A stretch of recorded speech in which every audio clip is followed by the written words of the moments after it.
In certain extreme situations, the law is inadequate. In order to shame its inadequacy, it is necessary to act outside the law, to pursue natural justice. This is not vengeance. Revenge is not a valid motive, it's an emotional response. No, not vengeance. Punishment. Tonight we have a chance to say, yeah, you're right. We're too extreme, we're too wild, we're too out of control, we're too full of our own shit.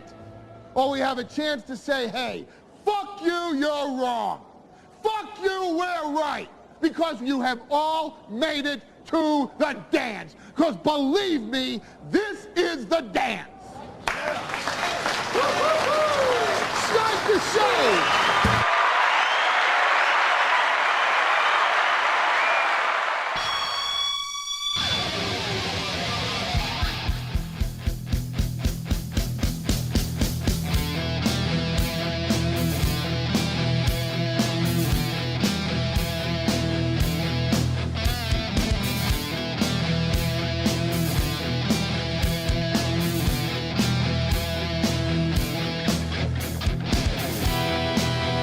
Good morning and welcome to the Steel Toe Morning Show. I'm Aaron. Johnny's here. We'll show him once he gets all settled. Welcome to the program. A very busy one today. A very gossipy, well, not gossipy. I mean, it's news coverage. But it's gossipy news coverage. Got some personal things to talk about. You know, one of the most divisive issues on this program, it seems, is whether we talk about life or we talk about the news or a mixture of both. It's always been a mixture of both on this show. But there's already a fight in the chat before the show even started today. Or not a fight, but two schools of thought. Oh, I love the personal drama more than news coverage. And then someone else, oh, I'm tired of the personal life stuff. Why don't we do both? I think Wednesday, Thursday, and Friday last week, it was a balance of the two. And as time goes on, that balance will shift. I mean, there's just going to be less and less news. I have noticed that I'm falling more and more out of the Rekieta arrest topic, which may I go on record as saying, fine by me. I've said my piece. I've counted to 10. And that's it. I got to look out for the little Warvy girls. You know?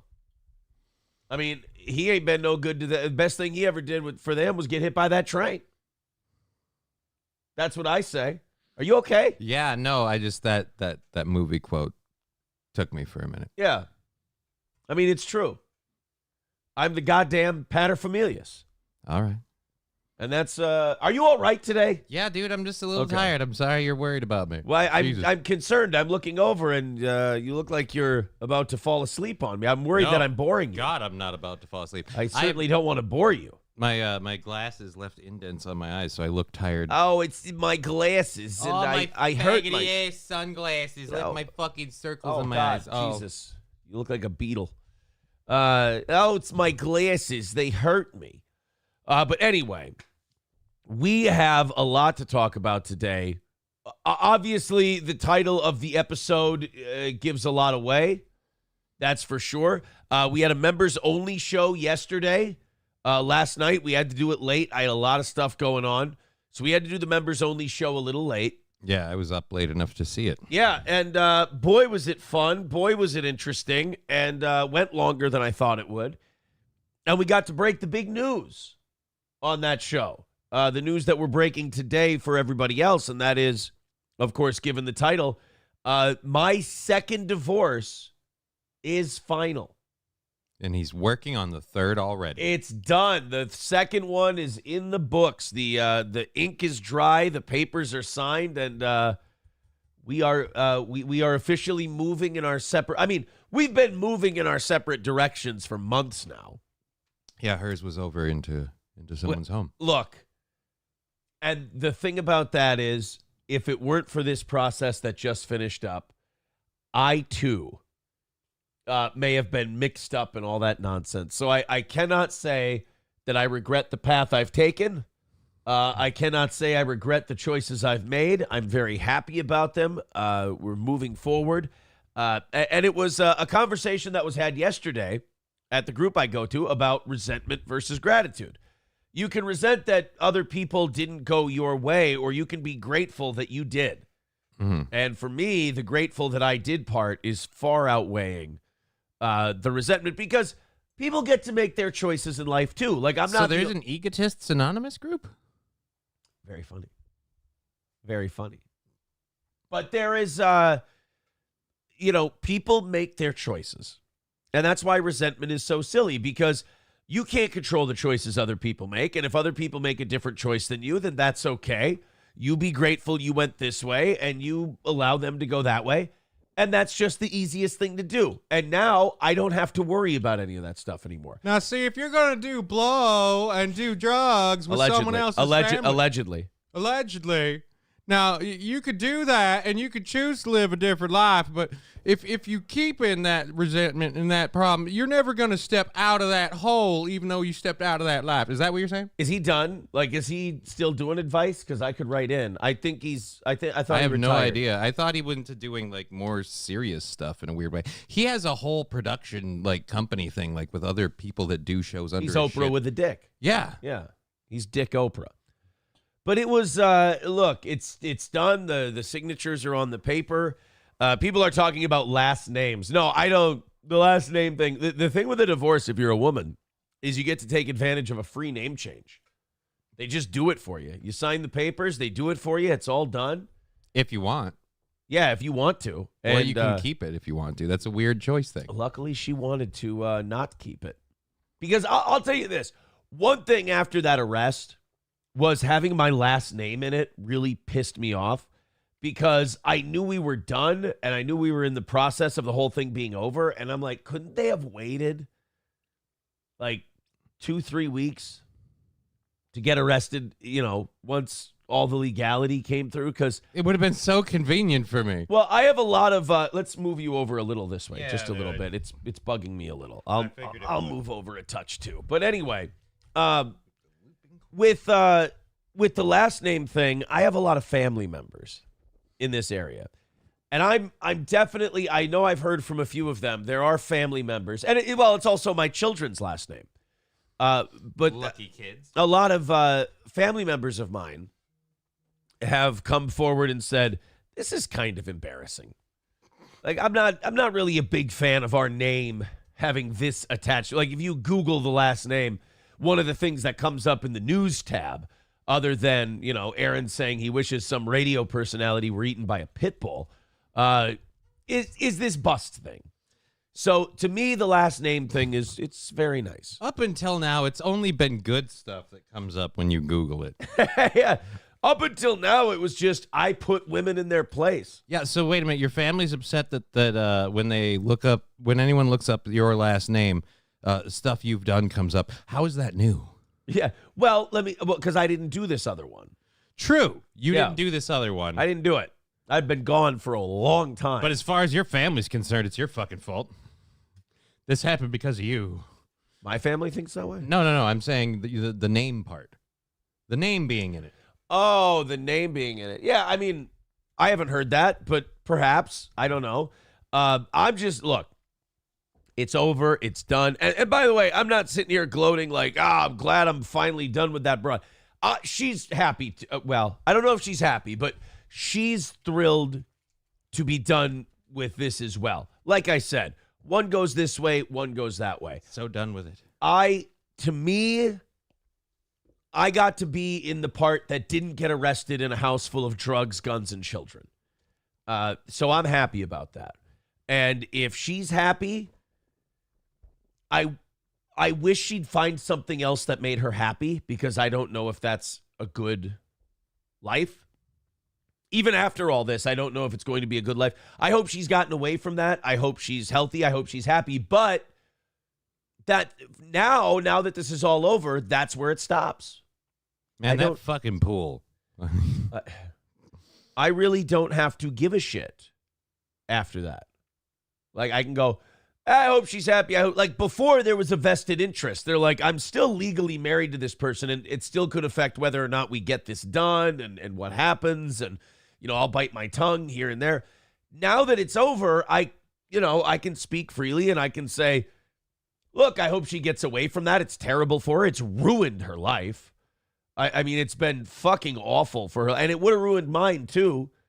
And the shitty part is it didn't have to ruin her life if, she would have listened. But I can stop at that point. Like now that it, like, hey, I hope she gets away from it, so on and so forth.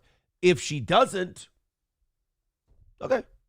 Yeah, it's not your choice. If it happens again, oh well, nothing to do with me.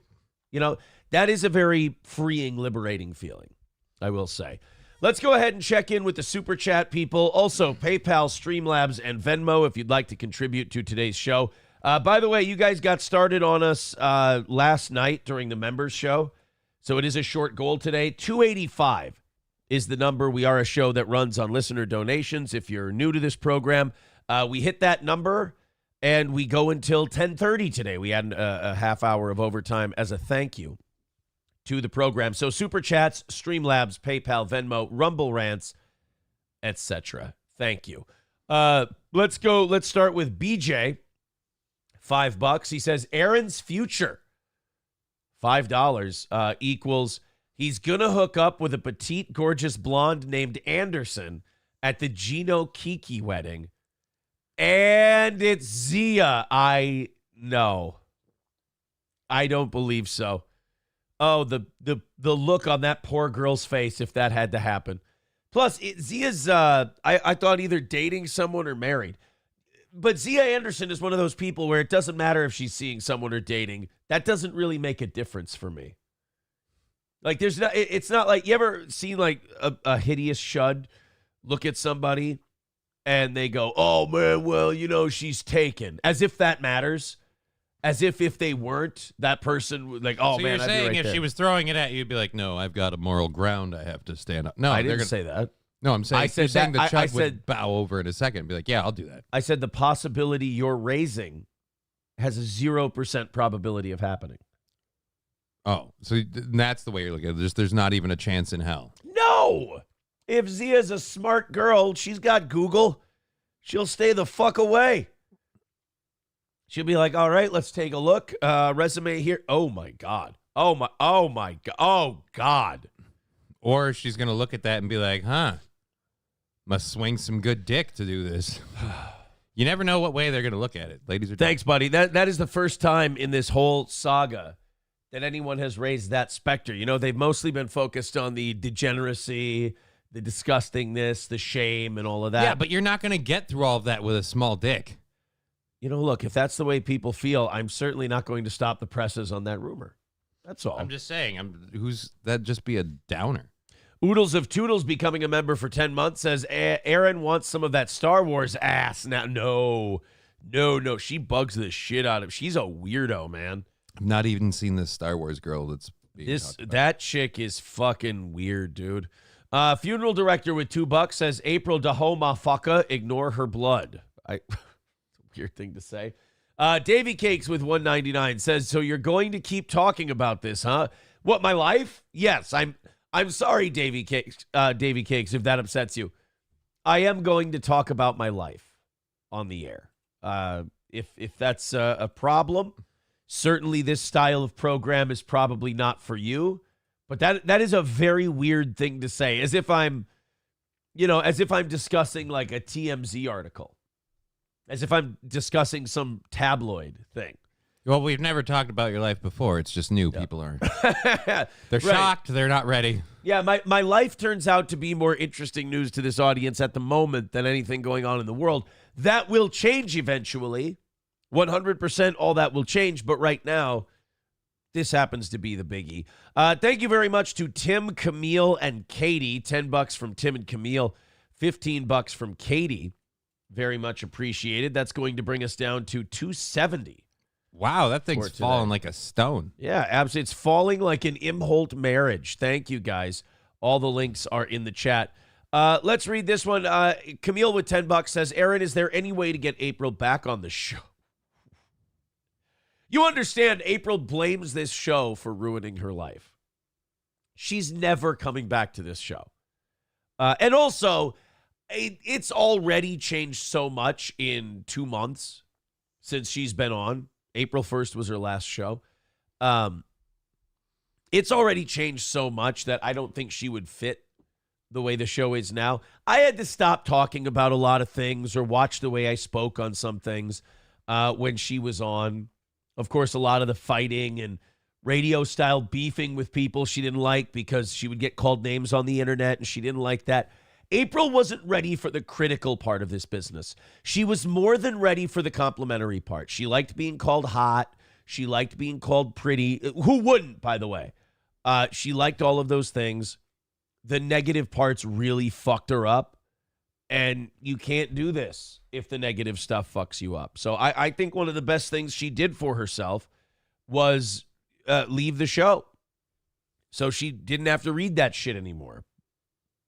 The other step would have been getting away from the home she was in when she got picked up. But look, people are impressionable and they fall for stuff.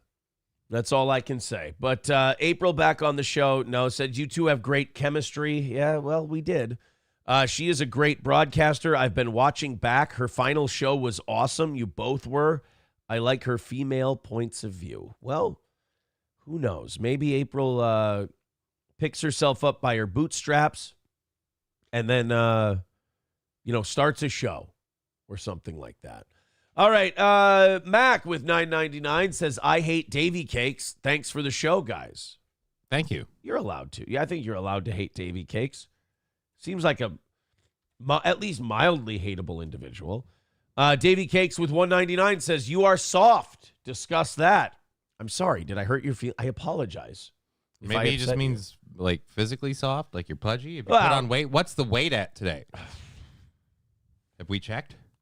We had an all-day boxing, smoking pizza day on Saturday, and it bumped up about a $5. Okay. We're at 220 today. It's all not right. good. We need to de-bloat a little bit. So thank you, Davy Cakes. If you mean in the physical sense, yeah, I could use a few more planks. I was at the gym today, sweating it out, but we got more sweating out to do, I guess you could say. Illusory Commission with $2 says your hairline is divided between divorces. Strong, thank you.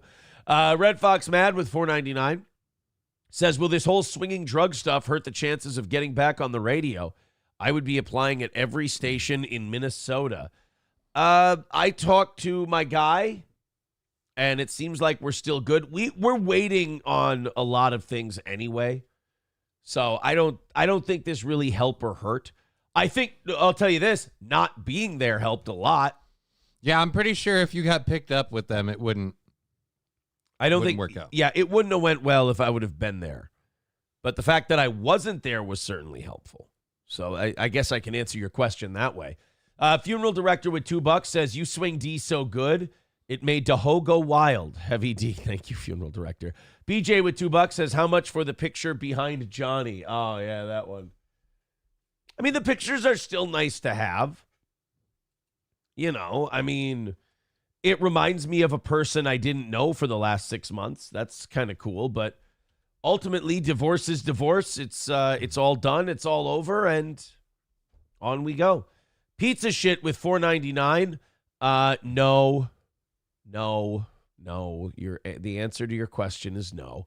Honky with $2 says, what's the over-under on a Sid and Nancy event happening with those? Jesus. I don't know. See, now, this is the nice part. It now is just a news story to me. Right.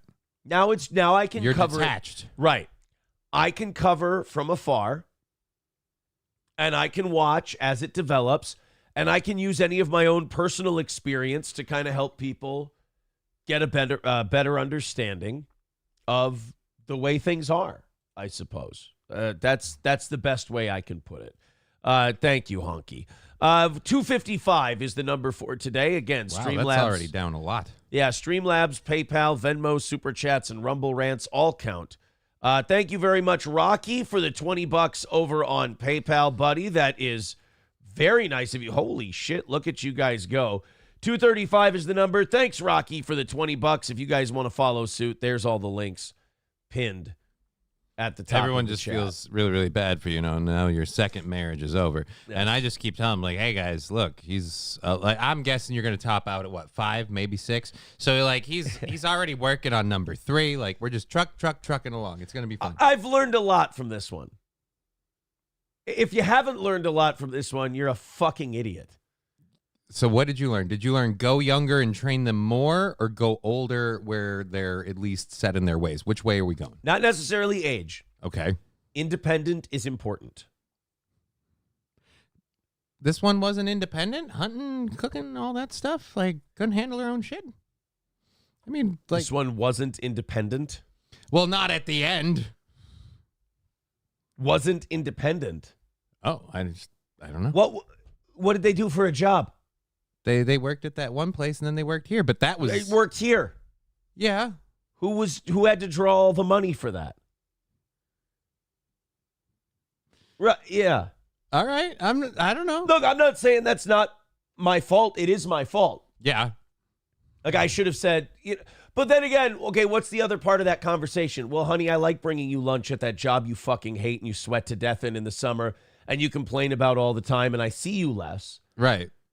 You should stay there. Mm-hmm. That's a hard thing to tell someone. But that's also, I guess, part of being in a relationship. I could help you find a different job if you'd like.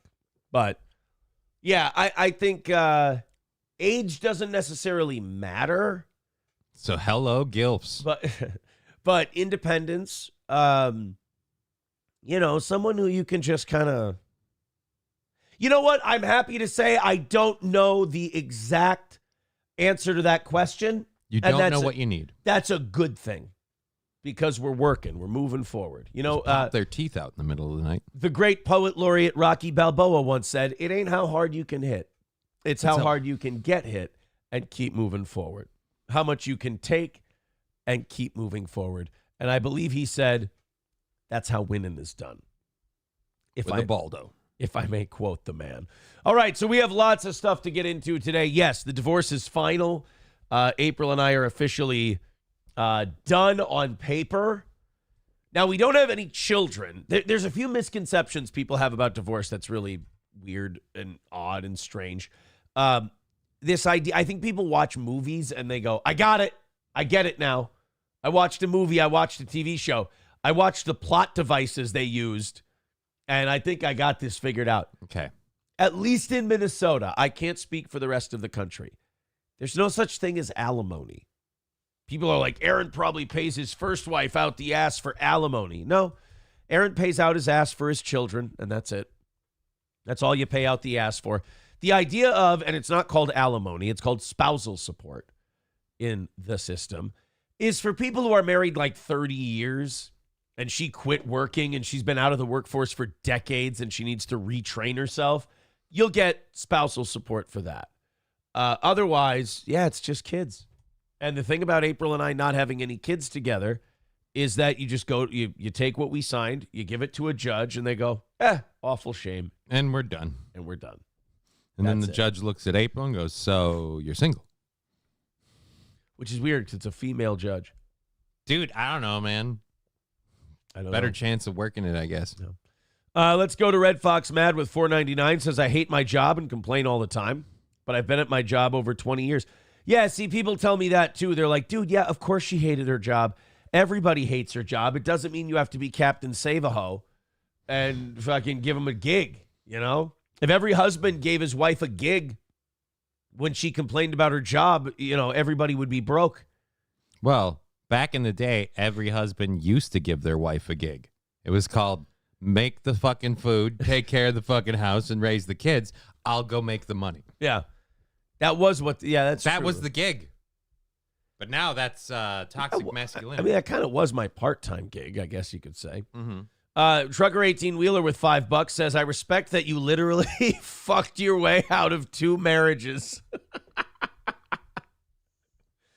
I am kind of a dirty little birdie, aren't I? Yeah, like I said, you're not pulling that off with, that's all we're working with. Like I was saying, you have to be at least average on that. I guess to fuck your way out of 2 marriages, you gotta have some sort of skill in the department. And if I may be a cautionary tale to anyone else, don't engage in that lifestyle. People are going to get mad and bitch. Like, certainly don't engage in that lifestyle with people that are using substances. Because if people are using substances alone, they'll be fucked up and weird and paranoid and scary and whatever. You then add new relationships and sex on top of it. You know, why don't you just make one of those 8th grade volcano projects and just pour all the volcano shit in it at once? It's just, and then just watch it destroy the entire auditorium. That's the best way. That's the best metaphor I can give you. Red Fox Mad, Coltrane with $5 says Aaron's lonely. It's Pride Month and Johnny can't run away. Johnny throw items on the floor to trip him up. Coltrane, that's a lovely thought, but I don't walk very well, so if it's going to trip him, what the fuck am I going to do? Son of a bitch. Thank you guys very much. 230 is our number today. Thank you very much for all of your generosity. Okay, you know what? I think I've said it all on that front. I think we're good. I think we can move on. I saw that My Lost Interest posted a thing from the members only show, already has a clip up about the divorce being official. And I said something like, she's not my problem anymore. Mm-hmm. And I don't remember saying that. You know, but if it's a quote, I probably said it. And I'm guessing what I said was, it's not my problem anymore if she stays in that life or she gets away from it or she, because before when she was my wife, I was like, God, I really, get away from that, steer clear. I was giving her that advice until the very end. And you get enough nasty, shitty responses to that. You're like, why the fuck do I care? Well, you care about the person, like regardless of whether or not the person has changed. There is a part of that person you deeply care about. So, but I am that kind of person where if I put my hand out enough and you slap it and tell me to fuck myself, I will leave. Like out of spite, I will say, all right, I'll go fuck myself then. Yeah, you can pull your hand away, but that doesn't mean you can't still desire for that person to do what you feel is best for them. Whereas now I've hit the point where I go, it's on you. Best of luck. Hope you make the right decision. Not invested in it. Put it that way. Let's go to Davey Cakes. He says $1.99, says thank God. Well, thank you. Coltrane with $2 says stop stealing my name, N-word. Oh no, we have 2 Coltranes. We have a Co 1E Train 84 and then an actual Coltrane. Oh boy. Thank you. Funeral director with $2. Would you argue that you were Ape's best bet? I don't know. I'm right up there, I would say, but it's on her. Meat Marine with $4.99. I feel like I've explained that quite a bit. They're not mine. There's nothing I can do about that, buddy. I'm sorry. I can only control mine. Shit Show with $1.99. Congrats. You're a bigger piece of shit than Stutcha. Are you guys still like comparing? God, it's so gross. It's so weird. Like when people say Stutcha or they go, this is Stuttering John or that's Stuttering John. You guys got to move on from that. Like, I don't know if you noticed this, but anyone who's not in your little circle doesn't know who that is. Not only that, but they think you're just gay. Like, it's really gay and nerdy and dorky. It's like if you were talking about Magic the Gathering, you'd have more respect from people. So like, the Stutcha. First of all, Stutcha. Don't say Stutcha. It's just, you're creepy when you do that.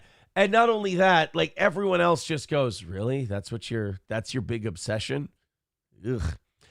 Tony says, where's the news and funny entertainment? Well, we'll get there, but if I keep getting your $5 without moving on to it, I mean, I'll just keep going that way. The funny part is that the travesty of his life deteriorating has almost stopped. Funeral director with $2. Yeah, that's what this is. This is the tourniquet. Yeah. This is where the bleeding stops, and I now get to rehab the injury. That's where we're going now. Funeral director with $2 says, yeah, bro, why are you not responsible for other people's kids? Yeah, that's kind of a wild, weird question to ask. Like, why aren't you responsible for other people's kids? Because I'm not. Because I'm not. If that were the case, we're all to blame for the inner city. Oh my God. Yeah. Oh, holy shit. Do I have a lot of explaining to do in Chicago? Oh, boy. 220 is today's number. You guys continue to just knock that down slowly but surely. I appreciate it. Streamlabs, PayPal, and Venmo. What we're going to do for the locals, for the OGs, for the Central Minnesota listeners, I got to keep getting rid of these certificates. Could you hand me that pen, please? Yes, sir. I got to keep getting rid of these certificates. So the next two people, and I guess if you're coming to the anniversary show, you could do this too. The next two people to throw in $20 on PayPal will get $50 to Stoney's. So we'll do that. I've got those sitting right here. We'll write your name on them, and we'll get them in the mailbox today, if that works for you. The next two to drop in $20 or more over on PayPal. There's the links in the chat. We'll get that. Funeral director with another $2 says, SJ lives in the mind of feminine and bitter TSN fans. It's a little too inside lore for everybody. I'm sorry. Davy Cakes with $1.99 says, Crutches is greater than Southpaw. Keep smoking him, King. Who's Southpaw? I don't know who Southpaw is. I don't. It's a left-handed guy, whoever he is. Loaded Wrench, becoming a member for his 20th month, says, I thought Baldo referred to the hairline. I Googled it, you sick bastard. It wasn't his idea. It's nothing to do. First of all, never saw one. Second of all, nothing to do with me. Never saw one, huh? Nothing to do with me. Never, no, not once. See, that's the way he diffuses it. He tells the truth about so much stuff that when one little lie goes by, he slips right. It's not a lie. I never saw one. Screenshots or didn't happen, my never. friend. Well, I can't screenshot something that didn't happen. How convenient. I can't show you a screenshot of something that never happened to me. Sorry. Thank you, Davy Cakes. 220 is today's number. Oh, we are, the day I announce the divorce is also the day I happen to have really bad sinus congestion, which is not good given the recent history of events and everything else. It's hard to... Would I be a dick if I start coming here with like, all right, so this is the test kit. You just have to pee in that quick. I've got the strip right here. I'll be waiting. Dude, I tell everybody who's in any kind of official capacity regarding this, like, I'd love to. Like, anytime. Test me, motherfucker. Test me, please. Test me, please. Pull my hair. Yeah. Just for the fun of it. Yeah, that's not even the test part. Yeah, that's just a separate thought. It's its own sentence. Davy Cakes with $1.99 says, Southpaw is a boxer who sweats on a Bowflex. Oh, I don't know. I'm guessing. Southpaw is a left-handed fighter, so that's all I know. I just sweat walking. $1.99 from Shit Show says, ew, Stut Show's cripple is better than yours. Boy, you don't want to give up on that Stut Show thing. Oof. That's your cross to bear, brother. That is your cross to bear.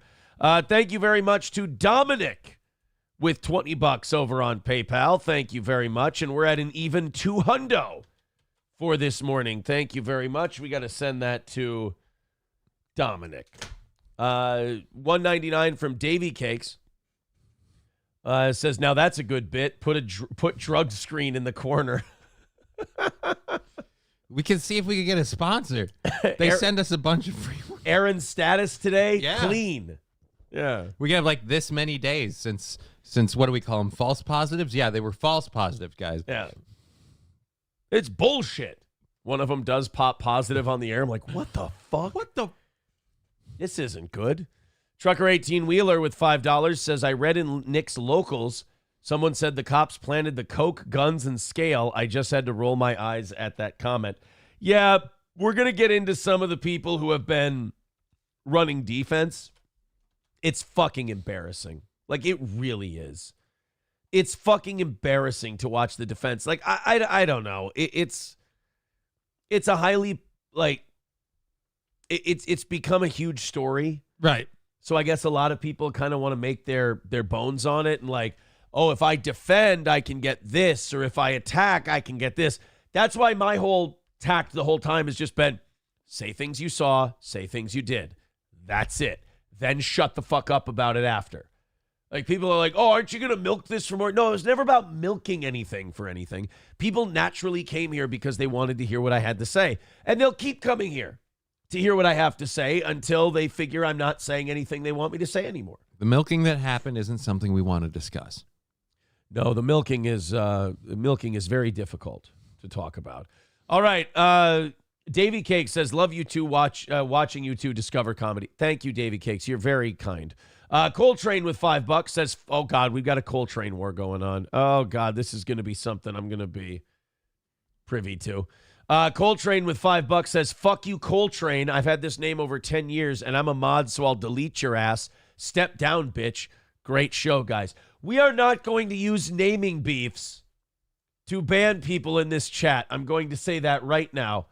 We are not settling personal vendettas. So to both the Coltranes, 84 and regular, take her easy. Nolan with $4.99 got into law school this week, which means I will pass the bar just in time to aid in your next divorce. Thank you, buddy.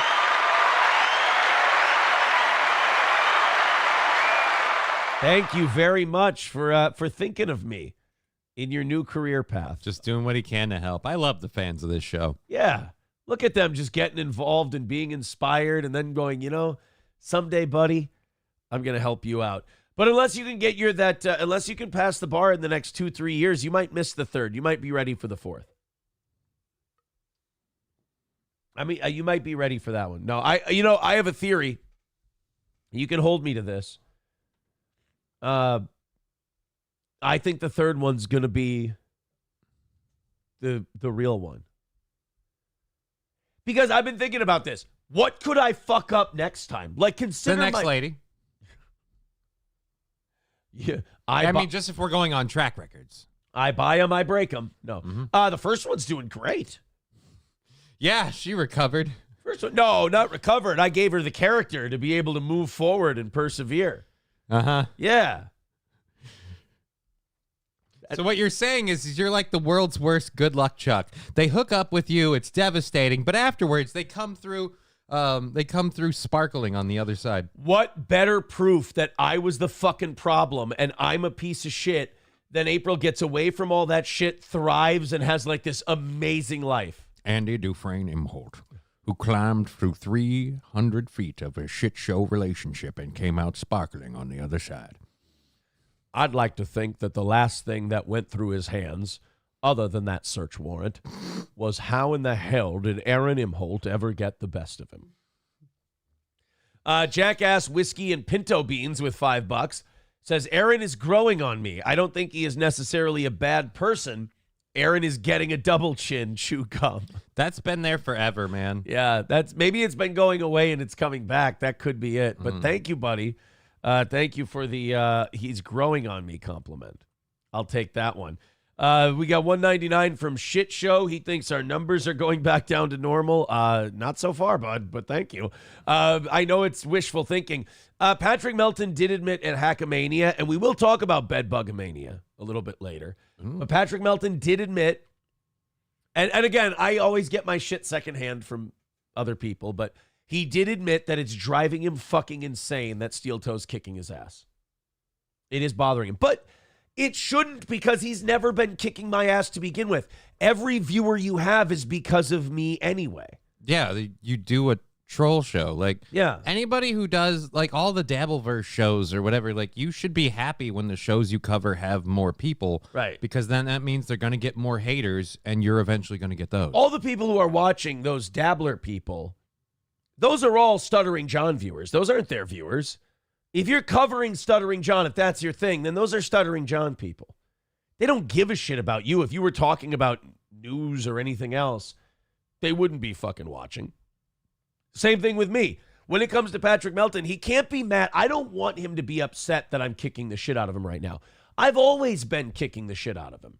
I've always been beating him because these people were watching for me. They weren't.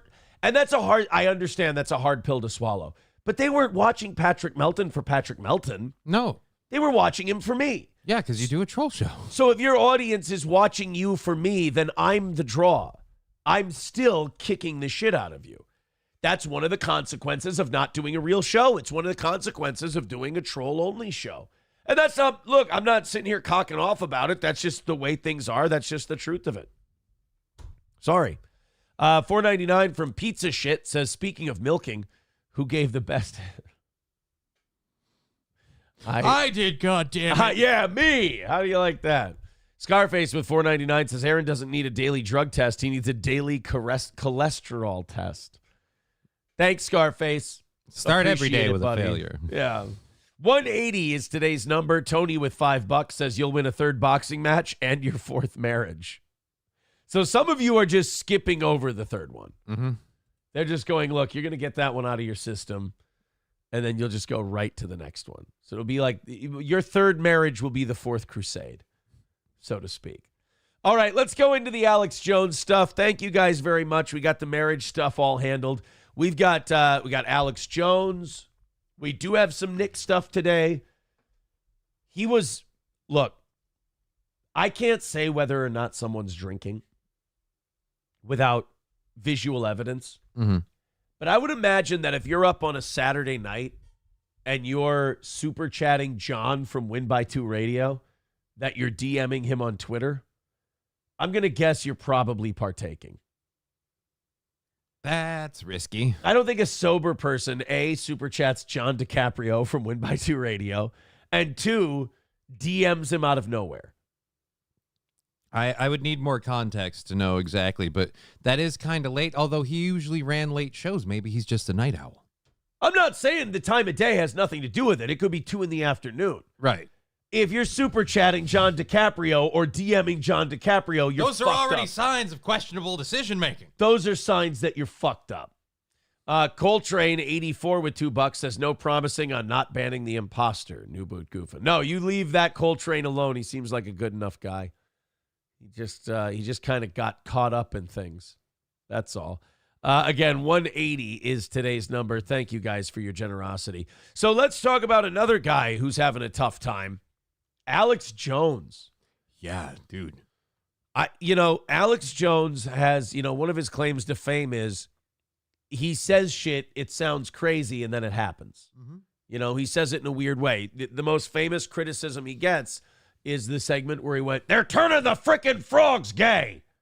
And people were like, what a weirdo. He thinks there's chemicals in the water that are turning frogs gay. Spoiler alert, there were. They were turning, and he was using hyperbole, but they were turning the frogs hermaphroditic. They were changing sex organs because of the chemicals in the water. So while that's not technically gay, it's gay. Like, it's gay in the way we use the word gay. Like, it's turning the frogs all gay and shit. Are they able to reproduce, or do they just now have both parts?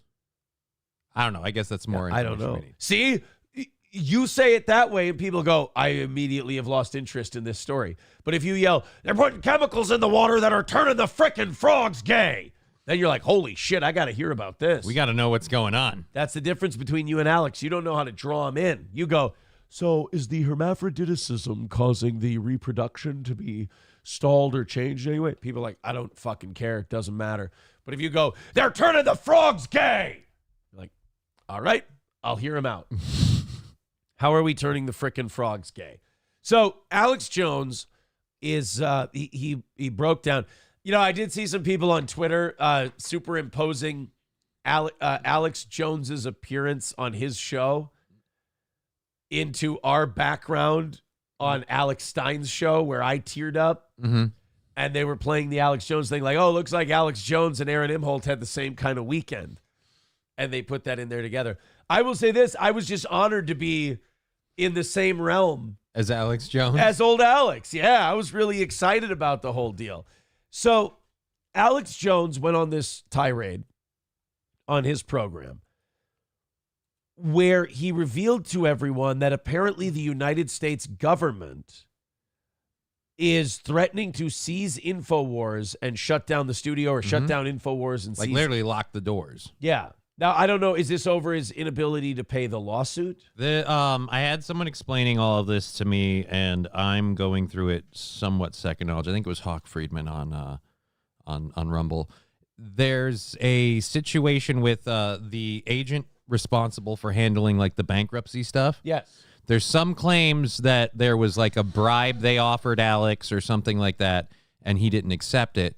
And apparently there was a drunken phone call that Alex apparently has the recording of where this person, Alex was drunk or the agent was drunk? Agent was drunk. Oh. The agent contacted Alex and talked to him. Agent R-E-K. How do you go ahead. So at any rate, there was some sort Was the agent wearing a baldo when he made this phone call? It's hard to tell. I think it was audio only. Okay. I don't know if you can hear those. Maybe you can hear the dick slapping.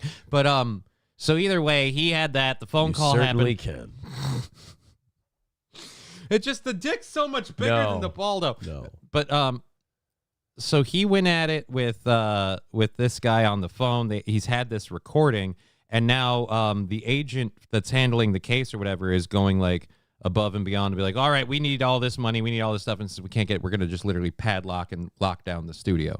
And so now they're saying like that they were gonna sleep there and a bunch of other stuff to literally keep them from being evicted out of the studio by just, again, government agents coming in and just locking the doors.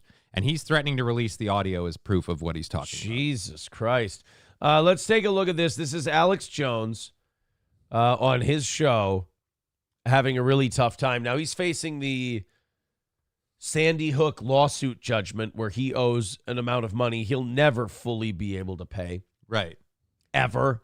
But it's no secret the powers that be, as they call it, want Alex Jones gone. Like, they want him done. He's a pain in the ass. He reveals secrets. He releases leaked documents. He's a disruptor, as it were. And they'd like him out of the picture. So, anything Alex says about them trying to, shut down InfoWars or take his studio, I don't think he's making it up. I think Alex has definitely used hyperbole in the past, but I don't think he's making it up. I don't think this one's hyperbole at all. I think, again, he was guilty and he kind of set himself up for them to beat the shit out of him. But in terms of the judgment they levied against him, that's where it's like, okay, we've got you for something, but we're going to use it to hold you account for stuff we can't get you for. Right. It was an Al Capone tax evasion kind of thing where they were like, look, you did defame these parents in the Sandy Hook deal, but we're going to bend you over and just fuck you raw and bloody. Because we'd really like you to shut up. Right. It was, that was, the Sandy Hook thing was fucking dirty. Did Alex Jones, do something that those parents could collect damages for? Sure. Did Alex deserve to be levied with a $1 billion judgment? No. That was ridiculous. Utterly ridiculous. Let's go ahead and watch Alex on his show this past weekend. I've been under attack. I've been gaslit. I've had secret federal filings filed on me that I'm committing crime. Other than the federal filings, Alex, me too. Wait till tomorrow, Aaron. You ever lived with addicts, Alex? Tomorrow's show, I got served, and not in the dancing way. Gaslighting, wonderful. Secret federal filings filed on me that I'm committing crimes, referred to the Justice Department, which of course wasn't true. We'd already filed it in federal court months before. They didn't even check this shit. If you're gonna fucking frame somebody and fucking lie about them to goddamn federal court with the fucking know it's already filed in the goddamn court, you bastard. I love the way Alex swears. Once Alex gets going, he's like a train just going on a downhill track. Mm-hmm. It's like, you fucking goddamn bastard. You fucking son of a bitch. Ass. Fuck. Alex, if you'll notice, he always adds a swear word at the end of his sentence. Like the punctuation mark. After he's done cursing, he always adds another one. He's like, you fucking son of a bitch. Asshole. You fucking take my studio, dickhead. It's like swearing Tourette's. Yeah, he's got there's an exclamation point, a bitch. So fuck you, and fuck anybody else that tries to go on with your shit. You want fucking war, you fucking got it. I told you one more fucking lie, and I was going to do this, all right? I tried to sustain this place. I didn't believe America was as corrupt as this. I didn't believe we were this fucked, and we are this fucked. Do you know how bad that is for America? That a guy who his whole living the last 25 years has been, we're fucked and this place is crooked, is going, I didn't think it was this bad. I said the building was on fire. I didn't think it was a nuclear fucking explosion. I didn't know that my fucking Geiger counter would be going off the fucking rails.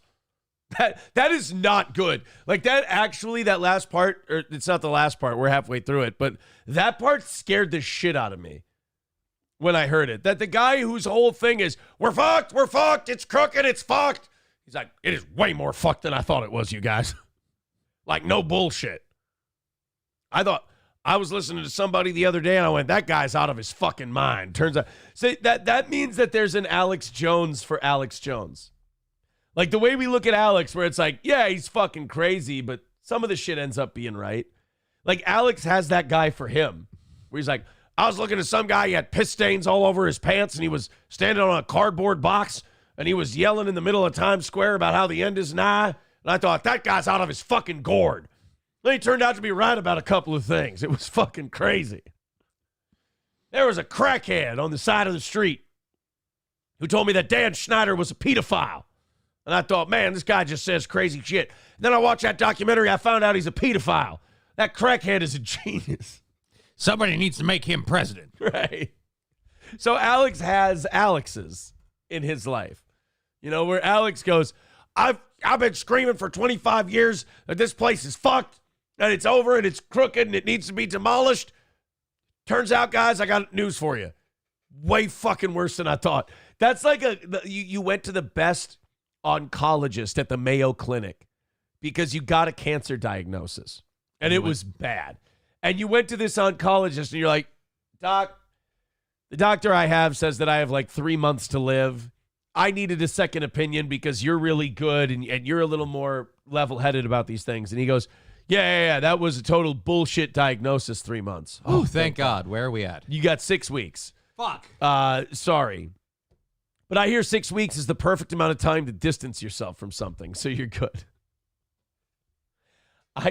The fact that Alex Jones is telling us that America is way more corrupt and crooked than he thought it was, that is bad news. Yeah, that should be worrying us, unless he's making it up in hyperbole, but with what's going against him, it doesn't seem like it. No. Today is supposed to be the day, like with the shutting down and everything, the locking up and stuff. Oh, really? Yeah, because this stuff happened this broadcast was either Saturday night or Sunday morning, and then they replayed it a second time Sunday afternoon. Oh, shit. And, they were talking about sleeping in the studio and staying there so they couldn't be locked out. Wow. So I don't know what's going on today. Okay. This country is administratively got a bunch of scum in charge of it. That's why it's going down the tubes, and America and the whole world sees it. So you misjudged who I am, and any of your minions misjudged who I am, and you have no idea. Get him out. No idea. So go ahead. Try to jerk off some operation to shut the doors here and do that. And Hey, that's going to lead to the end of your marriage, pal. Don't you go be doing sex stuff with willy-nilly with other people. I knew it started with a reach around. Oh, God damn I it. win $20. prove everything I said. It doesn't matter. And I don't sit there and make threats. I make promises. I will fucking kill you. No, that would be great if he just lost his fucking mind. Any agent that comes through this door, I'll shoot him in the fucking head. And you're like, Jesus, Alex, you need to relax, dude. Anybody walks through that door and I will fucking eviscerate you. I have a katana and a will to live that outstrengthens yours. And I will fucking dominate you. And I will put your goddamn... I will perform the bloody eagle ceremony that the Vikings used to perform on any one of my detractors. If you come through that door to shut me down, I will put a slug in your fucking dick hole.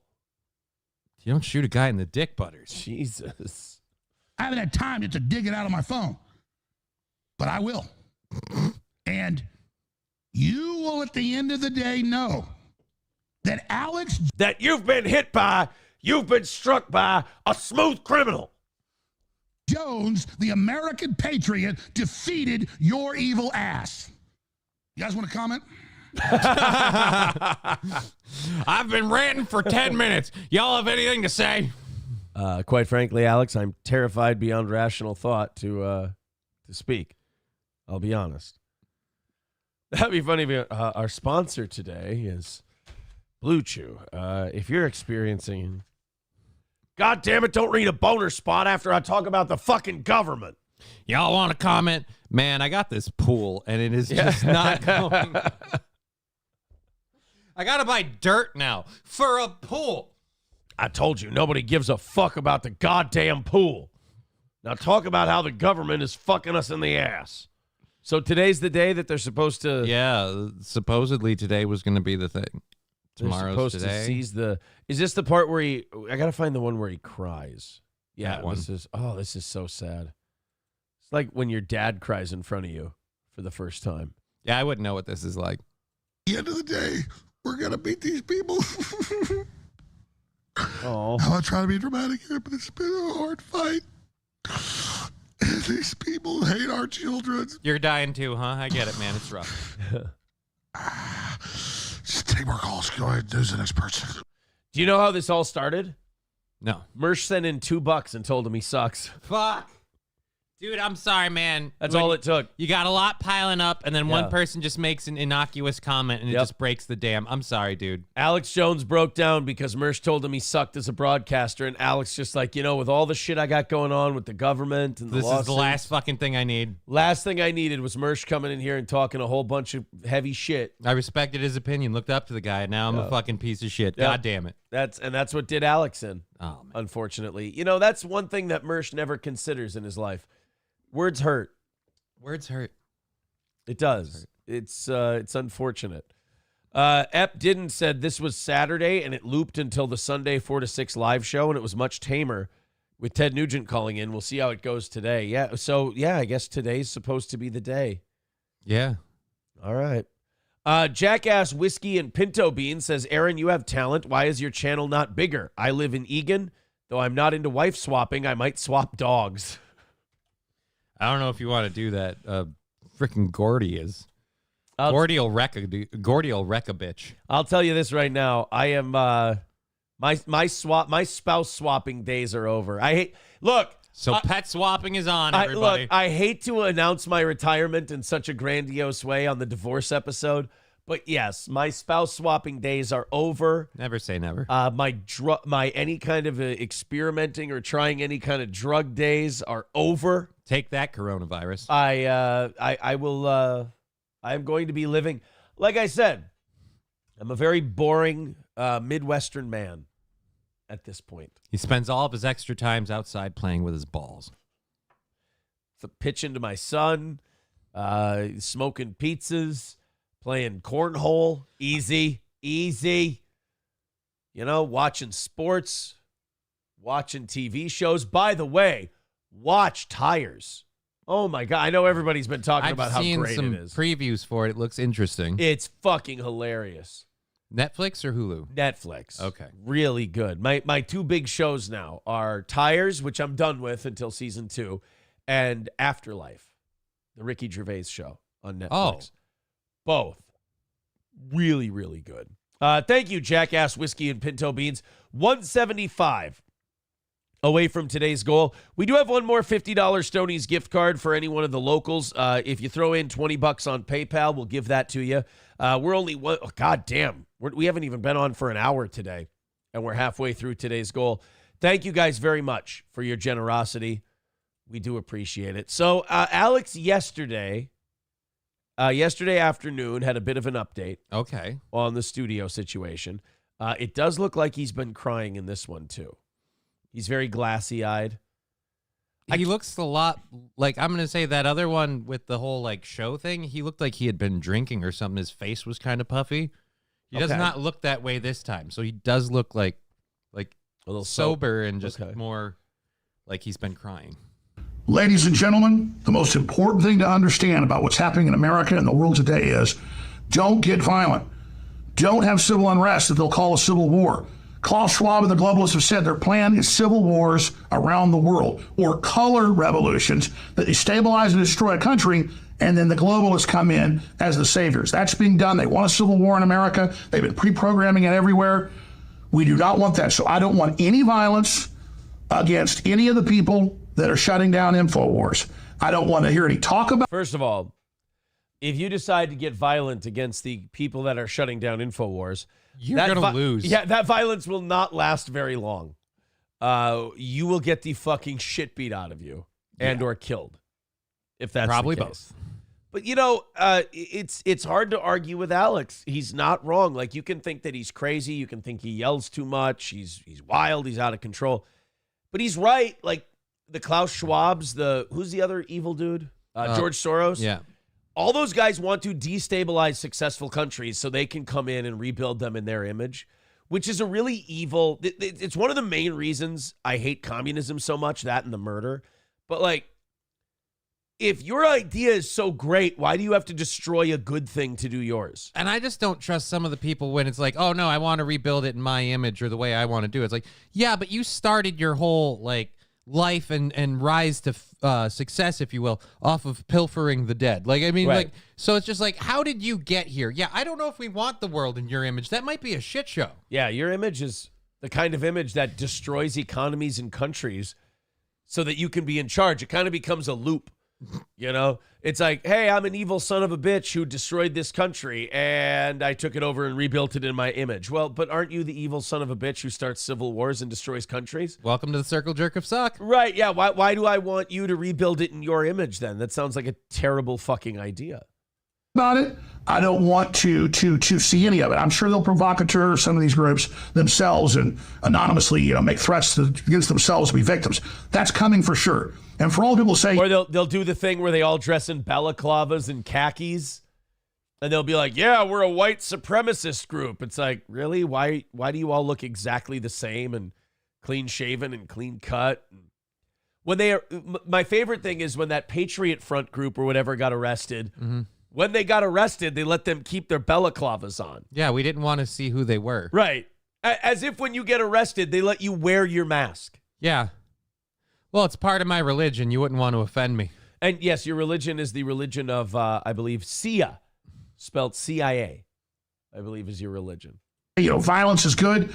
Our enemies want violence because they're losing the information war. They're hoping for violence. Do you understand? If you study warfare and the modern system, violence is not the answer. So we're the victim. I mean, it doesn't make you look good. He's right. It doesn't make you look good if, like, he says you want to use violence and you're losing the war of information. Mm-hmm. It doesn't look good for your war of information that you're shutting down a thing literally called InfoWars. Hey, shut down that war on information. Why? Because it's devastating to my case. Victims, and I'm about to lay out what's happened. We're the ones being attacked. We're the ones being silenced. And so people ask how they can support us. I'm about to break it all down for you.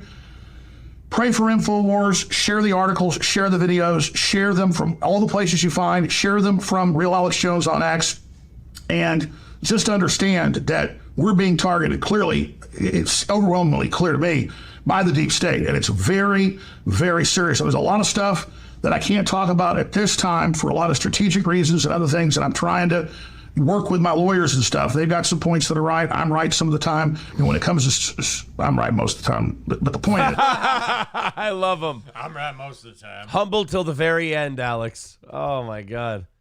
You went to the Nick Rekieta school of talking to your lawyers.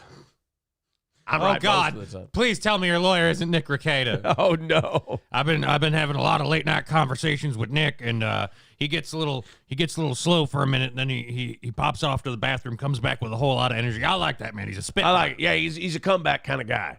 I have seen people actually posit the theory that the small town Minnesota church and police force are corrupt, and they have it out for Nick, and they're trying to destroy him. I don't know, man. I've been watching the streams. I didn't think he needed help destroying himself. I thought he was pretty much on the... If you wanted to destroy Nick, all you had to do was sit back and watch. Yeah. It was going to the point where he was probably going to die soon. So, I mean, you understand that arresting him and taking all of his stuff and putting him on bond and things like that, you understand that that's actually... Like, that runs negative to him destroying himself. That might give him a reason to stop destroying himself. Not that it is going to, but it could.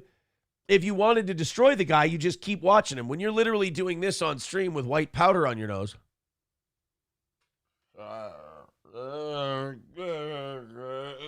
When you look like Robert De Niro in fucking Awakenings, you don't touch that guy if you want him to destroy himself. You go, I think we're good here. Just wait. I think we can stay hands off on this one. He literally looks like Skeletor. Oh, I'm getting sleepy. I have to go to the bathroom. I'll be right back. Johnny needs to wake up just a little. A little energy. $2 from Trucker 18 Wheeler says, I don't know if Coolest Cats wants a ban or what. I don't know. I just have the super chats up. I don't have the regular chat up. So you guys, I always trust your judgment. Jackass Whiskey and Pinto Beans with $5 says, Aaron, I am old but have money and like investing. Do you want fame or should I say more fame?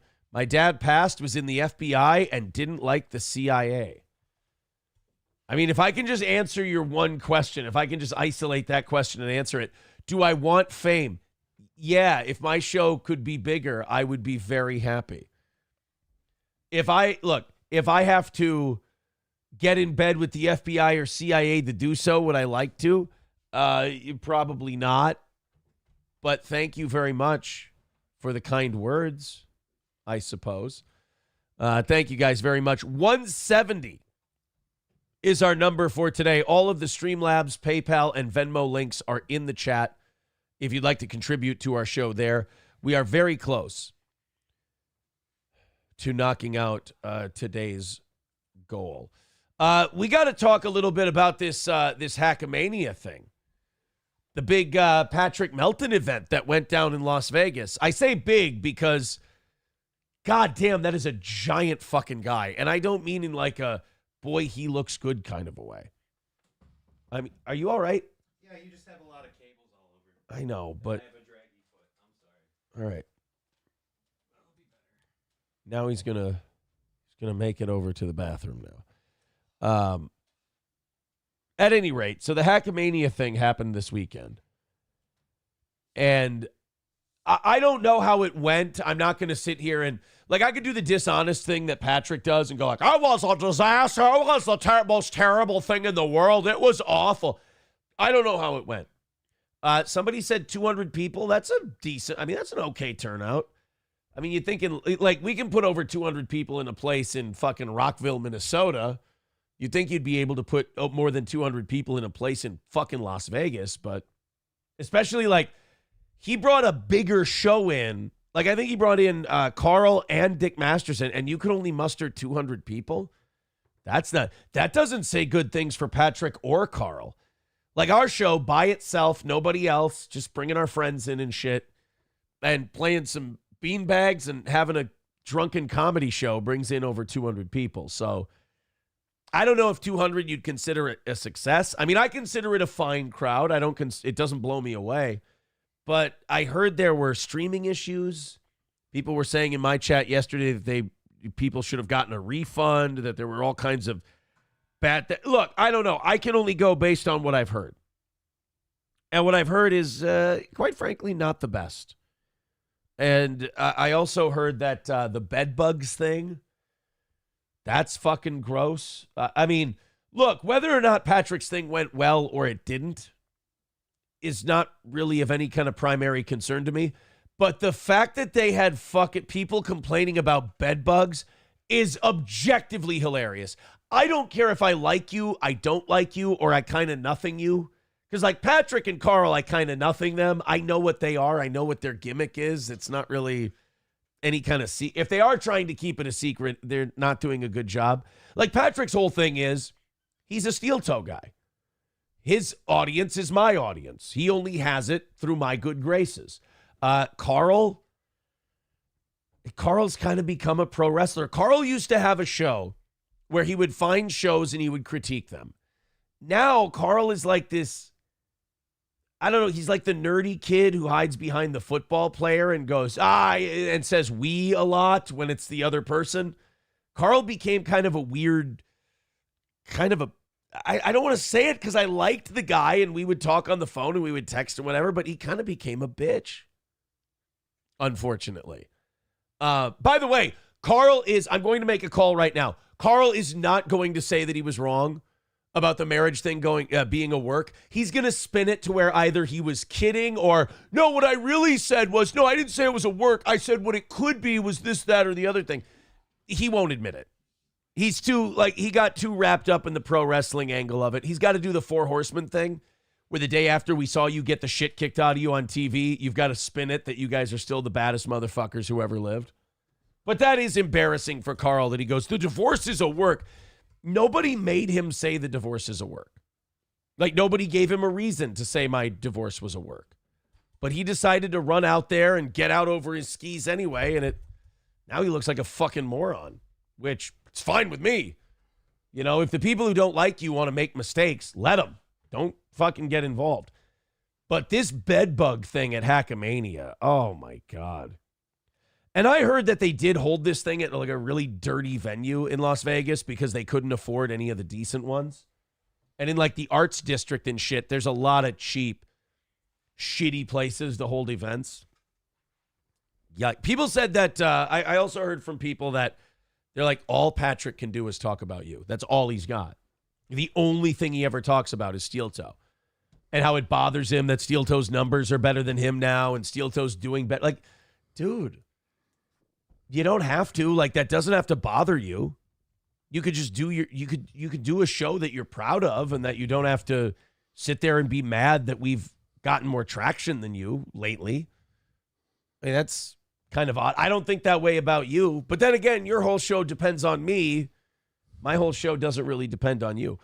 But, dude, fucking bedbugs, that's gross. That's fucked up. Somebody texted, I texted 5 people from last night, and they all said they woke up itching. I've already spent too much money on airfare, hotel, and expenses not to go. Nothing I can do about it now. They're everywhere. Everywhere. Probably the chairs in the main room. That's when I started itching, but I also sat out in the front by the merch table. So there were people getting fucking bed bugs from the Hackamania event with Patrick Melton. Dude, I mean, it's fucking bed bugs, man. It's not like, oh, you know, there were ants, you know, there was a group that was in there before and they spilled some ice cream and it attracted some ants. It's fucking bed bugs. Did the Hackamania thing like arrange the hotel accommodations? How is this Hackamania's fault if people booked a shitty hotel? No, they're saying that they got it at the venue. Oh, at the venue? Yeah. There's people saying they got the bed bugs at the venue. Like the chairs and shit like that. Oh. Yeah. So you had a shitty live stream. People thought that the performances weren't funny. People who watched the live stream said, this is horseshit, this sucks. You barely had 200 people there from what I heard, which... And now you might have a whole bunch of hotels that are going to have issues because now they'll have a bed bug problem to deal with. Well, here's the thing. Like, if you throw your show, Carl's show, and other shows, like there were a lot of different audiences that were supposed to congregate for this thing, and the biggest you draw is 200. I mean, that's fine, but it doesn't impress someone like me. Like, our events draw over 200 people, and it's just our show. Yeah, it's just our fan base. But then again, that's what happens when you build a fan base on just hating other shit. And it's internet wide. Like, a lot of people might hate our show or whatever show, and they go to those hating, those hateration hollerations in this dancery. In these danceries, yeah. But so while that's happening, they might be like, yeah, man, this is cool. And you're like, we're going to put on a group and a big event. Everyone's going to get together. Yeah, man, that's awesome. I'm going to be there. And then they log off and they're like, yeah, but I got shit to do that weekend. Right. So It's just, it isn't something you're invested in. Because, again, if you don't hate all the time, you don't have a need for it. Yeah. So I guess I don't know if Hackamania went well. I don't know if it went poorly. All I know is the negatives were shitty streams, Patrick Melton has fat back titties, and bed bugs. That's what I know. And if the 200 people thing is correct,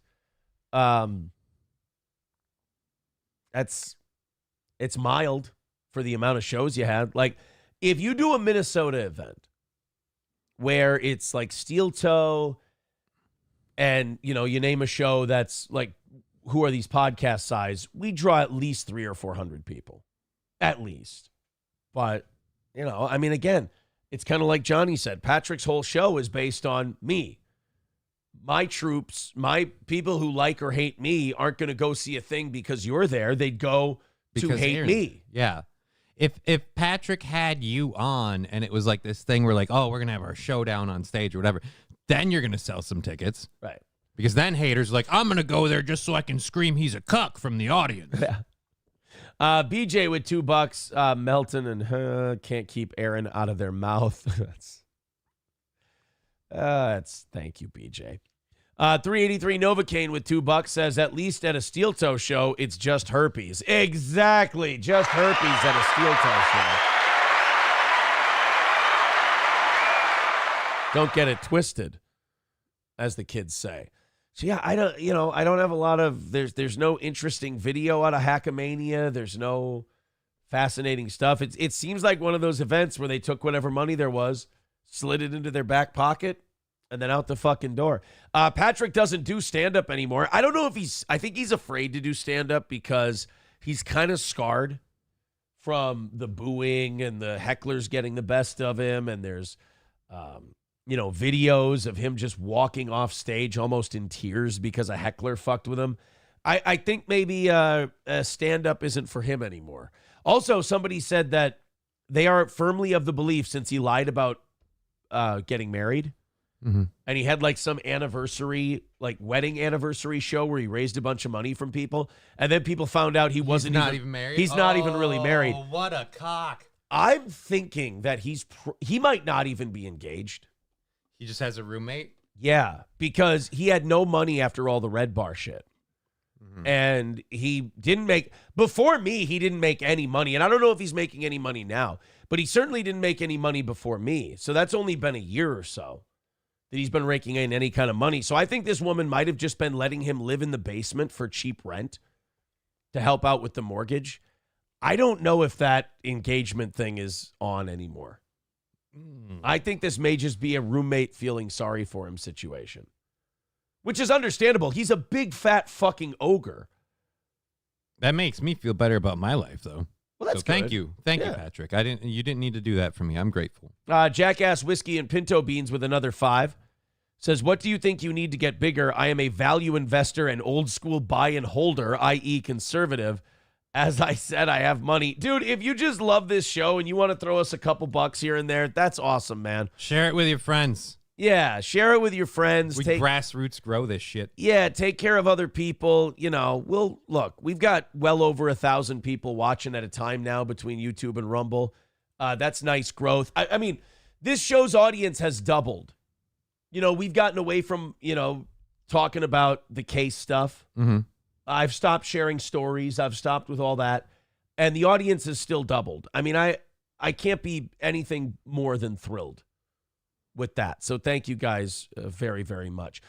We mentioned John from Win by 2 Radio. Yeah. A little bit ago. And I guess John was talking about Hackamania, and then he was talking about us. And he had a new friend that he didn't know he had, throw him a couple of bucks in a super chat during his stream. And it shook old John from Win by 2 Radio. Okay. He had somebody in his chat watching him. Now, this is wild to me. I think what you're about to see, I think you've got to be fucked up to do it. I'm not saying the person doing this was drinking or doing any drugs or anything like that. I'm saying, in my mind, you have to be fucked up to be watching Win by 2 Radio, which was being watched by like 100, 150 people at the time. And I think that's a high watermark for John. And to be watching this and obsessing over things being said in it, you've got to either be the biggest narcissist in the world or inebriated or possibly both, I suppose. But look at this. Look at the dais for Hackamania. It's not very well lit. Well, and it's a litany of people who just don't like me. I am so happy that I was basically the star of the show without being there at Hackamania. You were the headliner, and you weren't even booked. I was the headliner. Like I said, you have to give me credit for your audience. It wouldn't exist if it wasn't for me. Well, I will say this. What is it? Who are these podcasts? He built his own audience before he came along. Did.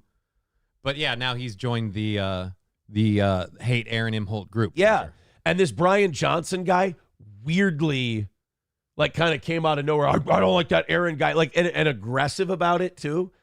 And it's like, Brian, I don't know what I did to you, buddy. I don't even know who that is. Shit. I just figured he was like a defunct, super mall or shopping mall Santa. He's, I think he was in Comic Book Men. He's friends with Kevin Smith. Okay.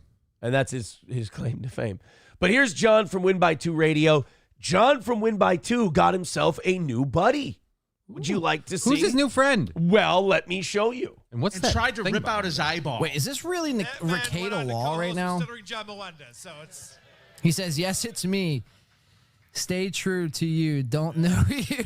That's a weird thing to write to someone. Stay true to you. I don't know you. Yeah, so what if he's a horrible piece of shit and you're encouraged? Like, stay true to you. You've been murdering puppies and abusing women. Just keep your truth, man. Right, what if John's Jeffrey Dahmer? Yeah, you don't want him to stay true.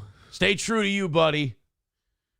I want you to be you. I don't know who the fuck you are, but you keep being you. It's like, that might not be a good idea. I do love the ballsiness to come out and be like, look, I'm giving you advice. I don't know if it's good or bad, but there it is. I will say this as someone who's known him very well. I was going to say inside and out, but that would sound terrible and lend to rumors that aren't true. Sure. But knowing him very well like I do, this is a very Nick thing to say.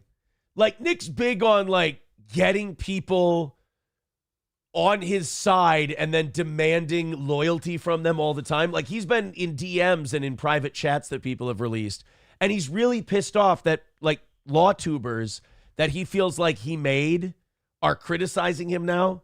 He feels like since he gave them not money, but like put them in a position to make more money, that they should be loyal to him. And that's a very narcissistic way to think. Like, nobody owes me anything. Like, did I put a lot of money in Corey Adams' pocket at one point? Yes. Do I think Corey needs to have my back on everything? No. Corey gets to have an honest opinion on me about anything that I do. Are there people out there that I've made money for that probably think all this shit that I've admitted to is degenerate and disgusting and fucking awful? Yes. Yes. Wait a minute. Yes, of course. Absolutely. There's one person who was in my life up until a couple of days ago who I've probably put over $100,000 in their pocket. And they think I'm the biggest piece of shit who's ever lived right now and that everything they've done is all my fault. But totally I thought we were fair. getting Adrian for the comedy show. Totally fair. This idea, like, Nick was like this when I knew him, too. He was like, there's so many people, dude, who have turned on me, and I put so much money, or I raised so much money for them. It's like, that's not a way to live. You can't, that makes it look like you do those things to buy loyalty. You know what I mean? Yeah. That makes it look like you only did these. If you're sitting there using that when people criticize you, that makes it look like you only did those things to buy their loyalty, and that's fucking gross. Shit starts popping off, and you open a briefcase. Look, man, I got all these IOUs, and they belong to you, Right. and it's time to pay up. That's a really fucking disgusting way to think. So now with John from Win by 2, he sees this small streamer, and he's like, hey, buddy, stay true to you. I don't know you, but stay true to you. Like, he's going to be encouraging and giving him super chat money. And now I tell you what, I will give John this compliment. John is a loose cannon. John will shit on anybody at any time. John doesn't like me, doesn't like Steel Toe, thinks I suck. Okay. But he also shits all over Patrick Melton, too. So this isn't a guy who just has blind loyalty. John will shit on everyone. I guarantee if John ever shits on Nick and Nick sees it, Nick would be like, I gave that guy super chats and I gave him money. Yeah, he didn't ask you to. You did that, what he thought was out of the goodness of your heart. Like, if I'm someone and I see Nick pulling that shit where it's like, I raised a bunch of money for you or I gave that, I would then say the next time he tries to give me money, I would say, no, do not. Don't give me a dime because I've seen how you treat people. I don't owe you anything for this. Right. I don't owe you anything. I don't want to be in your debt. It's like taking money from the mob. You know, like, no, I'm not going to take money from a mob guy because I don't want to owe you a favor or anything like that. I want to be able to criticize you when you get busted in a house full of drugs, guns, and children. Oh, it's just a good favor. You know, I do you a favor, you do me a favor. Well, I mean, look at all these guys now that are ball washing for him. Look at all these guys who are fucking defending him and embarrassing themselves. We're going to show you this guy, Good Logic. He spells it L-A-W. Do you get it? Ah, because like law. The law. Yeah. This guy, Good Logic, was on with Chrissy Mayer, good friend Chrissy Mayer, who's been very sweet to me since this whole thing went down. This guy, Good Logic, literally starts like blaming the Recato children for the condition that everything was in, like blaming them. And Chrissy starts like sarcastically going, oh yeah, the 6-year-old should just be taking care of the whole house. And the guy's like, yeah, no, totally. Doesn't get that she's being sarcastic. Really? We have that clip? Oh, we got that clip for later. Oh, I want to see that clip. But like, so John starts talking about this, and he sees a super chat from Ricada Law. And by the way, I thought about this too. This is kind of sad. Nick should kind of enjoy these days. Why? Where people are going, ooh, a Ricada Law super chat. This is because the value of that name over the last 2 years or so has been sliding, especially over the last 2 months, in the shitter.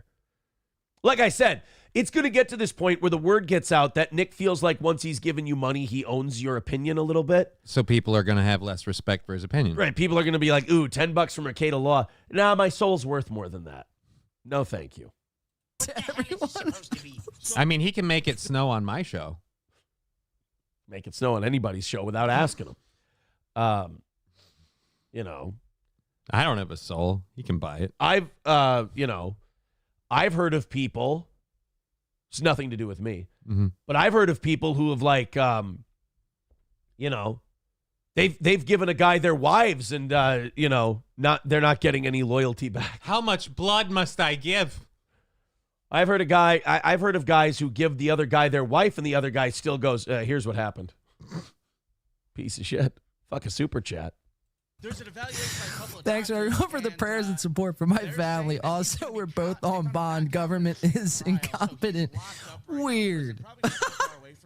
That, you know what I would do if I was under investigation and they found 26 grams of cocaine in my house and guns and children and a dirty house, and the whole community was basically saying, yeah, these four, it seems like they're fucking each other, and, he's leaving, what were they saying? He was leaving services in the middle and coming back seemingly zooted. Yeah. If you know what I would do if that was the case? I would be confrontational with the government.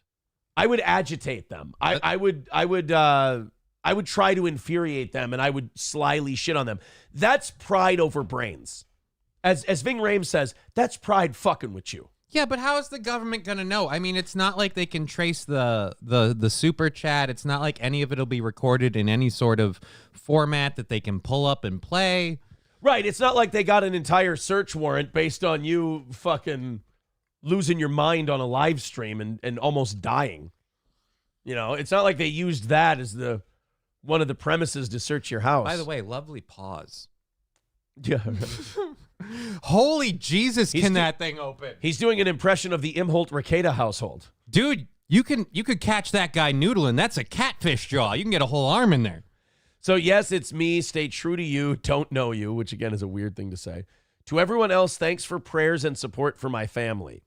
Also, we're both on bond. Government is incompetent. Weird. That's a reference to he posted his bond. Now, in my opinion, if your only conditions on ROR are no drinking and drugs and you're subject to testing, and you bond, or you can pay the bond and you have no conditions, to me, if you were going to get better and you were going to improve your addictive personality to get your kids back and everything else, you'd stay on the ROR. Save some money at the least. Save some money and be held accountable for your behavior so you can show. But he didn't do any wrong behavior. It's all set up. Remember, they planted that stuff up. Right, because he's a patriot. And patriots are being punished by the evil deep state. It's the deep state who had it in for him. They're coming for me just like Trump. So when you pay the bond for... See, now, I was holding out hope. I was like, oh, look, Kayla didn't pay the bond. Kayla's serious about getting clean and being held accountable and cooperating, and so she can get her kids back sooner. According to Nick, that is not the case. The bond for both have been paid. Her lawyer paid it on her behalf. Didn't do it. Lawyer fucked me. Literally. And again, this just happened 2 months ago, so stay safe out there, Vegas. What's Joe? God damn it. Ricada Law, what's your thoughts on fucking hunchbacks? Hunchback nerd men. That's a reference to Patrick Melton, of course. That's who John's talking about. In the grand scheme of things, Ricada Law is actually much cooler. That's very cool. Than any of these guys. I mean, put it this way. I'd rather hang out, as long as there wasn't kids involved. I have to be careful how I phrase this. You know what? Good for John, because he's even about to make a joke about like, oh, Ricada, Coke, booze, blah, blah, blah, Friday night. But he even still slips in. He's like, I know people will really shit on me hard if I like make a joke about this and don't reference that kids were involved. Yeah, like as long as there's no kids around or anything like this, I'm okay with it. I've said this before. I know he doesn't like me, but I think John, there's a good host in there somewhere. Like there's something that's not coming together with John yet that could. I think he's a young dude. I don't think he's like my age. I think he's considerably younger than I am. But like, there's a there with John that he's just got to find something to bring it all I get together. a Red Bar vibe from this. That's the only thing I have. The more he pulls away from his shitty Red Bar impersonation, the better he gets. I've actually been really impressed with how he's pulled away from the Red Bar thing. Are the glasses prescription? Hopefully. Okay. But I'd rather, spend a Friday night or maybe not Friday night. Or maybe Friday night. I don't know. See, just don't make it a Thursday morning. You don't want to spend a Thursday morning with him. I've heard that those can get kind of dicey. Look, just don't bed and breakfast it is the point. All right, don't stay overnight. You never know what weird shit's going to happen. The law, like, you got to leave while they're sleeping. All right. We got to sneak out like Jenny did on Forrest Gump. Doofus. No offense, Ricky. I think you could probably speak for yourself. But it's like, you let me fuck your wife. You got the drugs. You got the guns. I mean. So, this is why I love John. Beautiful. Okay, this is why I love John. Nick just gave him $10. So Nick's thinking that this guy with 150 people watching can be bought cheap. He'd be like, I'm Nick Rekieta. I'll throw this guy $10 and I'll have an instant ally. And what does John do immediately? Shits on him. Just shits on him right away. Hey, Nick, I'd love to hang out with you on a Friday night. You let me fuck your wife. You got drugs. You got guns. It'll be a fun time. There's no kids, right? Like the things Nick would rather he doesn't mention. John just goes right into, I'd love to hang out with you. Fuck your wife. Do some coke. Do some... I'm really worried because we only have like 30 seconds left in this clip. I'm worried that he doesn't respond. Look, he's a fucking doofus. No offense, Ricky. I think you could probably speak for yourself. But it's like, you let me fuck your wife. You got the drugs. You got the guns. I mean, I just imagine Nick's face going from, I've got an ally, to all of a sudden, hey, dude, bro, what the fuck? What the fuck? I just gave you $10. Gave this cocksucker $10, and he's talking about fucking. You're supposed to let me fuck your wife. I gave you $10. I'm the one who fucks. I mean, it sounds like a fucking hell of a time, if we're being honest. Hey, both these guys rather than any of these guys here, the cardboard cutout included. Send Nick the link, they're saying. Oh, yeah, we're going to do super tips right now. Nick, you want to be my lawyer? You want to be my co-host? Dude sends me fucking $12, and I'm like, you know what, dude? I know you neglected kids, but how do we become friends? That is good. John, bravo. Oh, fuck, was that good? A guy tries to big time you and go, oh, look, I'm giving you this, I'm giving you that. And he goes, look, I know you neglected kids. I know I can come over to your house, fuck your wife, do coke, and shoot guns. Why don't you come be a host on my show? I mean, you gave me $12 and you neglected your children. Let's be friends. Oh, what a fucking That guy. was beautiful. Red Honda with $2 says Melton is in a gay relationship with that guy Moody. Well, I think we say allegedly. Unless you caught them plugging each other in the asshole. Adam Simon gifting a membership. Thank you, buddy. Peter Sky Parker becoming a member for 8 months says in Vegas right now. April says hi and stop lying. Just speaking my truth, brother. That's all. 160 away from today's goal. Wow, this thing is dropping. Thank you guys very much for your contributions. The Streamlabs, PayPal, and Venmo links are in the chat. If you'd like to contribute to our show, it's all very, very kind of you. We really haven't had to mention it at all. Yeah. Jackass Whiskey and Pinto Bean says, years ago I talked with Nick on Twitter DMs when he was a small channel, 3,000 subs, just because he was from Spicer, a hop, skip, and a jump from me. I have to say, I kind of want to listen back to that last 40 seconds of John again. Fuck, that was funny. Rekieta gives him $10. He just starts shitting on Nick. This is what I love about John. And unfortunately, in today's world, this is why John will never get too big. Because you kind of have to like suck dick and ride coattails or bring in an audience that you already had. unfortunately. Or you can take these guys' route and grab somebody's haters. Right. Yeah, or that. But, like, John will just burn everything down because he's in a mood someday. He's just like, God, it'd be really funny to call this guy a piece of shit. And then he just does it. I respect that. As long as there wasn't kids involved, I have to be careful how I phrase it. But I'd rather, spend a Friday night or maybe not Friday night. Or maybe Friday night. I don't know. See, with Recato Law, like, yeah, look, he's a fucking doofus. No offense, Recato. I think you could probably speak for yourself. He calls Nick a fucking doofus. Recato Law, no. The guy just gave you $10. He's like, stay true to yourself, brother. And, my wife bonded out too. And, thanks for the prayers. And he's like, all right, look, you fucking doofus. I gotta hear that part again. Fucking John, man. Who's got you now? Spend a Friday night or maybe not Friday night. Or maybe Friday night. I don't know. See, with Recato Law, like, yeah, look, he's a fucking doofus. No offense, Recato. I think you could probably speak for yourself. But it's like, you let me fuck your wife. You got the drugs. You got the guns. I mean, it sounds like a fucking hell of a time, if we're being honest. And Dick Masterson. Oh. Never give John money if you're expecting to buy his loyalty. I have to give John respect in that regard. The man can't be bought. That was a very, very funny clip. That was very funny, John. Great work. That's John from Win by 2 Radio, who, again, not a fan of mine by any means, but funny is funny as far as I'm concerned. Look, he's a fucking doofus. But you let me fuck your wife. You got the drugs and the guns. Like, as long as there's no kids involved. Oh, shit. I just love the word doofus to me is, I just love it. Red Fox Mad with $9.99 says Nick needs to learn a degree. Money, trust funds, houses, material things mean nothing. We are eat, shit, and piss the same as everybody else. We all turn to dust and dirt when we die. I keep saying that I hope everyone gets clean and happy. I don't want anyone to be happy in the current state they're in, because that's not a happy way to be. That's a very destructive way to be. But I hope everybody gets, into a happy place. The only thing is, the only difference between me now and this is a very good point by Matt. He says they got Bedbugs at Hackamania, but you hosted a COVID super spreader event. That's true.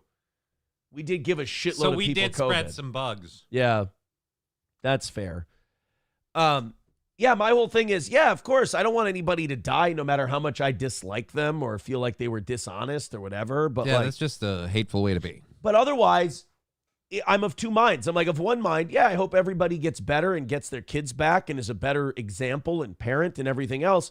On the other hand, if they don't, no hair off my back. I don't give a shit. Fine. Best of luck to you, but figure your shit out. It's kind of the Will Sasso thing. I'm like, they'll learn from this. They'll get better. They'll become healthy, and they'll be better people and get their kids back. Or they won't. Red Fox, thank you, Red Fox Mad, for the $9.99. 155 away from today's goal. Go ahead. Click that Streamlabs PayPal and Venmo, or throw in your super chats. You guys are, holy shit, thank you very much. And then we'll just do a show the whole time eventually. As we've been doing. Over 1,300 checking out the show. I'm so thankful that you guys have continued to watch this show since our little blow up a couple of weeks ago. Peter Sky Parker with $5 says, help a brother out. Should I focus on the hood or should I go inside? Also, she wants to know how Gordy is. Gordy's very happy. Gordy's been gaining a little bit of weight. He's been doing very well. We've been playing a bunch.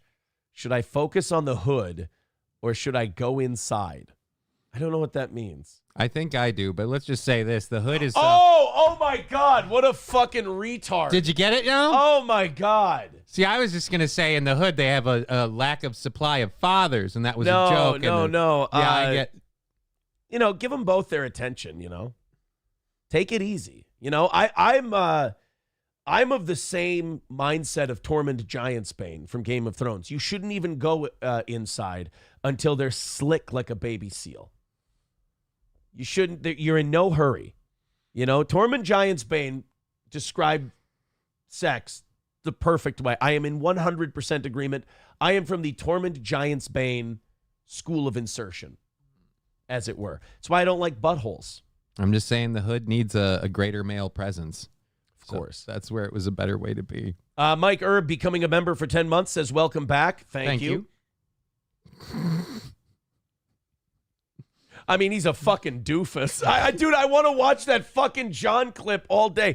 Is John DiCaprio watching our show right now? I would love to have him on. Can someone please get a hold of John DiCaprio? He deserves an attaboy for that handling of that fucking super chat, dude. That was really funny. Well, if you want him on, I'm just going to ask a question quick. Are you paired in case he calls, or are you going to send him the link to Zoom? I've sent him a Zoom link. I'm not connected. Thank you very much. I was just trying to get in front of it. Thanks for the reminder.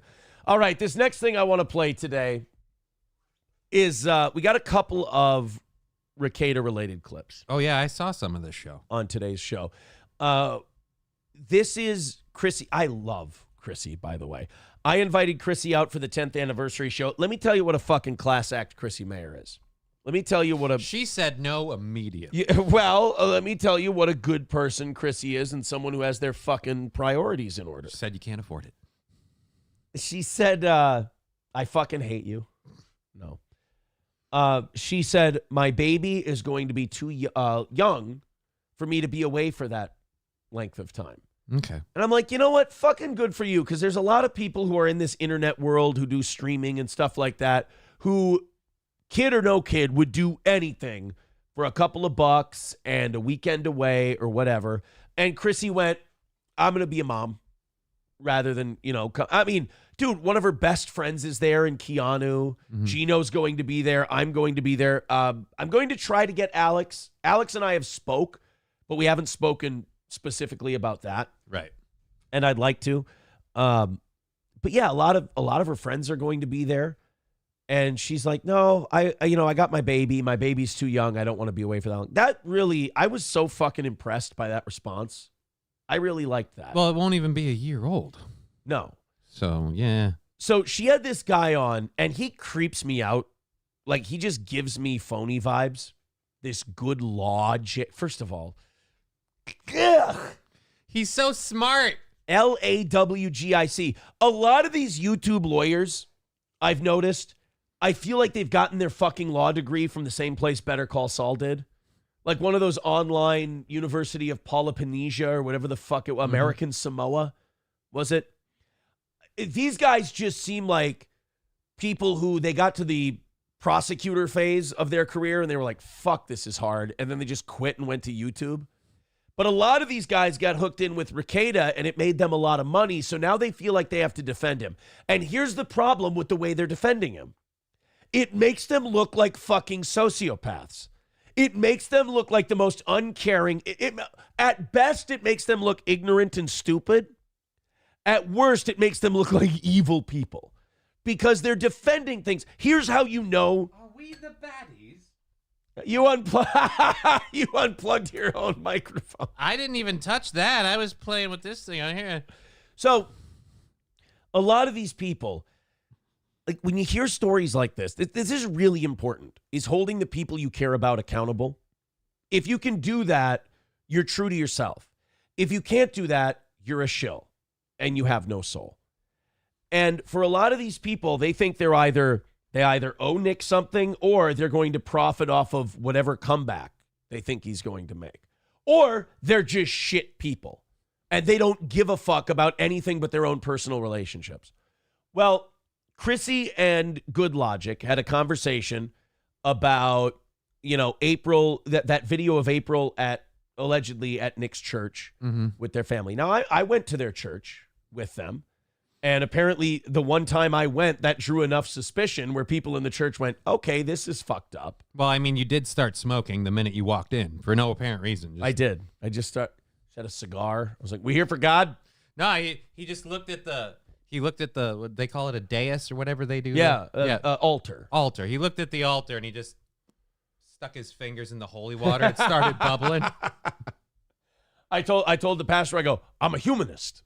Maybe the last humanist. Is it neck deep? Neck deep. I've been neck deep in the shit since the whole thing began.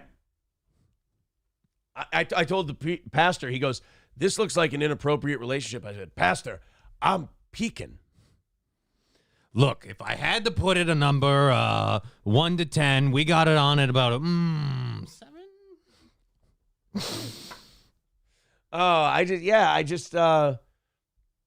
I looked at the pastor and I said, your God is an absentee landlord.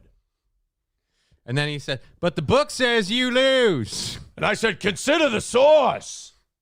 I went to the Recated Church and I told the pastor, I looked at him and I said, Pastor, I know what you're thinking about the 4 of us. Look, but don't touch. Touch, but don't taste. Taste, but don't swallow. And meanwhile, while we're jumping from one spouse to the other, you're up there laughing your sick fucking ass off.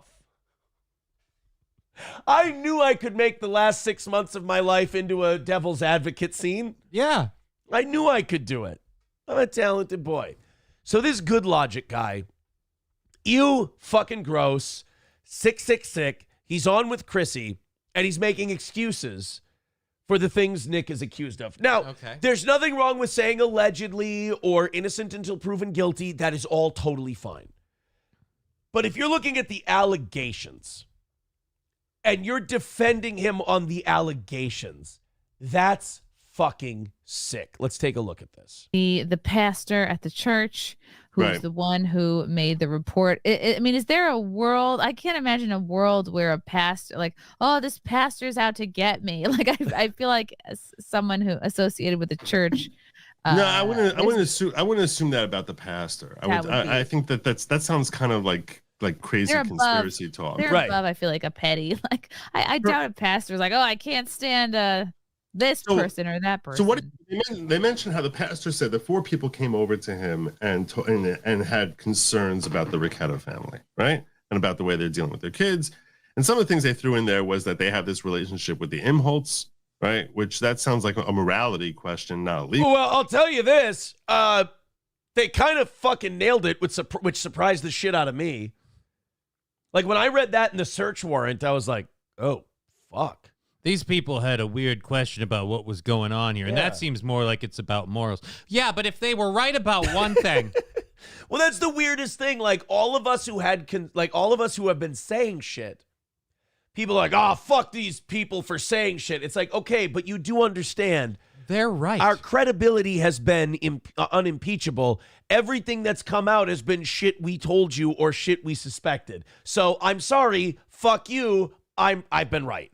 But the community was too. The pastor was too. All of them fucking nailed it. Like, the police noted all of these things, and it was all shit that the neighbors and the pastor said. Now, they would have a better view of it than I would because, like I said, I've been gone for about 2 months since all this shit started going down.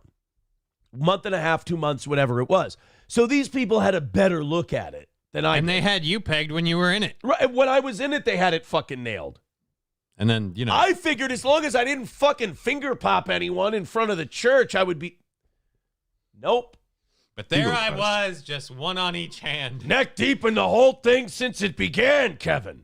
Right? I mean, but I guess perhaps the environment that they might be creating for their kids or something of that nature, whatever it is. I want to ask you, Chrissy. Not something of that nature, Good Logic. 26 grams of cocaine, guns, and a messy house. And a pastor complaining that the kids were hungry and were wearing the same clothes for a few days in a row. I mean, that's not like, or something. That's like very specific things that people are concerned about. Well, allegedly, they apparently had exactly this much. Right. Those 4 people, you think they came as a group to the pastor, or you think they came one by one? Who cares? Who gives a shit? I would think one by one. As long as she came first. That's what you're assuming. That's what I would imagine. If it's happening organically, But, I feel like a bunch of people have to talk. Right. Here's what probably happened. One person felt crazy for feeling the way they felt. They talked to someone else. They talked to someone else, and that person also felt crazy, and they went, oh, no, I've been thinking the same thing. We're just both nuts. Yeah. And then they talked to 2 other people, and they went, we've been thinking. So all these people organically had the same thoughts. And then they went, well, if it's 4 of us having these same thoughts, where there's smoke, there's fire. Let's go to the pastor and talk about him. You got to remember, this is a small town. The pastor is, This isn't fair. I've known the Rackets forever. I haven't gotten a pop at Mrs. Racket. I'll be damned if this new guy cuts in front of me. Let's go talk to the pastor. In order for 4 people to come forward, right? Because they all have to decide. Well, then we need to rat out our fellow parishioner. Rat out. Right? Rat out? Listen to this fucking tool bag. You've got to rat out our fellow parishioner. Dude, you understand that churches are about community and fellowship. And if they feel concern for anyone, that's what a church is about. Speaking out, being a community. I'm worried about this person. I'm worried about that person. Like, church is the ultimate see something, say something organization. Yeah, he's just going to rat him out. I mean, why won't you guys just let this dude live his wife? Well, he wasn't doing that. Well, but either way, do that and abuse your kids. Why should we intervene on behalf of, 5 children? Why would we do that? As a church and as a bunch of Christians, if we feel something immoral is going on, why should we tell our moral leader? That would be fucking weird, dude. You know what happens when we die and we go to the pearly gates? Jesus is going to be like, hey, loved how you turned your back on those 5 innocent kids. Come on in. Way to not be a rat, good Christian. Yeah. Like, who could we... Yeah. You know what I love about this? Chrissy is so not with this guy. Yeah, she got it, and she's trying to keep the ball in the air, and then as she's processing his thoughts, she's like, wait a minute, what? And by the way, there's a term that they're using for people defending Nick that's shitting on me really hard. Can I hear it, please? They're calling them Jannies and sweepers. Because I talked about how I'd try to clean up the kitchen and sweep the floor and clean the table and make some food and stuff like that. So they're calling them Jannies. Oh, no. But you see, this is what happens when you own your past and you own your mistakes. Like, when people make fun of you for them, you can now join in laughing with them about it. Jannies is objectively funny. There's been some great jokes made at your expense. I've laughed at a lot of them. Do any of them include the word cuck? I sure hope not. Oh, dude, there was a whole song. I watched a music video on my show. I will admit, I'm sure they're very funny. They are. I can't watch the song. Yeah, you probably don't want to watch the song. I can't. You probably I will say this. God bless anyone who does it. I'm sure it's very funny, and God bless anyone who's entertained by it. I will admit, and you can clip this if you want to, I can't watch them yet. If you want to see it, it's at the beginning of my, pretty much the beginning of my show last Friday, I think. Someone linked it, and we watched it. So, yeah. It's good. Is it good? It's good. But not something I'd want to watch? Yeah, no, it's good for anyone who's not you. It's great. If you're not Aaron or anyone involved in this situation, it's fucking hilarious. I mean, I wouldn't watch it if I were in it. So me confessing my sins has not caused them to go easy on me? No, I don't think so. Oh, that's so fair, though.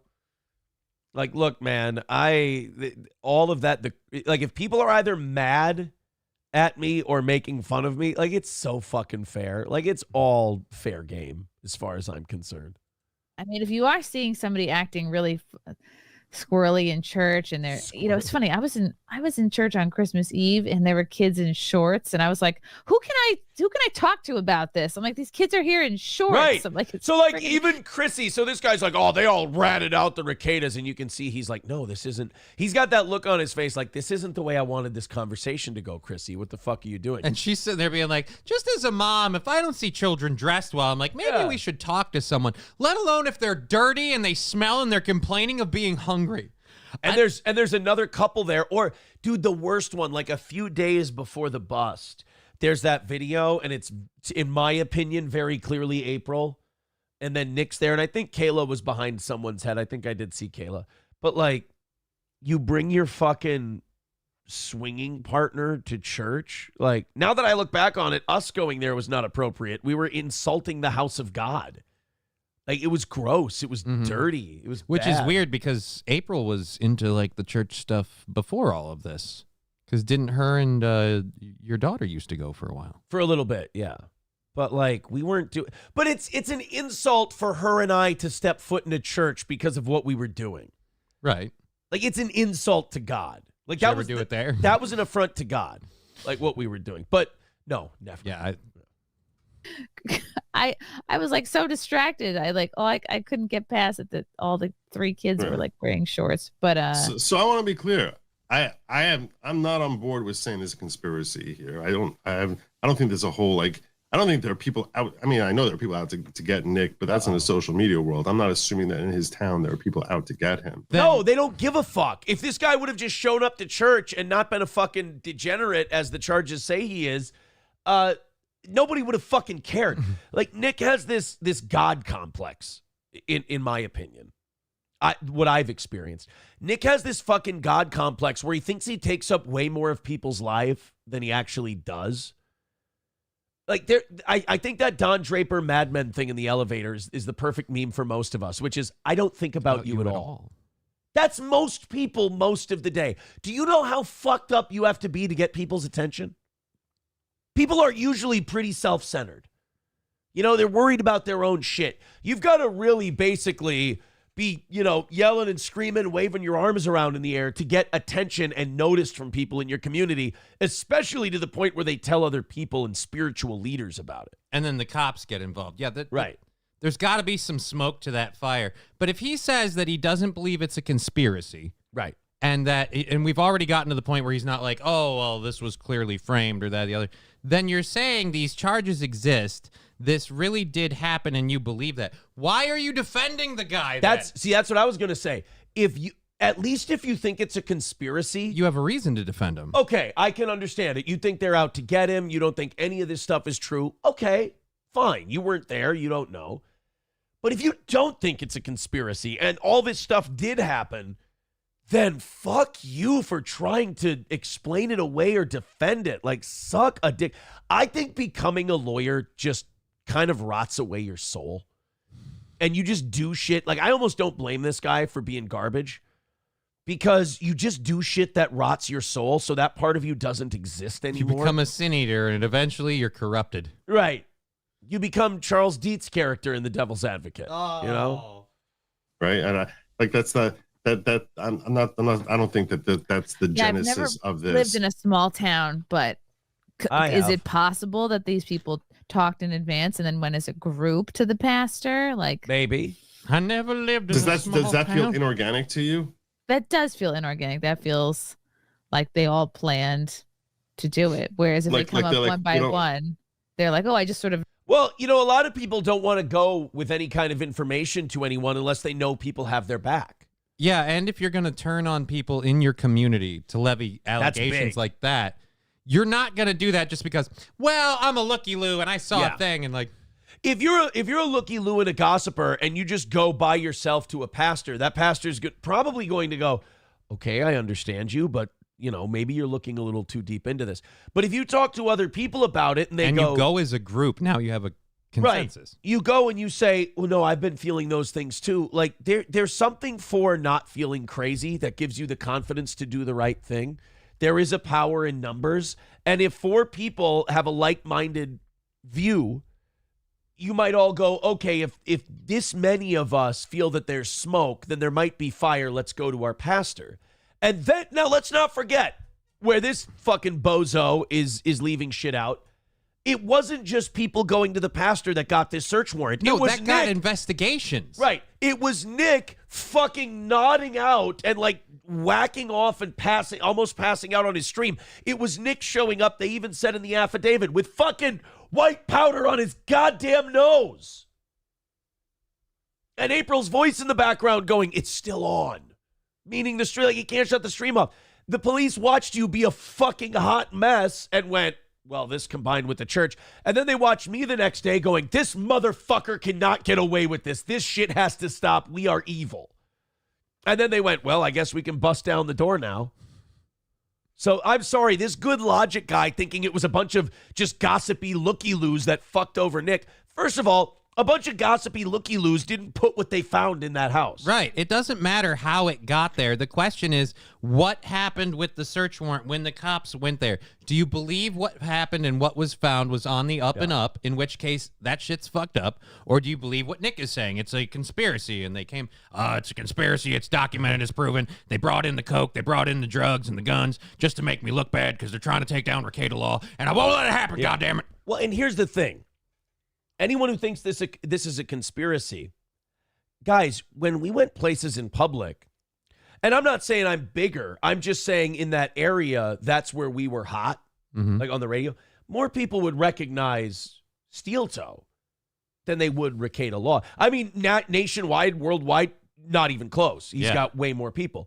But like in that small town little area, the Steel Toe morning show was it was a hot thing on the radio. People remember it. And all that stuff. That's why I'm really sad the news coverage dropped it. Right. It's not like, people. And by the way, thank you, Fox 9, for putting the name of the show in there. Did they? I had the M-hole thing, but they did. But my thing is this: like, if you think this was a conspiracy, dude, we ain't talking about 2020 Nick Recato. That guy's gone. Like, that guy has fallen off big time. We're talking 2024 Nick Recato, which was a shell of what he used to be. And those clips exist. You can compare then to now. That's the worst part with this. There's no reason to get him. He was already getting himself. If anything, this helped him maybe get back on the straight and narrow. Will it? I don't know. Time will tell. But this idea, it could have been a conspiracy. He's not important enough. And if you wanted to destroy him, you just had to sit back and let him go. I've noticed this guy looks funny. Right. Or maybe more organic to me one by one. Or perhaps that they're passing judgment on him on a moral basis and now trying to basically hype up that this guy's a bad guy, he's a bad influence on his kids. We need to get his kids away from him because he's basically having this uncomfortable, what they presume to be sexual relationship with the Imholtz. So it's like, so we have this. So this whole thing is weird. But how did the church people know? How did the church people even know about the Imholtz? I don't think they've been smelling dicks. We were there. I went there. He was a fucking fan of the show at the church. He was like, "Hey, Aaron, big fan." Like after the service, I shook his hand. He's like, "Hey, big fan of the show." I'm like, "Oh, thank you, buddy. I appreciate it." It was the pastor. Pastor was like, "Hey, man, I'm gonna bump up your numbers. I got an idea. What do you think?" I mean, you're going downstairs when you're done, and I can't save you, but I love the show. Great show, you hellbound sinner. The whole gang is going to church. I don't think it's like, hey, we'll have a nice little Sunday. We'll go to church, then we'll jump in the hot tub, then we'll do some coke. Like, I don't. Chrissy, I know you're making a joke. She's like, I don't think it could be like that. It was. No. I'm kidding. I'm not saying it was, but Chrissy, you're not that far off.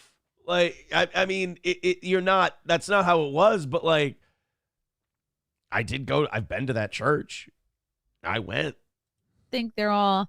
I don't know. Maybe April came to church.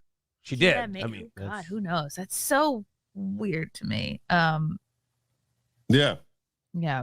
Dude, I went to plays. I went to piano recitals. I went just like an aunt or uncle would, right? Only. Never mind. Never mind. I personally, I don't understand the whole relationship there. I don't understand anything. Give me your phone number. How long you got? I'm not going to talk about it publicly here on the air, but give me your phone number. I'll have a little talk with you. Good logic. About what happened there with the Imholtz. None of it. Yeah, there are hot tub streams. So is it possible the church goers go, all right, we started looking at Nick's content. Yeah. We saw the hot tub stream. We're grossed out. And we're angry. Hey, I'm working on my titties, Good Logic. You just fucking relax. Even he admitted it was cringe. Yeah, and it was my idea. Because it would throw people sent Had a lot of good ones lately, haven't you? Neck deep in it since the whole thing began. Out of sorts, and he's like looking bad, possibly masturbating. We saw that whole stream. Yeah, we're concerned. Yeah. I mean, I like I said, I think it's very possible that they're basically I don't know or look, maybe they went up, maybe the kids are going around to everyone in church saying I'm hungry. Maybe that happened. I don't Maybe the kids know. are going around eating all of the what do you call it? The crackers. Yeah, maybe they have some sort of communal plate there with snacks, and the kids are loading up their pockets, and everyone's like, "Whoa, Yeah. whoa!" Meanwhile, Dad's hitting the wine chalice. It's all just fucking nonsense. They're handing out communion wafers. The Ricada kids are the only ones that are adding ham and cheese. Just make a little Lunchable out of it. Oh, Father, do you have a charcuterie board by chance? We need some fucking good fats. More Get of some these. food at home. Got any more sleeves of these crackers? We're fucking starving. I don't know. I like how does anyone know? I don't know. Maybe I don't know. Maybe Nick is at home, beating his kids. I don't know. Jesus. Then don't try to defend the guy. First of all, no. That's never been levied. People think that like this, and again, I'm not going to talk about my specifics, but people think that a lot of this, like any of this is personal with me. Absolutely not. You've heard me defend some of these people when people say like over the line fucked up shit, Like, it's usually if it's anything gay regarding the two of us. I'm like, hey, I'm still a homophobe, goddammit. But, like, this guy, like, maybe he's beating his kid. No, he's not. There's no beating of any kids going on. Maybe he is. I'm just saying. No. I don't jump to that assumption.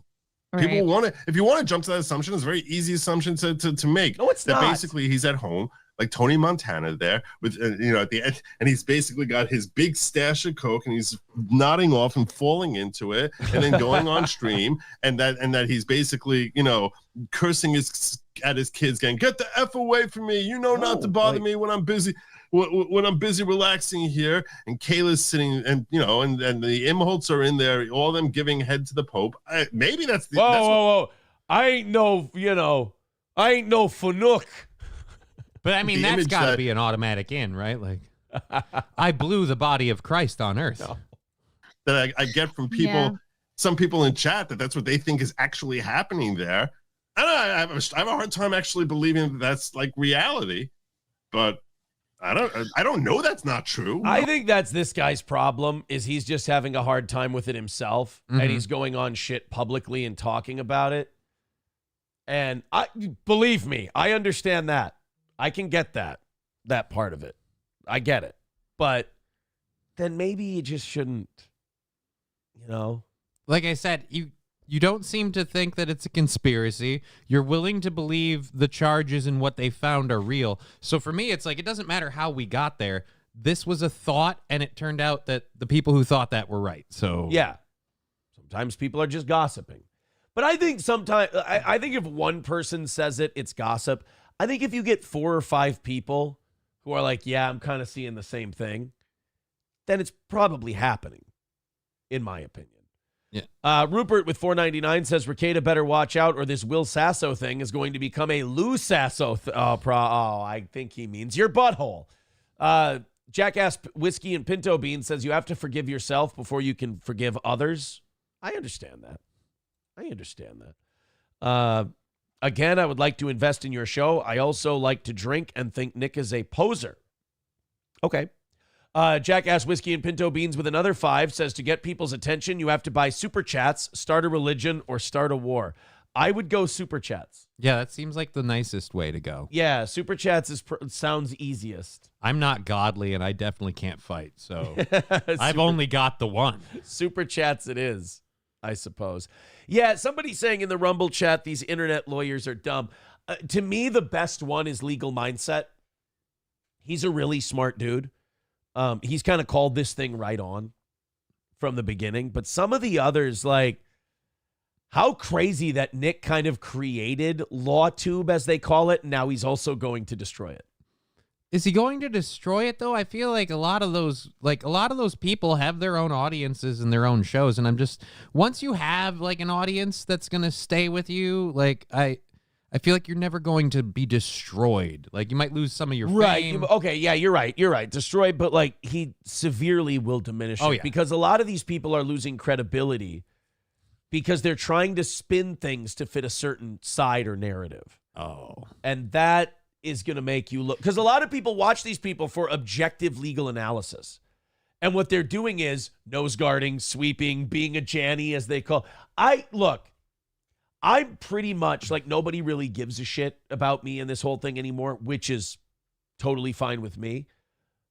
But like the fact that my lasting legacy in this is the terms for defending Nick will be making fun of me.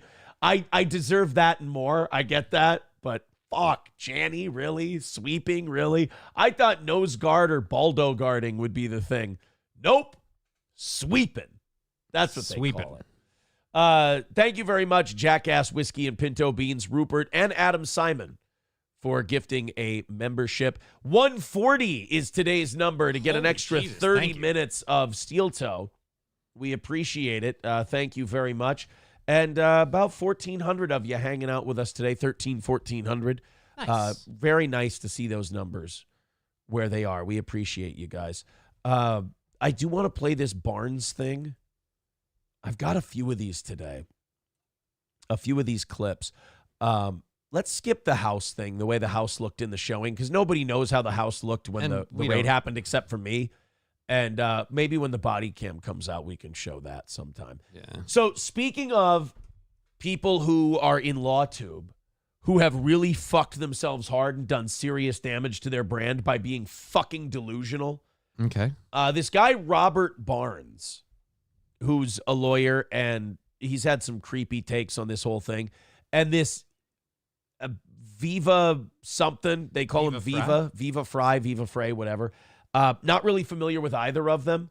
But as I watch Legal Mindset, he's been talking about how this Robert Barnes, like when that search warrant affidavit came out, anyone who had like a first year law education went, this warrant is solid. Like this warrant is rock solid. You have more than enough probable cause to get a judge's signature and go in there and search the place.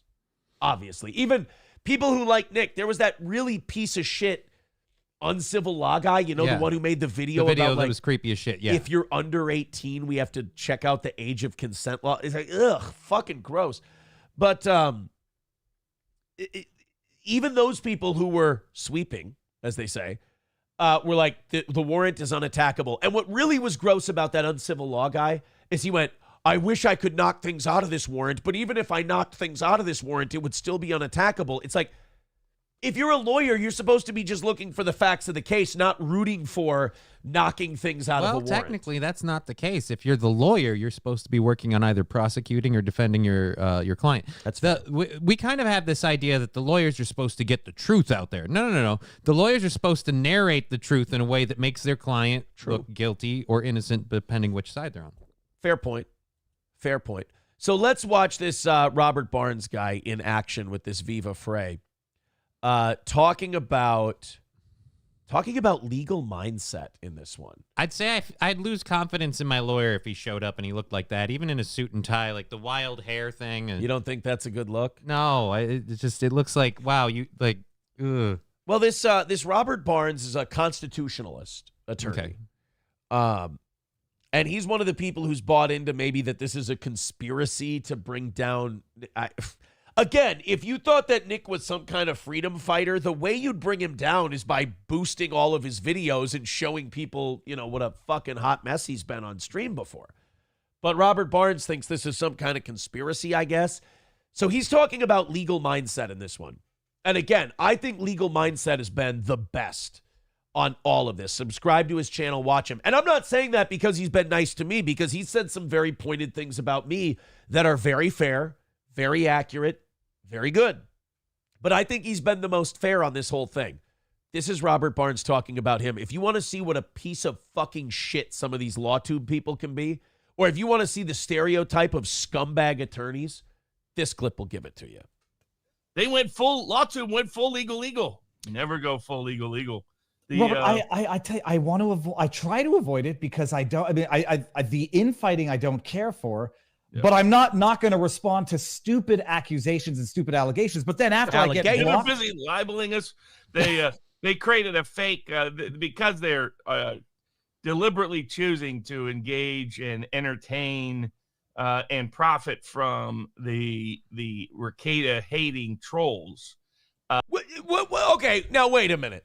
So because Legal Mindset looks at the warrant and goes, it's rock solid, it's good, this looks bad for Nick. Dude, if I'm Nick's defense attorney, I want a guy like Legal Mindset on the legal team. Because he's going to tell you the smoke truth. Up his ass and then be horribly disappointed at the end and then go, oh, and by the way, here's my bill. So then they go, oh, they're all just profiting off of. Well, first of all, you can't avoid profiting off of it if you're going to talk about it. You can't avoid it. We're all act like you're not trying to profit off of defending him. Right. You think there's something in it for you to defend them. You're talking about it because you know people will show up. There are no angels in this. We're all doing this for multiple reasons. We all look at the numbers and either consciously or subconsciously go, this draws. Howie Mandel really needs to get, like, I don't know, with the program on the whole. You're profiting off of being his friend and everything on the rise up. And if he goes through shit and you keep talking about it, you're profiting off of it again. That's not good or bad. That's just you doing you. That's just the way it is. If you have a show and you talk about shit, you're profiting off of everything. So, yes, we're all doing that. I hate when people try to act like they're above it when they're doing the same exact thing. Those people are flooding my chats. They went and created a fake locals page of me. There's a bunch of people at vivabarneslaw.locals.com that are following it. Get the plug in there. Everyone else is profiting off of this. Let me throw my full locals URL in this thing. You know, I don't want to profit on this. Right. We're just good people that care. Right. Everybody else is just a money-grubbing profiteer. Exactly. Buy my mug. Don't know it. Locals is trying to fix it in order to get fake statements up about me. They're creating deep fakes about me. They're trying to raid a bunch of, they brigade anybody's chats or comments or anywhere elsewhere. It's generally frankly, you could ask Nick Rekieta. It's a bad idea to entertain these people. For example, the Kiwi Farms crowd, they're busy trying to crowdfund so they can get the body cam footage of his. Which, by the way, is fucking hilarious. That is really funny. Well, if you guys want to defend him so bad, don't you want the body cam footage? I'm sure it'll exonerate him quite nicely, won't it? Yeah, exactly. Show him how it's all a scam. It's all fake. It's all set up. His kids and broadcast it to the world. I mean that's just sick, disgusting people. That's who they're dealing with. Well, we'll deal with it with Legal Mindset. If you come after me and libel me repeatedly, as well as flood my chats and the people that are part of our community with what's known as toxic Twitter, which is what he was doing, then maybe I'll take the time to ask and research why it is you suddenly left the state of Florida and went to Southeast Asia as a single man. What a piece of shit. Like, what a shitty, cunty, passive-aggressive thing to say. We all know what the insinuation there is. Right. We all know what he's trying to say. Mm-hmm. He's trying to do a little Murray Head one night in Bangkok over here. Like, come on. Are you really that butthurt that people are criticizing you? Because that's what this is all about. You're being criticized for your shitty legal takes. Legal Mindset has been ripping you apart on your shitty takes. And you're sitting here going, well, maybe I'll investigate why you moved to Southeast Asia. Go ahead. I'm sure Legal Mindset moved to Southeast Asia because he'd rather live there. I love these assholes spend a couple of minutes explaining the depths that people will go in to impersonate them to get shit out there. Yeah. And they act like nobody's hated Legal Mindset enough to look into him and try and find this shit out. I'm sorry, buddy, but you're not going to do anything a troll hasn't already done. Exactly. And maybe when I do, I'll find that you chose the town in Thailand most infamous for one thing. You know what that thing it's most infamous for? The town Legal Mindset chose to leave Florida for, to live in Thailand and to legally provide services to other, let's say, similarly situated individuals, is a town world famous for which documentaries have been made for child prostitution. Wow. So this guy's sitting there going, people are libeling me and I don't like it, which they're not, but people are libeling me and I don't like it.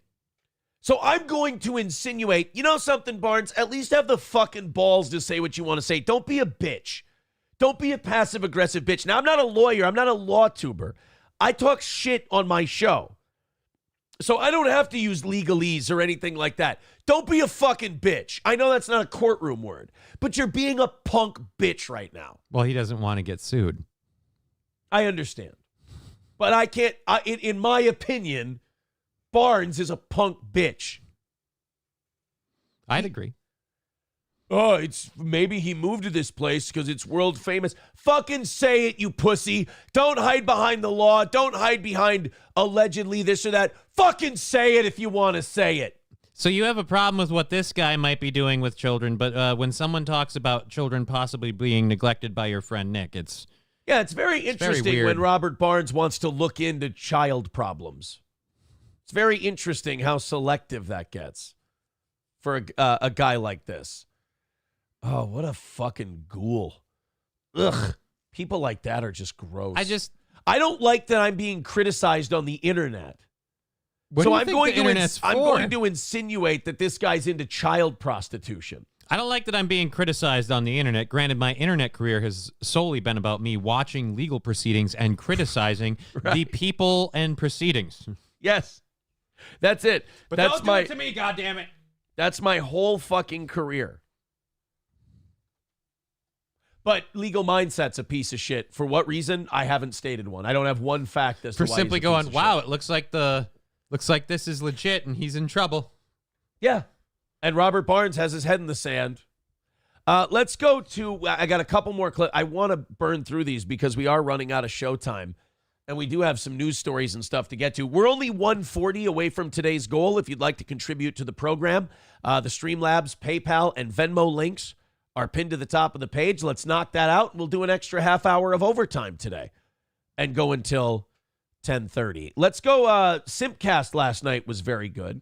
Okay. I love all three of these girls. All three of these ladies have been incredibly nice, incredibly supportive to Steel Toe and everything else. Of course, Gino and Keanu, I'll be in their wedding. Mm-hmm. Very excited about that. Chrissy and Lila both I've texted with. Chrissy I've spoke with. And by the way, Lila I'm dating. None of these three have been like Team Aaron, super, like saying nothing but good things. All three of these people have had critical things to say to me in person as friends. And it's been very valuable. Now, have also these three been incredibly supportive? Yes. But they've been true friends in that they've been very supportive, but they've also levied their criticisms, especially Lila, and they've been correct criticisms when they deliver them. So these three, I consider all three of them friends. They're talking about the situation last night on Simpcast, and I thought this was hard to watch because I really do feel for Keanu. I'm, of course, a groomsman in their wedding. Right. I'll be hanging by Gino, as he asked me to. I'll hang by him during his wedding. And I think as far as Keanu's concerned, April is still a bridesmaid. But if she can't make it, do you fill in for her too? Like you got to do both? I walk myself down the aisle. Yeah, and then you just like hop back and forth during the ceremony? I don't know what the possibilities are. I'm not sure. Will you wear like a suit up top and a dress on the bottom, like a half and half? That's a good idea. Maybe a skirt. Yeah. I don't know. That's not a bad idea. But like, you got to feel bad for the person, like if she does have to replace April. Yeah. You feel bad for the person who gets asked because A, they have to walk with me, and B, you were like... Your runner-up. The alternate on the Olympic team. Like, yeah, I made it into the Olympics, but like only because someone got the flu. And then you can't be humble about accepting it because you know that it kind of happened for a shitty reason.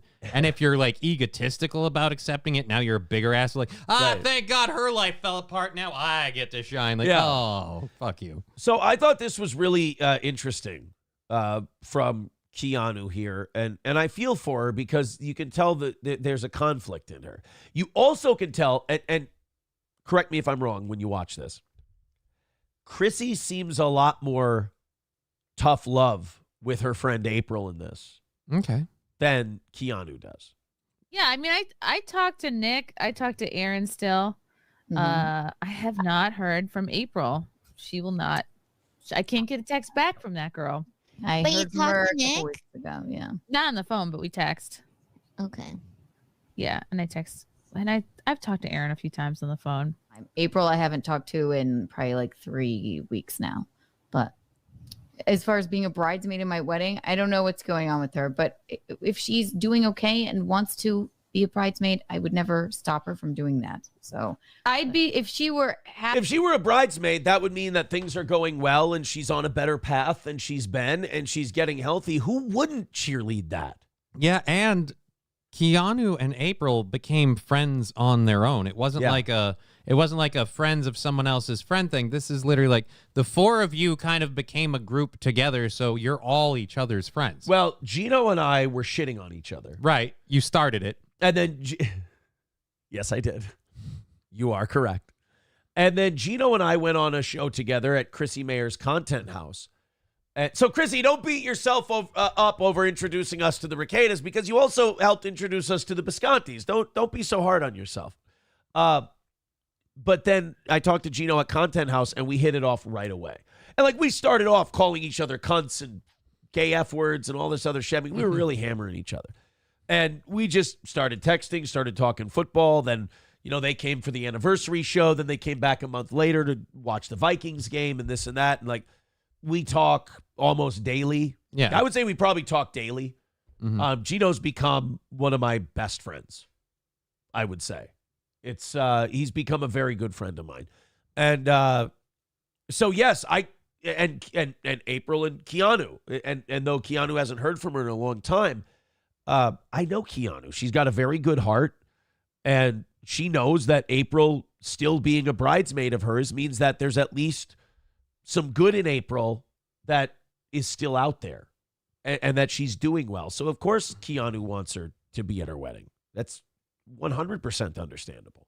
Happy, healthy, and okay. And she just decided the day of to come, and, you know, I'd let her do it. I wouldn't be okay with her not saying anything, not responding to you. I love and her. And then she shows up the day of your wedding, not knowing what to do, where to go. No rehearsal dinner, no chat with the rest of the bridal party. If she just were to show up. Okay, if she brought Nick Ricada with her, I'd have a problem, all right? I'd have a big problem. Tell her she doesn't get a +1. She does not she gets get a +1. Oh, wait, she doesn't. Never mind. No, there's no +1. We were a together invite. We are each other's +1. So, oh, God, I love this. They're going to make neither one of you gets a +1. You have to be together. Right, yeah. Okay, but no, I would be, if she were happy, healthy, and... Yes. We all keep using that phrase, happy and healthy. That's the key. What we're all trying to say is away from those fucking crazy people. We don't think what you're doing is the best for your health. Right. And we're not sure you're happy. But if you're happy and healthy, we're happy for you. And out of all three of us, Gino, Keanu, myself, Gino's been the most direct. I feel like the toughest. Mm-hmm. Honor. He said, look, we are the sum of the things that got us here. And you were found in a house with drugs, guns, and children. You have to answer for that, but you can recover. You can turn your life around. You've got to get away from these toxic people. Like, Gino's been the most direct publicly on shows and stuff. I've been direct privately up until a couple of weeks ago when I just, you know, I had to do the Paulie from Goodfellas where I go, I have to turn my back to you now. Because you get tired of being called an asshole and a monster and a piece of shit for going, maybe this isn't the right direction. Well, if anyone's going to fight you on things that you believe in your life, like how your life should go, either A, you cuck out and do what they want you to do, or B, you stand up for yourself and do your own thing. Right. I swear to God, 2 days before she said, I really want to come and, you know, you're come to the too wedding. easygoing. You got it. There's some things you have to know in advance, and I think a wedding is one of them. Where you, I think a good person would not leave you hanging on your wedding. See, like Chris, I think Chrissy might be holding a little ill will. I think that's just what it seems like, or she's just speaking in generalities too. I love that Keanu has poop written on her board. One way. Yes, exactly. But I don't know that she might. I don't think she has been in her right mind for quite some time now. So I would agree with that. I wasn't in my, up until very recently, I haven't been in my right mind. I'm not convinced. So, I mean, there's all of that, too. Jackass Whiskey and Pinto Beans with $2 says, I wanted Lila to be my gardener. 383 Novocaine with $5 says, one good thing, Aaron, when you and April hook up for a pity bang, you don't have to worry about getting a phone call a month later saying, oops. Jackass Whiskey and Pinto Beans with $5 says, Keanu is my kind of woman. Flat-chested, nice hair, and divorced in 5 years. I'm not going to tolerate that kind of talk about my buddy Keanu. My friend Gino's fiance. I don't think she'll last 3. I would have got him 10. I'd have got him 10. I watched that movie last night. Oh, really? Yeah, I watched Liar Liar. I texted a friend of mine. I hadn't seen it in so long. I texted a friend of mine and went, Liar Liar's a fucking banger of a movie, dude. And I'm relating to it way too much right now. That's it. It's just a solid flick. I don't know what to tell you.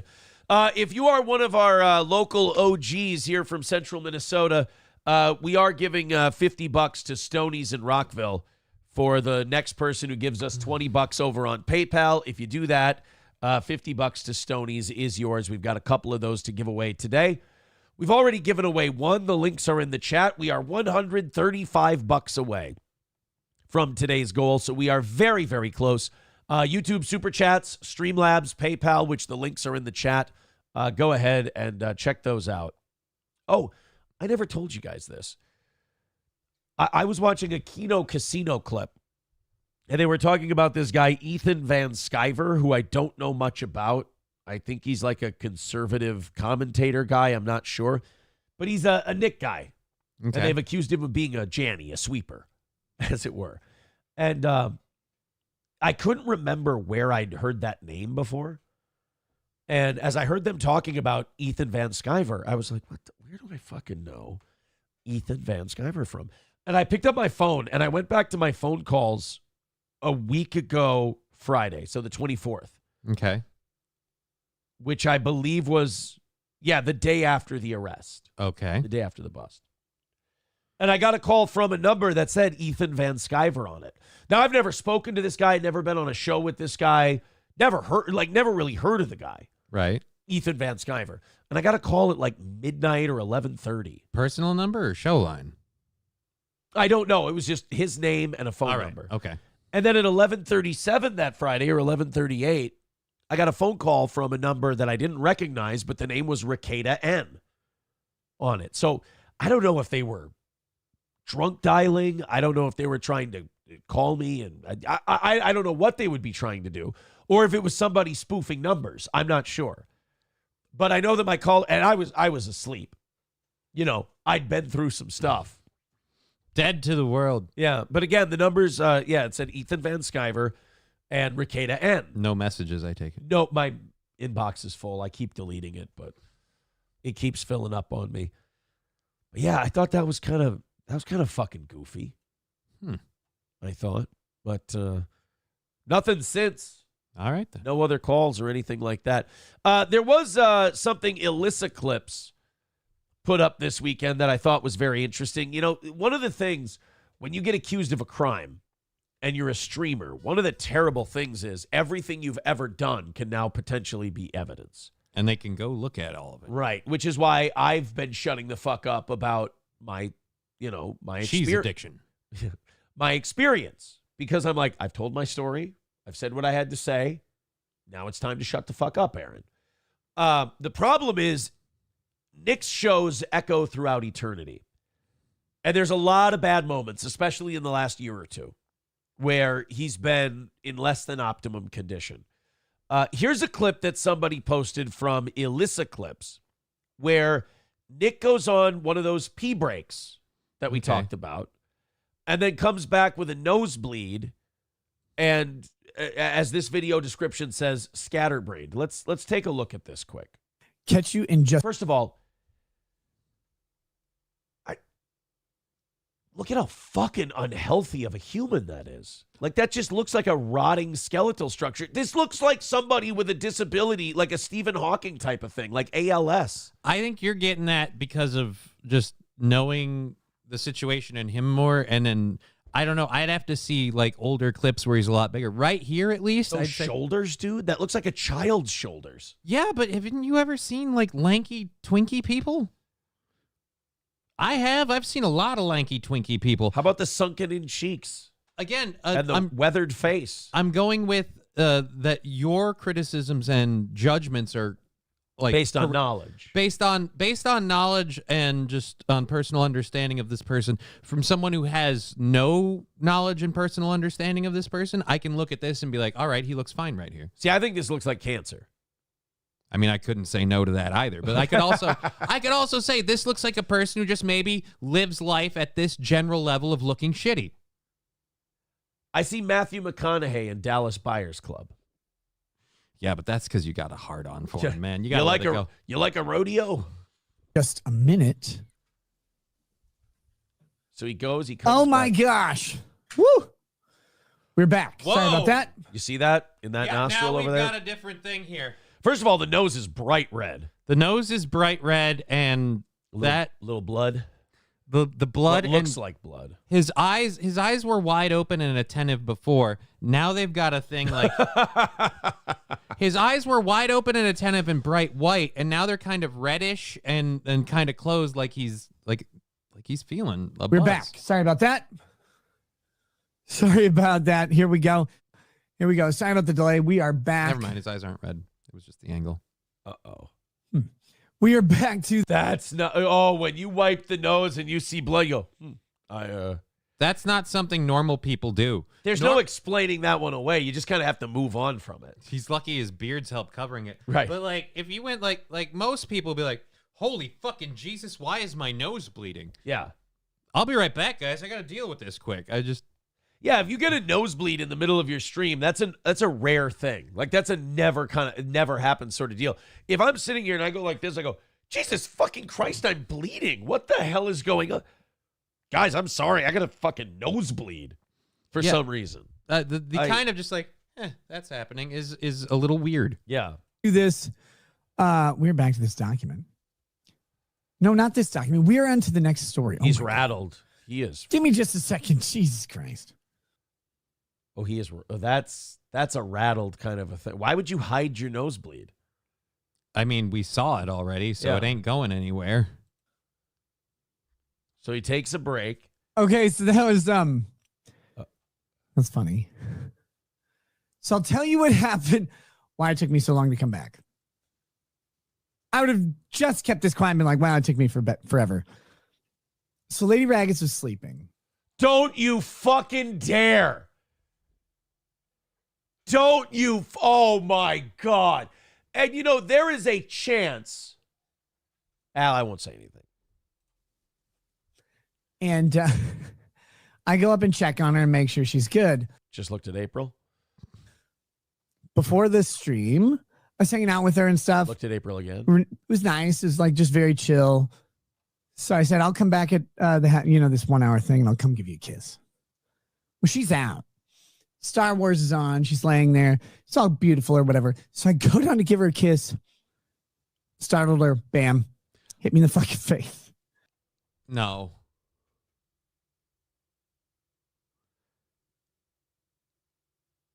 No. Your nose, if it was bleeding like that because she hit you in the face, would still be red and would be puffy. We would be seeing a escalation of injury here, sir.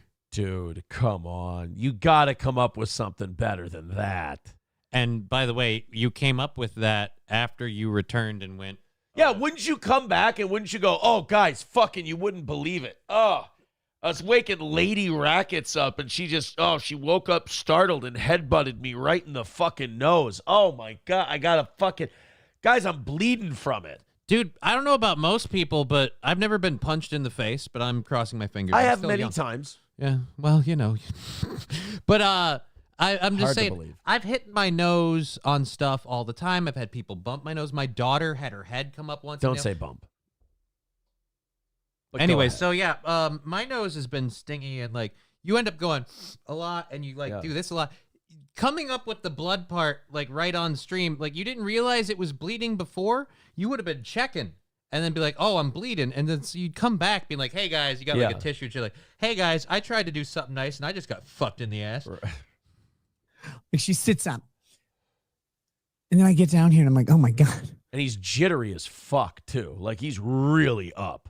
And his nose isn't red anymore. Like, he cleaned off the blood. If you took, like, a trauma thing, we'd still be red and getting a little puffy. It's actually bleeding. So, sorry about that. It was fun. It was that's good times. That's good times. Anyway, okay, we're gonna move. This is a rattled dude. That's a rattled guy. Holy shit. And I don't know when this show was. I don't know when this show took place. Somewhere in March. Oh, is that what it said? So, then the thing is, this is from March. Then there's a good chance I was there. This was back in March. I was still there at that point. Okay, so I never, if I was there for this one, I never saw such a thing happen ever in my life. Maybe there's a chance I wasn't there. We're going to move on from that one. Proctologist says, well, your nose probably hit her before you lean down. Yeah, I mean, technically, but look, this is a safety hazard for me in general. I mean, let's be honest. Wow. Looking at April. It's a big nose, right? And the logistics of kissing around this thing are fucking difficult. Very fucking How do difficult. you feel if you're April and you're supposed to be like this guy's swapped person and he's sitting there talking about kissing some? Oh, man. I have no idea. That was uncomfortable. That was uncomfortable to watch, to be quite honest. Like I said, it's weird where your nose is bleeding, you catch on stream, and then your answer is someone hit you in your nose? Yeah, I got headbutted by a woman who was waking up. Lie to me better, bro. Tony with $2 says he sounds like a woman. You get a pass, Aaron. Thank you, Tony. Jackass Whiskey and Pinto Bean says Ethan Van Sciver was ousted out of DC Comics by woke politics. He is a comic artist. He's okay. He was involved in Comicsgate. He has a big ego. Oh, okay. So he's one of those guys that could kind of grift off the woke thing. Okay, well, look. Everybody has their thing, I suppose. 1:30 away from this morning's goal and 30 minutes of overtime. Thank you guys very much. Almost 1,400 of you hanging out with us. Everybody hit like. Everybody hit subscribe. We appreciate all of your contributions that you have for this program, whether it's a like and a subscription, whether it's a contribution to Streamlabs, PayPal, or anything like that. Let's get into some of the Trump stuff for today. We got quite a bit of that. We've also got, I'm excited about this one, the Fredo Cuomo. Which one?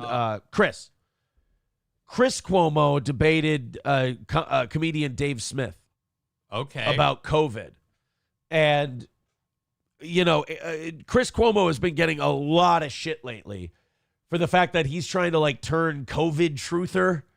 Yeah, I'm sorry, but you ran defense. Yeah, after he was on CNN, just basically motherfucking anyone who didn't like the vaccines, sucking vaccine dick, criticizing ivermectin, Joe Rogan, all this shit. Filleting Fauci. Right, now he wants to act like, oh man, I'm, neck deep in it since the whole thing began. Some of this is really questionable. Glad you're doing that now, buddy. Right, exactly. So now, Dave Smith debated with Chris Cuomo and basically called him out on dude, you can't just whitewash the fact that you were a part of all this. Right.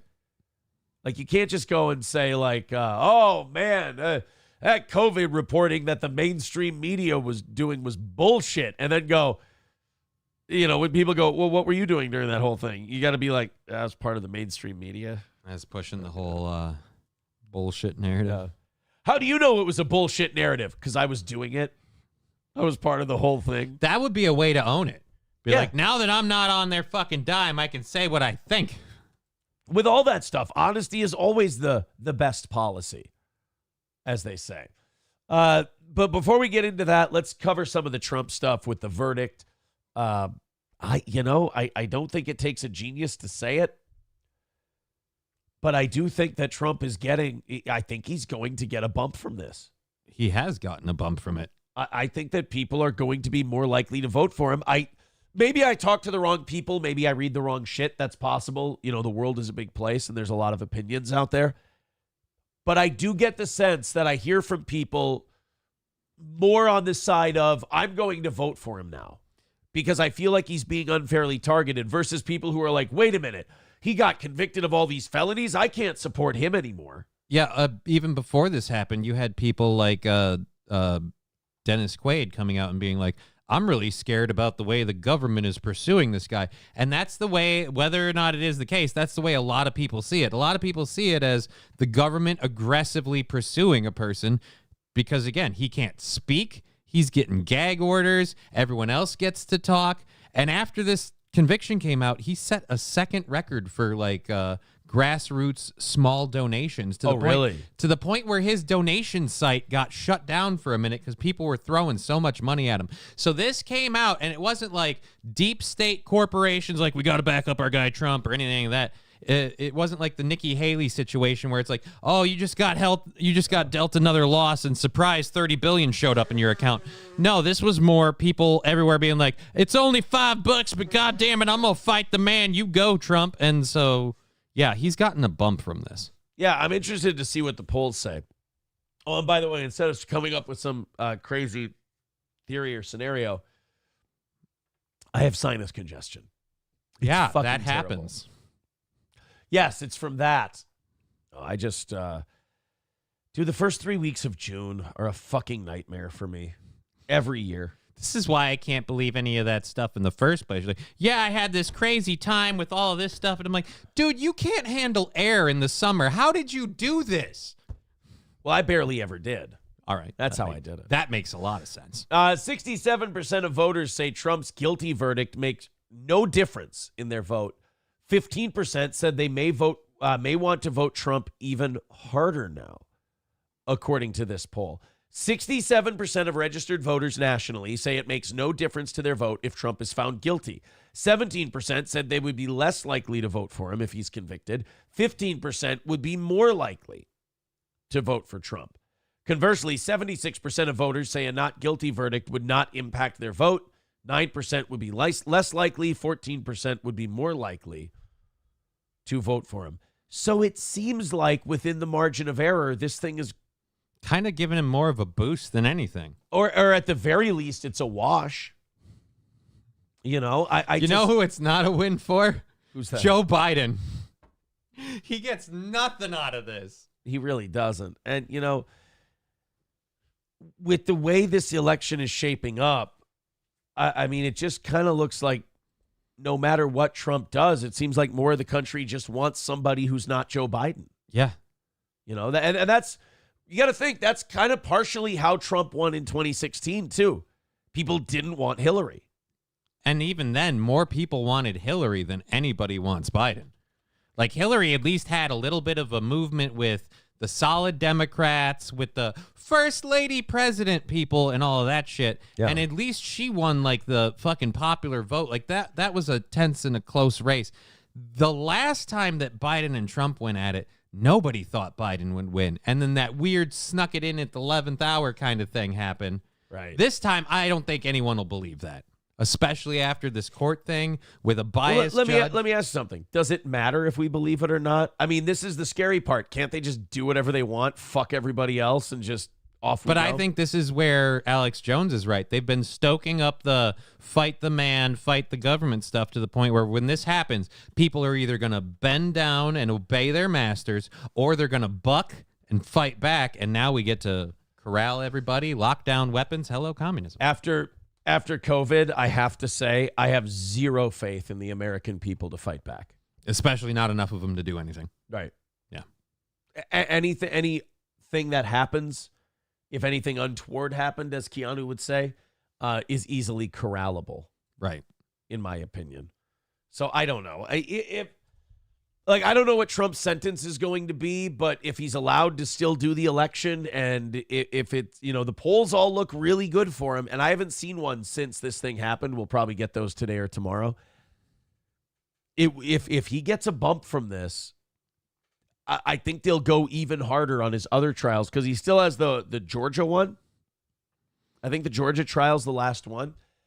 They'll go even harder on that one. And try to get him on that, too. Like, the Democrats with Trump only know doubling, tripling, and quadrupling down.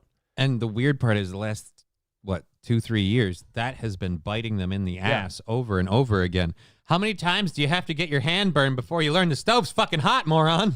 It's almost like they're trying to create their own what do they call it? Controlled opposition. Like they want Trump to do well because they think they can do well against him, so they prop him up, because otherwise you just look incompetent and retarded. You know? Who are they going to put up against Trump at this point? We're running out of time for that sudden replacement thing.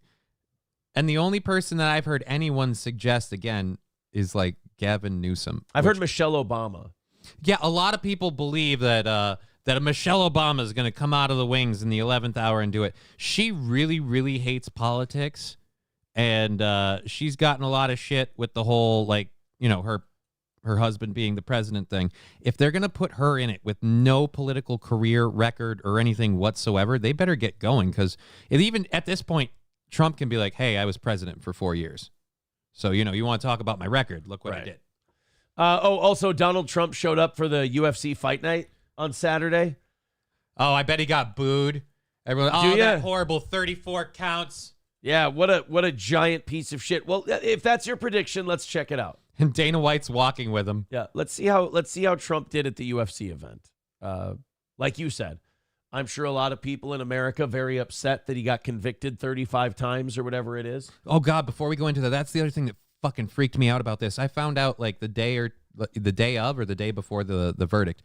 The jury wasn't given the instructions for coming up with the verdict, which normally they're supposed to be, but that was withheld. And the judge told the jury beforehand, you don't need a unanimous on any of the counts. He'll consider it a unanimous vote if there's like 4 on one and 4 on another and 4 on another. So literally, if every juror, because there were 34 counts, if every juror voted guilty on one of the counts and none of the others, he would have still been found guilty.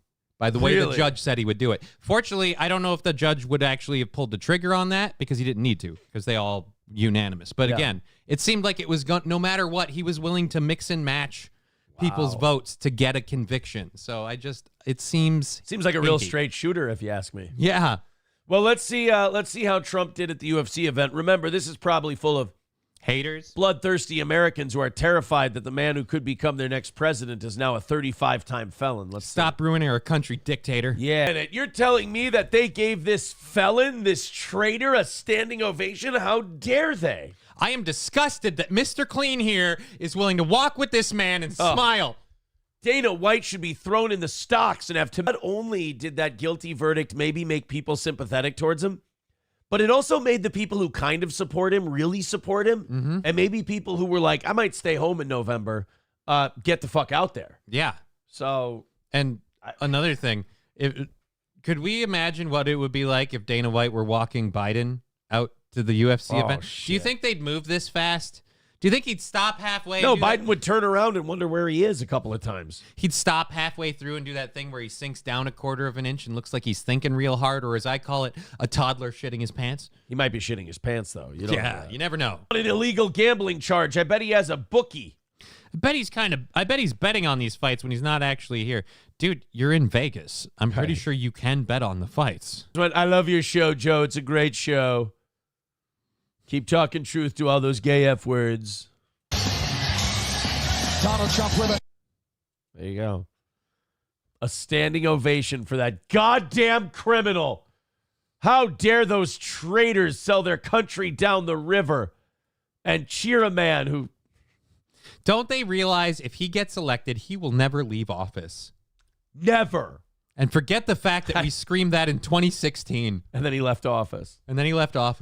You know, it's funny, like, they yell at his supporters, don't you know that if you elect Trump, he'll never leave office? And they're like, you were kind of counting on it.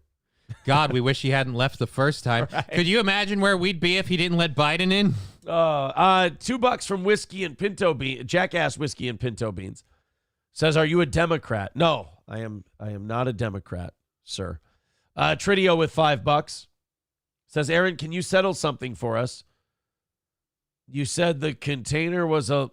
no, I look, it's just a definition of terms is all it is. It's not like a huge deal. It's not like a big discrepancy. It's just, it's more of a tomato. I don't know. I think it's proof that you've been lying about everything.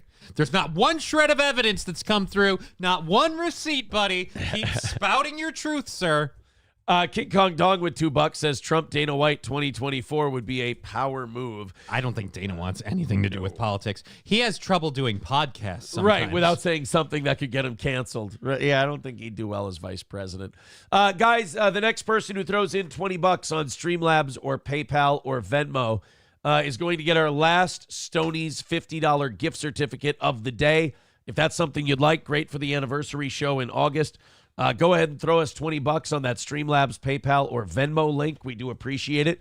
We're only 125 away from today's goal. It would be great if you guys would go on a rally and get us the rest of the way there. We do appreciate it. We barely had to mention it today, which is awesome. Great. Thank you guys so much. 125, again, is our number. Johnny, I'm going to give you the chat. By the way, thank you, Tony, $2. Aaron may be gay, but he's not a Democrat. Thank you, Tony. What do you mean May? Thank you. You're welcome. I appreciate that. I'm going to go to the bathroom real quick. I'm going to give Johnny the live chat. He can have some fun in there, plug his show, whatever. And then you guys want to chip into that goal while I'm gone, go bananas. Awesome. I'd appreciate it. All right. Have some fun.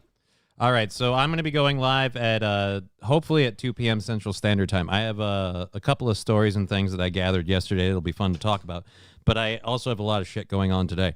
So I have to get some stuff ready to go to a funeral tomorrow. So it's going to be interesting. I should be live on time, but I've got things I got to get done first. So we'll do a show. I've got a not a big surprise. I've got a surprise for longtime fans of the show are going to be very happy about the start of the show today. So be sure to tune in for that.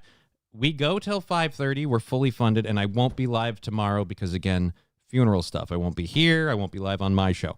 Johnny, being you think Alex Stein is gay, do you think him and Aaron ever crossed swords? Well, the Alex Stein is gay thing, I don't mean to let you in. It was mostly a work because of the stuff he was doing at the time. As for them crossing swords, no, they haven't met in person. I think that'll happen at the anniversary show. Or at the very least, if the rumors are to be believed, maybe Alex will finger pop Aaron. I don't know. But again, that's just rumor. What'll be really interesting will be see if Chad comes out, because I want to see the meeting of Cheetos and Chad, because the last time they met, Cheetos allegedly punched him in the face. So yes. I'd like to see that happen. Oh boy. I hate this. This is this fucking first 3 weeks of June is the worst fucking thing for me. I hate it. I hate it when, my sinuses are puffy and my head's all fucky. I've been taking drugs, the whole deal. I can't figure it out. It's just every year the same, And what I fucking hate about it most is that I can grab different allergy meds every year. Mm-hmm. 1 year this one works. The next year it doesn't work. It's fucking awful. Ugh. Again, just the fact that you get taken out by air. Whatever's in it, pollen, ragweed, cum. You're on the ragweed. I don't know. I don't know what it is, but it's not good. 125 away from overtime today. We have about 1 hour to knock out that 125. The OGs have been getting a serious break on contributions and stuff like that the last week. So if you guys want to knock out the rest of it, go for it. Scarface with 199 says, "Did I hear an elephant in the background?" Yes, I was blowing my nose. Lucky nose. Massachusetts teacher on leave over mock slave auction and using a slur in class. I'm convinced there are moments where teachers just have a fuck it moment and they just decide, I'm done with this job. I don't want it anymore, but I'm going out with a bang. Why can't you just put in your notice and quit? It's not good enough because this job has scarred you so much. Like, I think teachers and cops have a similar thing. They just go through so much traumatic shit. Especially now in an era where kids can basically legally beat the shit out of their teachers. Like you can't put your hands on them if they're misbehaving. They can, monkey fist you if they've lost their... Whoa. If they've lost their Nintendo Switch, just sit on top of you like Donkey Kong and just start monkey fisting. What would you call that? Isn't that doing the monkey? Inner city pounding. Well, now we're taking it a different way. So this teacher decided, you know what? I'm not checking my worst impulses anymore. Let's just fucking go for it. A slave auction and using a racial slur in class is like such a... Like, there are some things where it's borderline and you're like, oh, man, that person got canceled over borderline shit. That really sucks. They took a risk and it didn't work out. A mock slave auction is definitely one of those things that is an over-the-line, fired, so fired thing. You just don't give a shit anymore. But I was selling the white kids for once. It was like a change, I was twisting it up. That's interesting to think about. Yeah, what if you were selling white kids? Then it should technically be all right. And I got more money for them. It's weird. They were really highly valued, especially the babies. All right, let's go ahead and check this one out from Boston. Oh, that would make sense as to why there might be a little racism in this story. Southborough Public Schools are now investigating a 5th grade teacher at the Margaret Neary Elementary School. In a letter home to parents this week, the superintendent describes a class in January, quoting, "During the lesson, the educator held an impromptu mock slave auction." It's the word impromptu that gets me the most on this. That means wild hair up her ass one day. All right, kids, everybody line up. We're going to sell some people. All right, we're going to teach you guys about slavery. You guys go up there. You're going to be the rich white plantation owners. I want you to bid on this human flesh right here. Which one do you think would be the best worker? All right. Oh, I've had a rough time this weekend. Oh, too much partying. What am I going to do with these kids? All right, guys, slave auction. Hey, you two, up. Trisha, obviously, you're going to be a comfort girl. How much would you guys bid? Tommy, Mandingo fighter, you're on the football team. And remember, menthol cigarettes are not a form of currency in this particular auction. The educator asked 2 children sitting in front of the room who were of color to stand, and the educator and class discussed physical attributes. So the teacher went, you see, the black athlete is superior because he was bred that way. Because back in the slave days, you'd take the big black and they'd breed him to their big woman, and then you'd get a big black kid. Fucking Jimmy the Greek came back to life and started teaching school. Oh, man. And now he's going to lose this gig, too. Let the man work. Fucking teacher is in there grabbing them by the gums, showing their teeth. You can see that they're in very good health. And now, some of you might be thinking this is wrong, and he opens a drawer and pulls out a skull. Now, if you look right here at this dimple. This is old Ben. We have a lot of questions we do not know. Nam is a Southborough mother. I'm saying anything not Gwambi Irie. This is rotten. This is rotten, man. Booyakasha wagwan. Him not gonna be happy when him find out import of slave auction. They buy him off the slave block, man.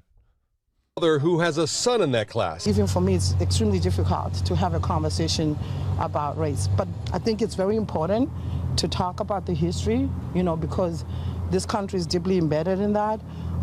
In terms of people having to understand that history, that's very important.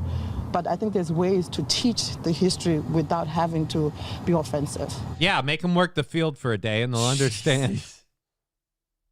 Boy, that was really hard.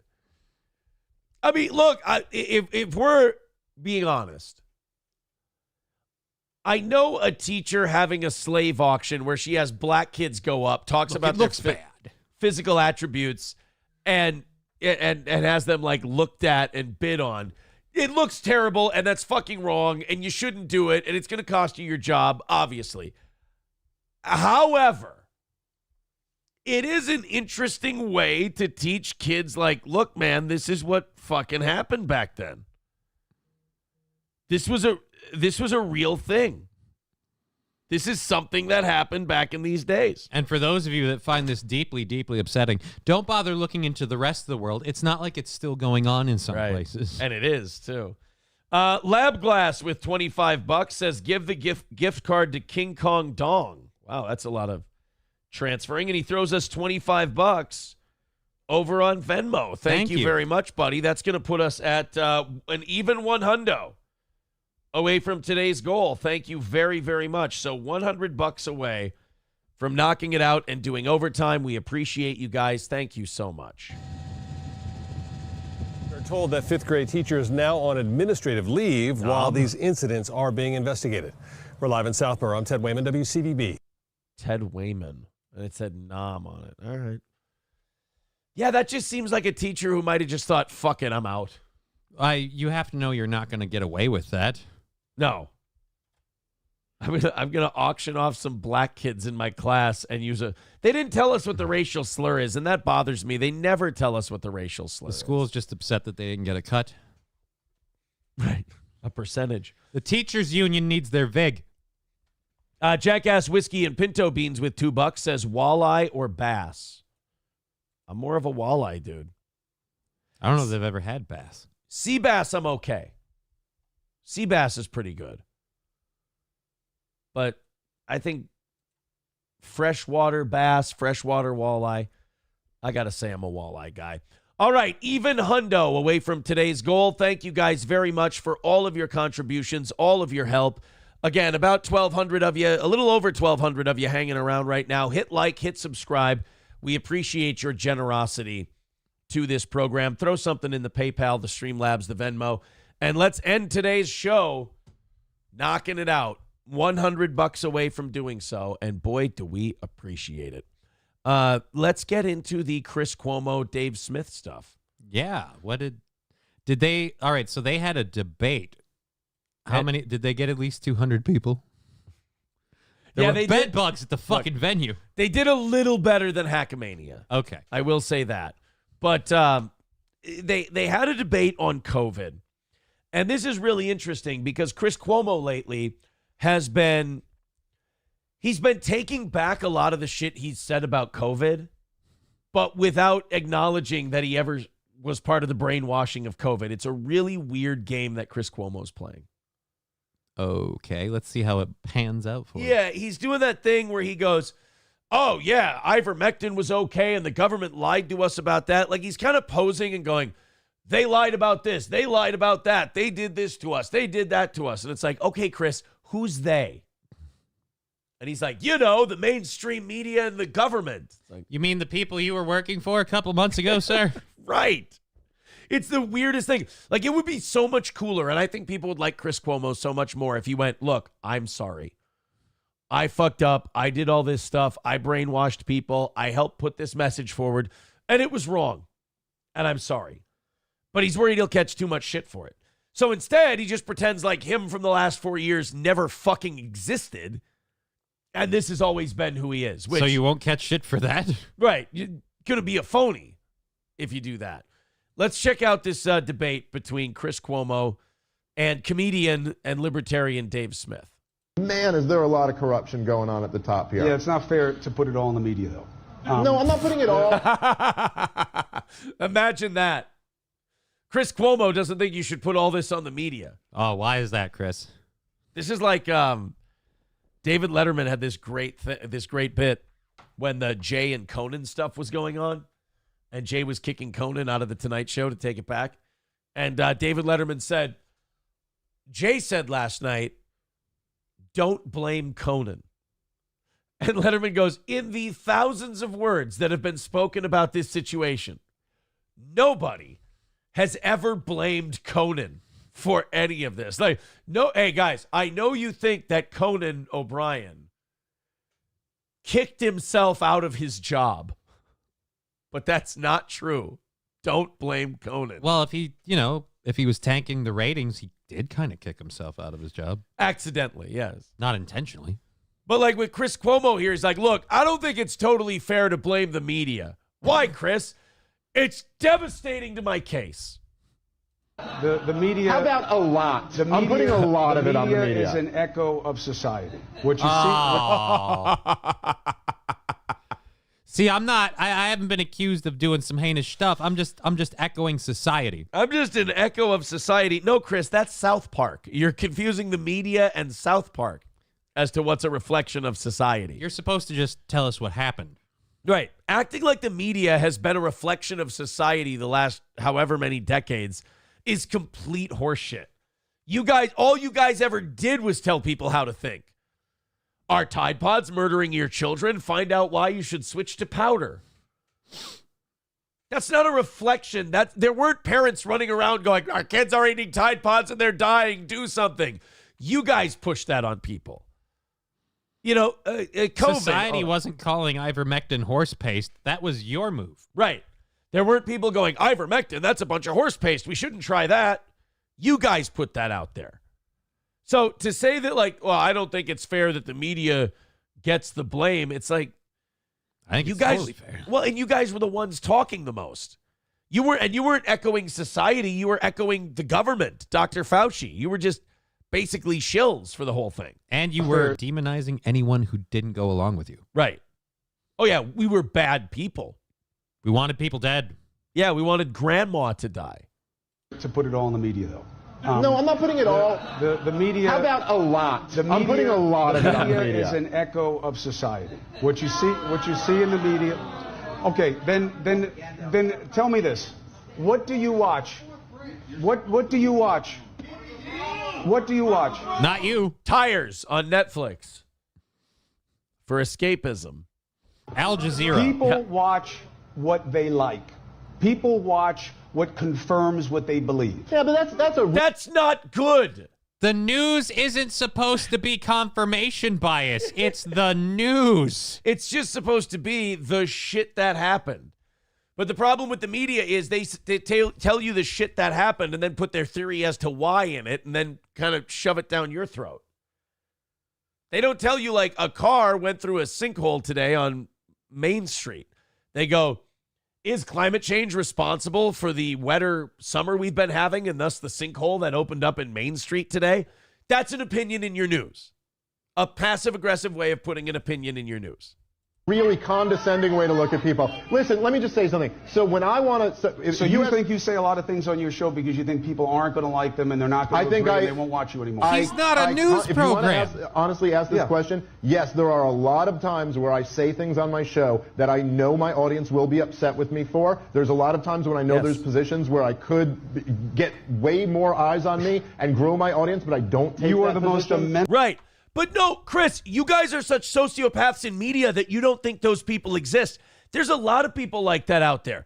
People have been telling me, like, oh, Aaron, you came out with all this stuff. You could have milked it and really stretched this audience. That's not what I'm after. That's not what I'm after. I just wanted to bare my soul, get my side out there, get my truth out there, and then fucking go on and do my show because I didn't want this hanging over my head like a sort of Damocles for the next 6 months of my life. I wanted to get back to doing my regular show, which slowly but surely we are, and it doesn't focus on all of this shit. So, Chris, and there's a lot more people like me or Dave Smith that believe in that.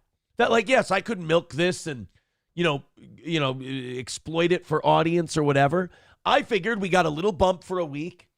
It'll come down, but hopefully the number it comes down to is still a way better number than we were at. And it did. We went from, like, 700 people at a time to 14, 15, 1,600 at a time. Yeah. Since Thursday, Friday, and today. So it's gone great, but I got to deal in the truth. I got to do a show I wanted to do and that I was proud of, and I got to gain my audience. Fucking Chris Cuomo is sitting here going, oh yeah, the media sells out all the time and just is confirmation bias for people. And then not only that, but he doesn't even get the views for it because CNN's ratings were in the shitter. Yeah, and he then immediately implies that people who go on the internet and do shows like this guy are automatically exactly the same, doing the exact same thing. No, it's totally different. He has to keep his audience because without it, he's gone. You got paid and you got to do your show, and the ratings didn't mean you automatically got fired.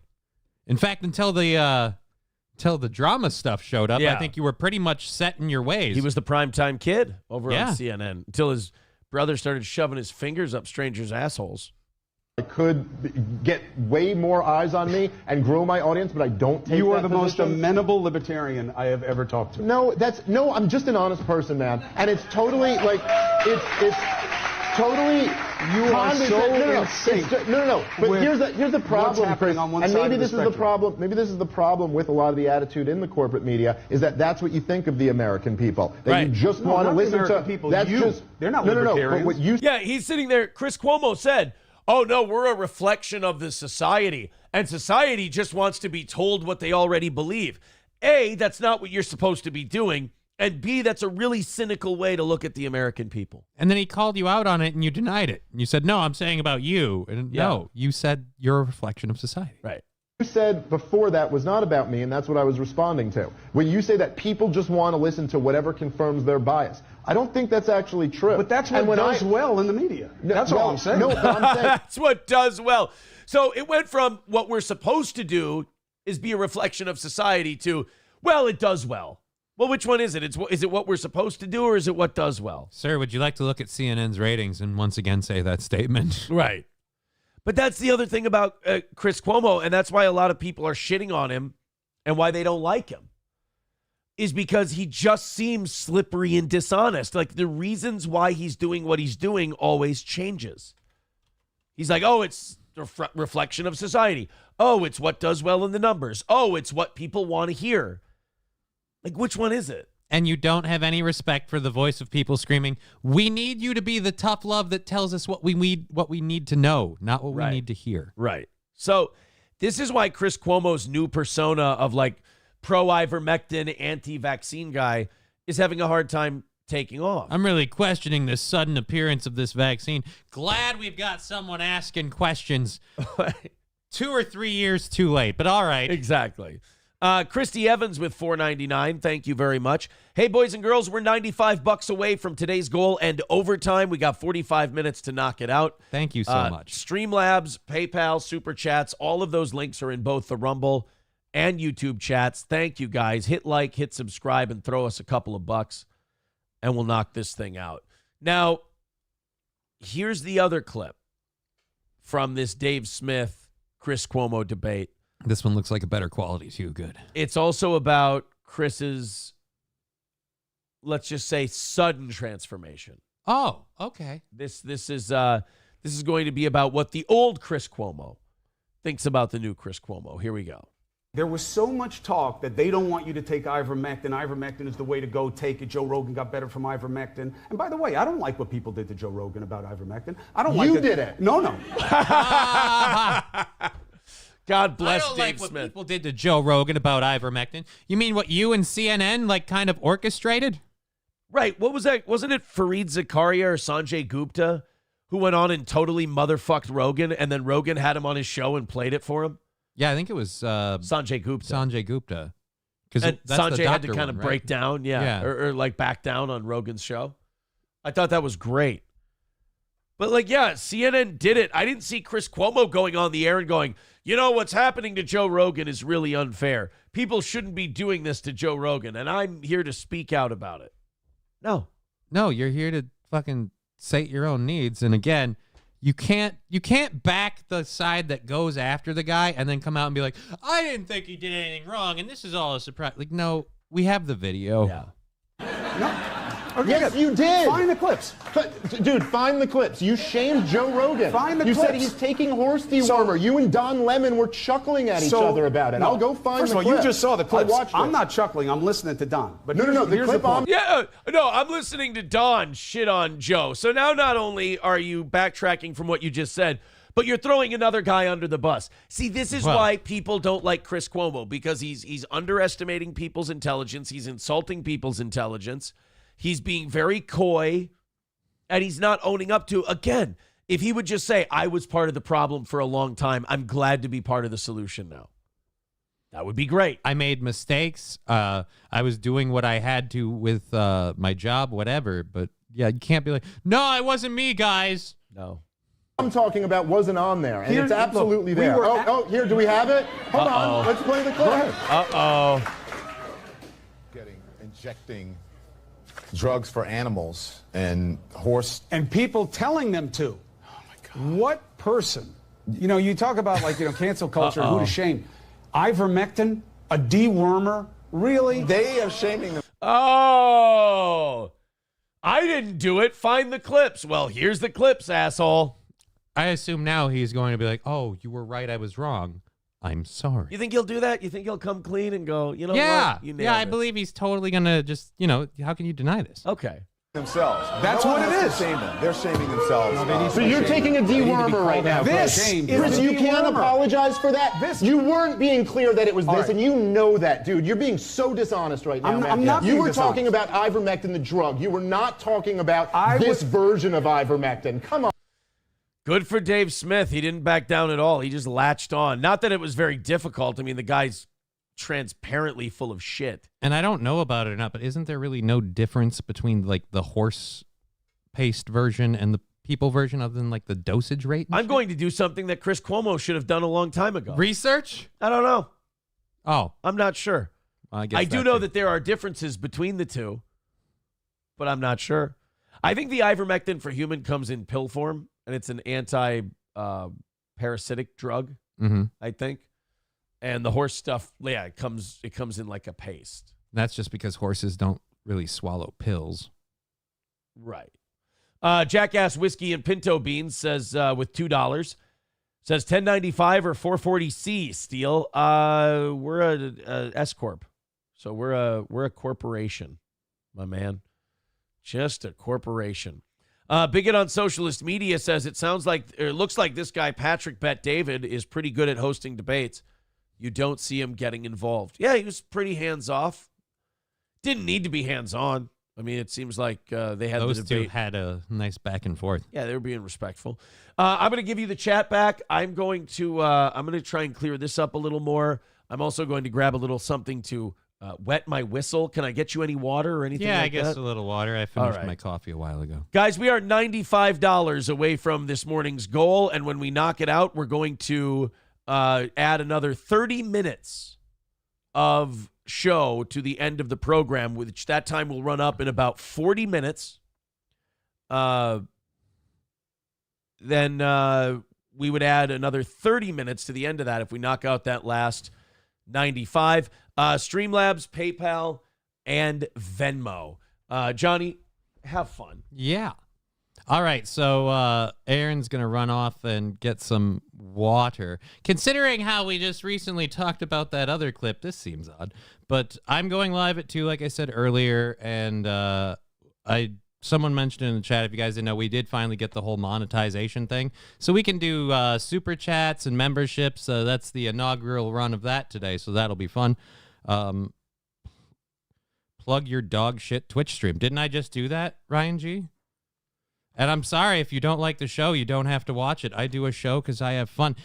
You know what? I could start doing one of those hater shows, like Patrick Melton and them. I'll admit I'm jealous of his numbers. I don't pull a lot of people, but I also, again, I don't do a hater show. So I plugged my dog shit show. Thank you for the suggestion. Tim Pool was like, I want a private flight. PBD was throwing shade, even though he has a plane chartered. Throwing shade at Tim Pool? Is Tim Pool supposed to debate somebody? I don't know. I don't know the Tim Pool thing. I'll be honest, I don't really care to see Tim Pool debate anything. You know, like what does Tim Pool know, or like what's his experience or expertise that would, make him special in a debate? Isn't he, like, his whole thing is, like, he's like the quartering guy. Isn't his whole thing like he's a fence walker? Like he's a middle of the road kind of dude? I don't think that's the way he presents it, but it seems like it. Somebody also said in there, would you take on the Quadfather in terms of what? He does a cripple fight. Well, I mean, that'll be fun. Yeah. I got a chair. Let's joust. But I mean, overall, like I'm not shitting on BYB, but I've been watching the BYB streams. They seem like they started dipping more into that let's talk about the Dabbleburst stuff, which I'm just overall not super interested in. So sure. What am I supposed to do? Like, I mean, I'll debate him on what? Who's a bigger cripple? I got a really nice... I do the shittier show, so I win that one. I got a really nice, what do you call it, DM from the Quadfather. Oh. This weekend. Just a lot of people sending me messages like, hey, you're doing a great job, blah, blah, blah. Forgive yourself for this. It's good that you're being honest and moving forward and blah, blah. It's just really nice. People have been really nice in texts and DMs and shit like that. I just appreciate that. I have to, here, full disclosure. There we go. Claritin. No. Zyrtec? Zysol. Zysol. Fanatical Bucks fan, a lot of people got annoyed with me with the laugh track thing, so I took it off. And now if you want a laugh track, you guys have to do it through the bits and sub stuff in Twitch. You know what the deal is? You know what I hate about these anti-allergy medications? They make you drowsy? Dry. Well, I mean, fluids in your sinuses are kind of the issue, so I can understand. Just dries everything out. Like, it's nice. Everything rushes out and it cleans you out and everything else, but just like, the dryness thing. Not a fan. Guys, we got a little over a half hour left in today's show. I do want to knock out that last 95, so if you feel like contributing, take one of the links that are pinned to the top of the page and contribute to the program. I keep getting notifications about this on like news apps and shit. Mm-hmm. Apparently, like that Caitlin Clark, the female basketball player, just getting the fucking shit beaten out of her in the WNBA. Like, people are fouling her hard. I've heard multiple people talk about this. Like, yo, dude, have you seen Caitlin Clark like getting the shit kicked out of her? Okay, because she was being hailed like kind of like the female Michael Jordan in a way. They were holding her up and how much she was getting paid, and it's supposed to be like the awakening of the WNBA. I want to see if I can find Caitlin Clark foul. Flagrant foul shove on Caitlin Clark. This is from a day ago. Oh, fuck. Them bitches are pissed at how much she's getting paid. Holy shit. Oh. Her jumper is. Girls aren't very good at basketball. Caitlin's just standing right there the whole time. She didn't do anything to deserve that. I think this is totally like, seriously, there's ladies that have been here like, oh, you're the new hot young thing? Fuck you. Are you saying girls are bitches and they just hate this is the women hating women thing? This is why the WNBA won't work. Like, guys won't get egotistical about that. Guys will get egotistical. If that was a dude, he'd sink that shot and then he'd look at Caitlin and be like, you earning that money, bitch? And then run away. They'd say something. This is just like, you're saying this is catty. She did. You're right. She mouthed you bitch. And then kicked her ass. Somebody said there's been more. Foul? Yeah, because I saw in a clip there. It looked like Angel Reese knocks down Caitlin Clark, then taunts her. I don't know a whole lot about basketball, and I am full of shit, so I could be wrong. But the pushing thing, that's allowed? I think you're right. I think they see her making all the money. She's been a really hot topic item. She got to host or at least guest appear on SNL just because she's a chick who plays basketball. Yeah, I think there's a lot of animosity. She got more stroke than that lesbian the Russians were holding on to for a while. Brittany Griner. Yeah. Well, that's because everyone thought she was a dude. You can't really do that to Brittany Griner. Thought we would have got her out sooner. Like, we need the NBA restored. WNBA. Oh, well, then fuck her. You can't, Brittany Griner, you can't push around like that. She's fucking gigantic. So it's a little bit different story. Caitlin Clark's a little bit smaller. You can kind of get her. $95 away from today's goal. Streamlabs, PayPal, Super Chats, etc. Thank you guys very much for your contributions. Let's knock out that last 95, a couple bucks at a time. Click the links, throw them in there. We appreciate that. Very cool. Continue on. John Grisham. Oh, wait, no, there was breaking news. I wanted to get to this. You guys are going to love this. Justin Jefferson just signed a contract extension to remain a Minnesota Viking for another 4 years plus this year. So he's got the last year of his option this year. And then 4 years. So Justin Jefferson will be a Minnesota Viking for another 5 seasons thanks to a 4-year, $140 million contract extension. So Good where for are we him. at? That's $35 million a year. And to be honest with you, $35 million a year for Justin Jefferson, I got to say, fair market price. I don't think we overpaid for him. I think you look at what the other receivers have been getting, I think it's been pretty fair. Of the $110 million, or $140 million, $110 million of it is guaranteed.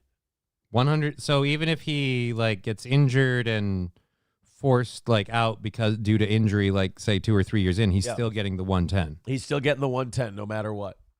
Well, good for him. $110 million in your back pocket no matter what you do. And we get a historic lineage like Jefferson. I mean, ever since ever since he helped, with the founding of the government. I mean, that whole family's been doing great. Probably does descend from that bloodline of Jefferson, seeing as we know what Thomas's extracurricular activities were. Well, I just assume that's why so many of them have the last name, because they're related. Of course. It's like a Genghis Khan of the United States.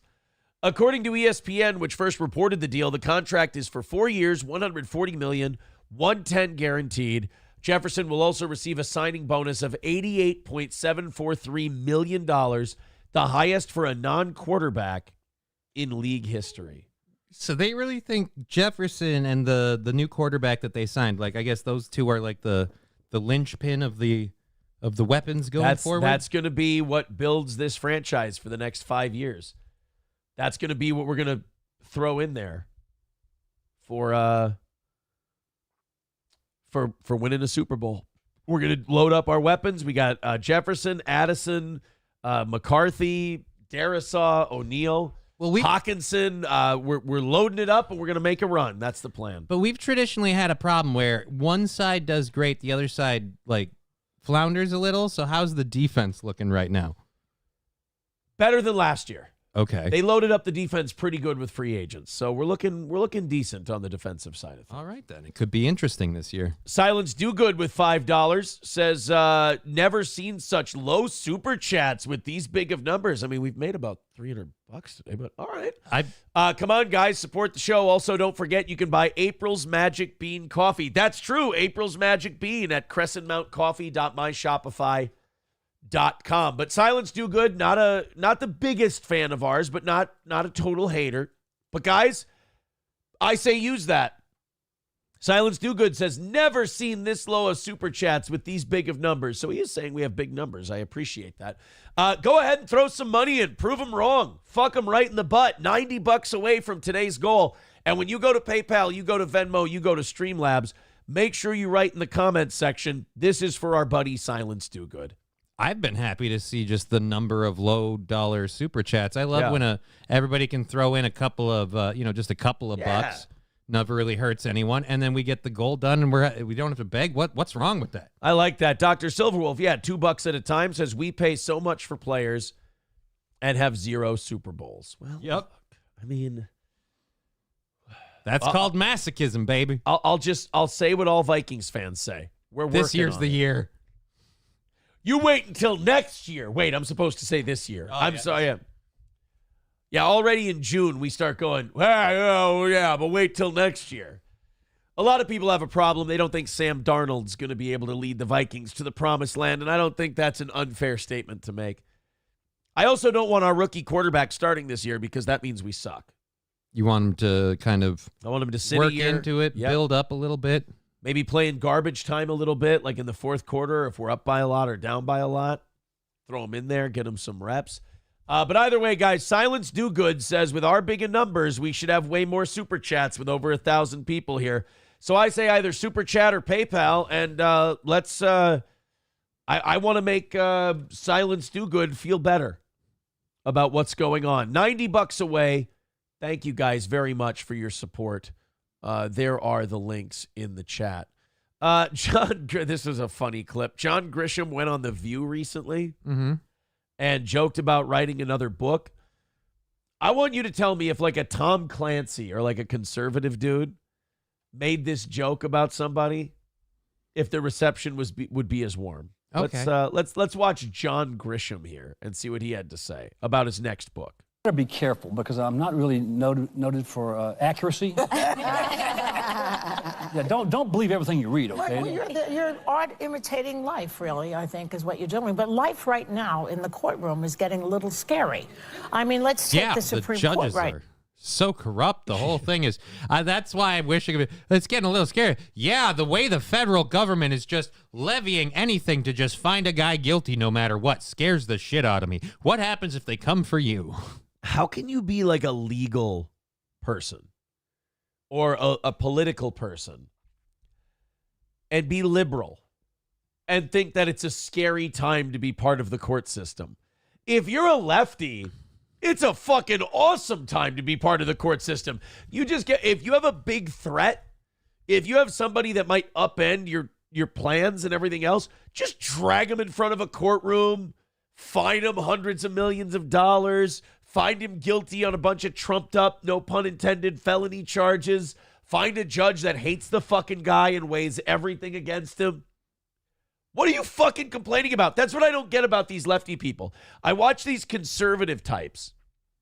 And these conservative types, no matter how many times they get kicked in the dick or their face shoved in shit or they run into the Wile E. Coyote picture of a road in a rock, like no matter how many times they get their fucking dicks kicked in, they're like, well, I think we got it this time.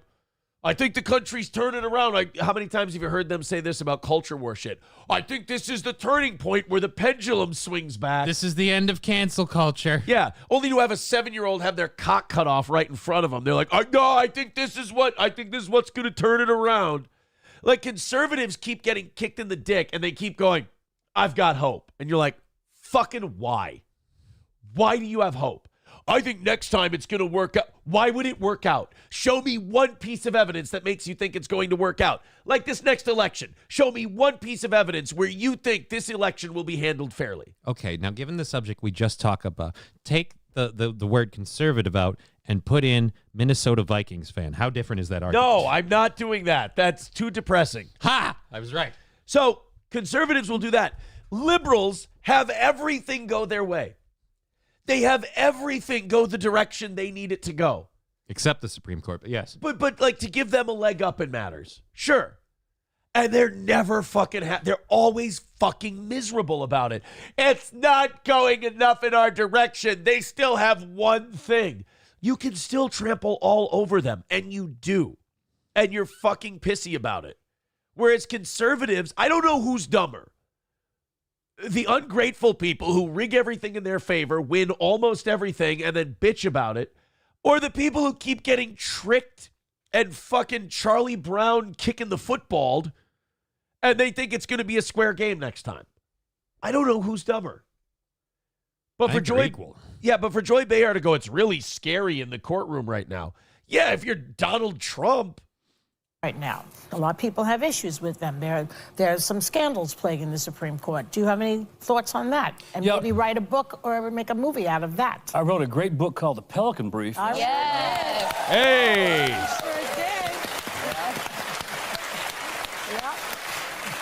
In which 2 Supreme Court justices were assassinated. I know. Yes. And I thought about doing it again. And No.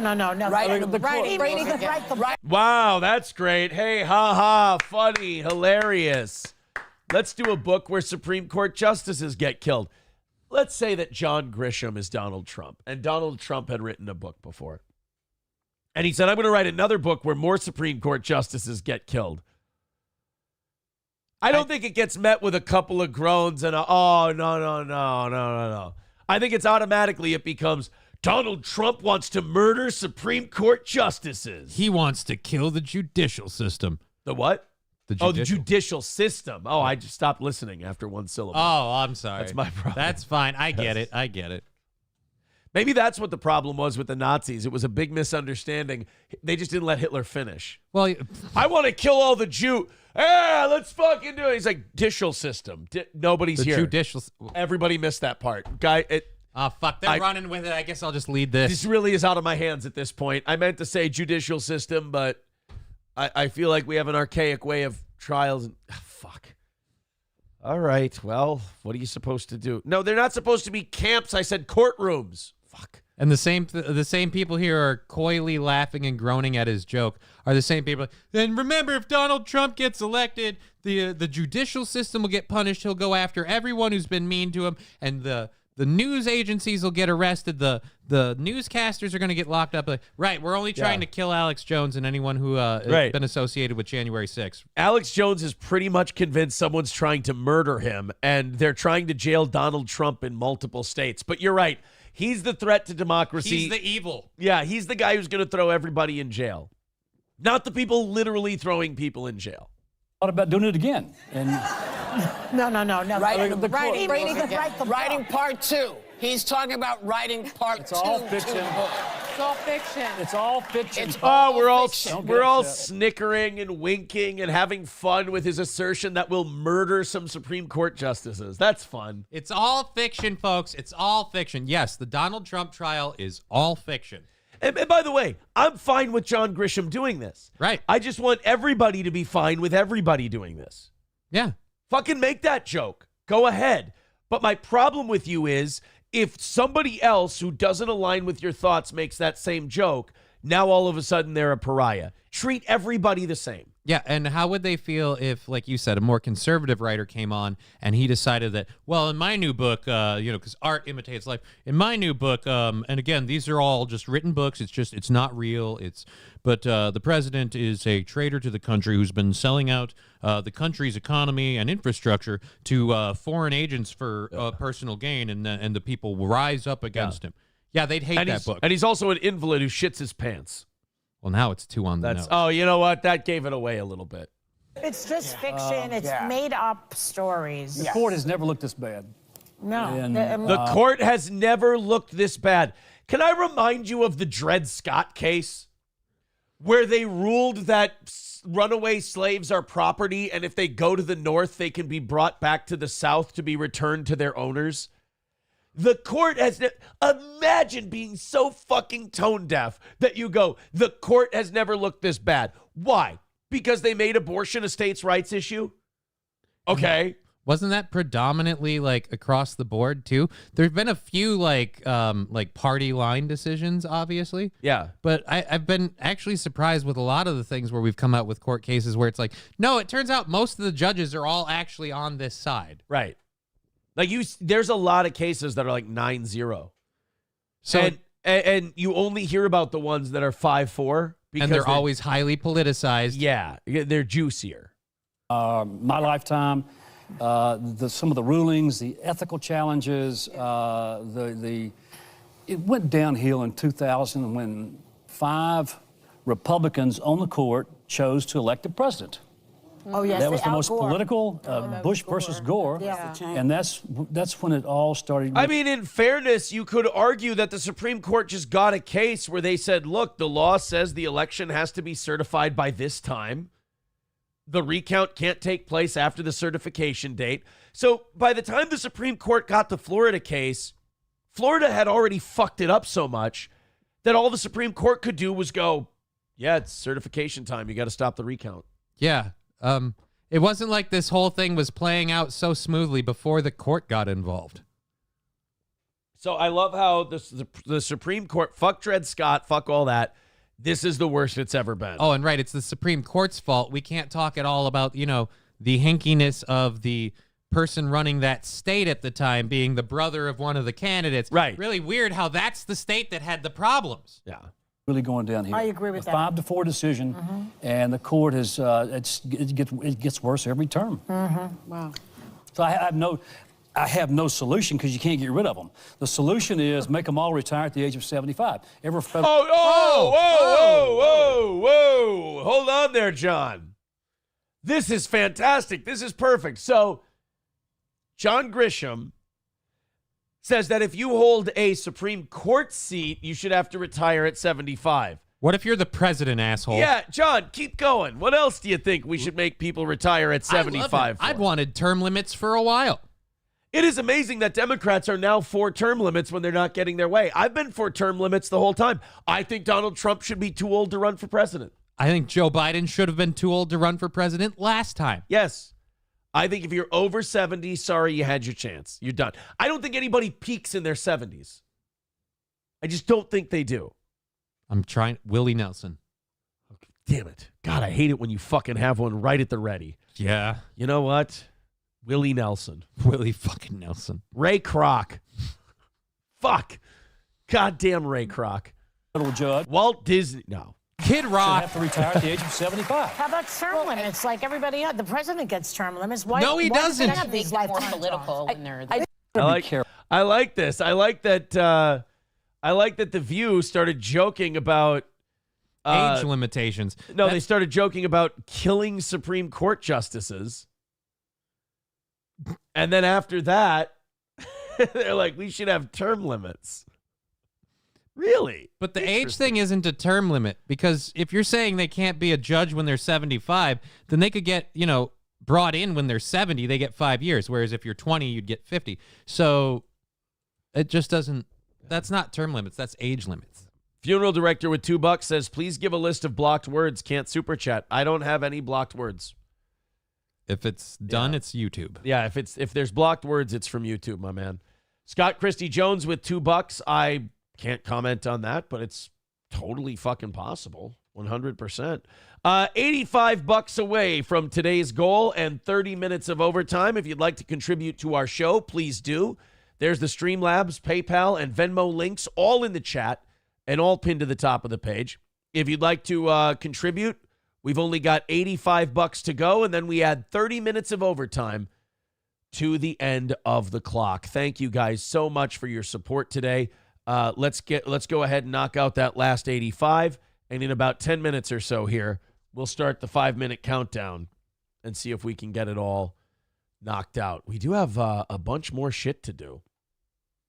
We got to get these 8 o'clock hour stories up here. We got plenty of things going on for overtime today. I do want to talk about our friends at All Care Towing, 320-253-5203.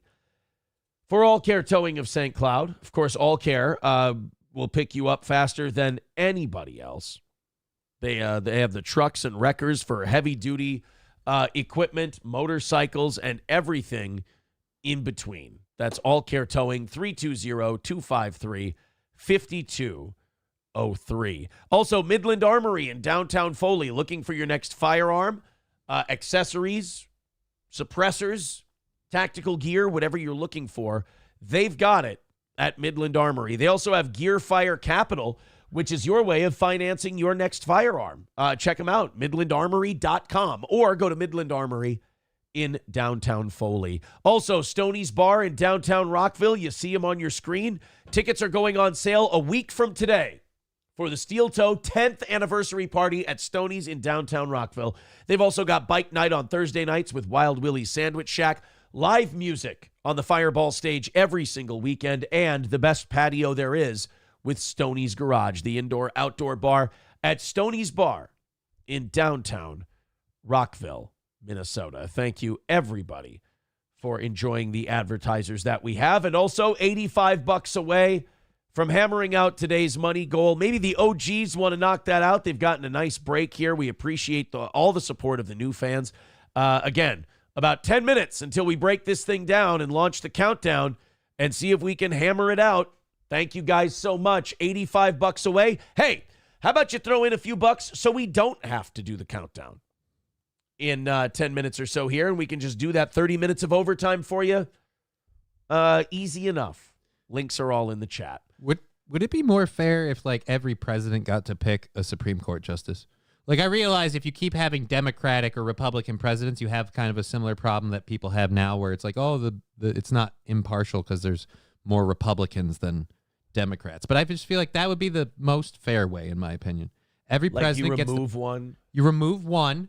You remove the oldest one, and you put a new one in. And that new one gets to sit in there while the rest gets cycled out. And then when they're the oldest one, they're up for grabs. Okay, so it's not based on, like, philosophy or anything like that. It's literally just every president gets to put one in. The oldest Supreme Court justice has to go. Has to go. And then a president gets to put in a new one. That way, every president kind of gets to have their legacy on the Supreme Court, if you will. And then we don't keep these assholes in there too long. I don't hate it. Now, if I could answer your question, no, it's not going to happen. But I don't hate the idea. Put it that way. $85 away. Let's do that. Let's do this Richard Dreyfuss thing real quick. Richard Dreyfuss trying on dresses and then going on an anti-trans rant. Oh, boy. No, fuck that. That's overtime. If we don't knock out that 85, we're not doing that one today.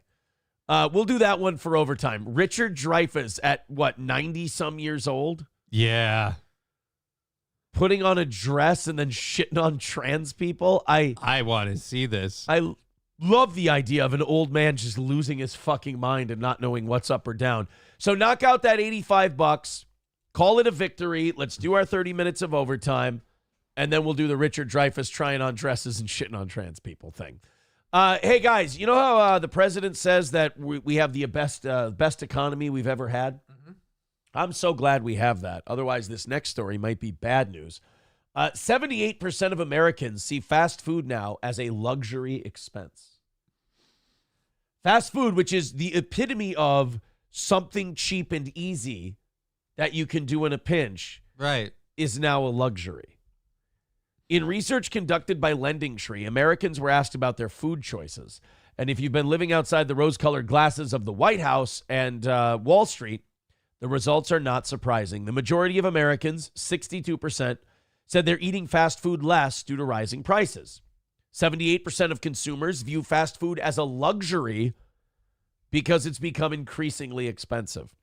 Nearly half, 46%, say fast food restaurants cost similarly to their local sit-down restaurants, while 22% say fast food is more expensive. I mean, if you go to like a local diner type of place, yeah. For sure. Like you order like a breakfast or a lunch at McDonald's, like one of the combo meals, it's over $10 now.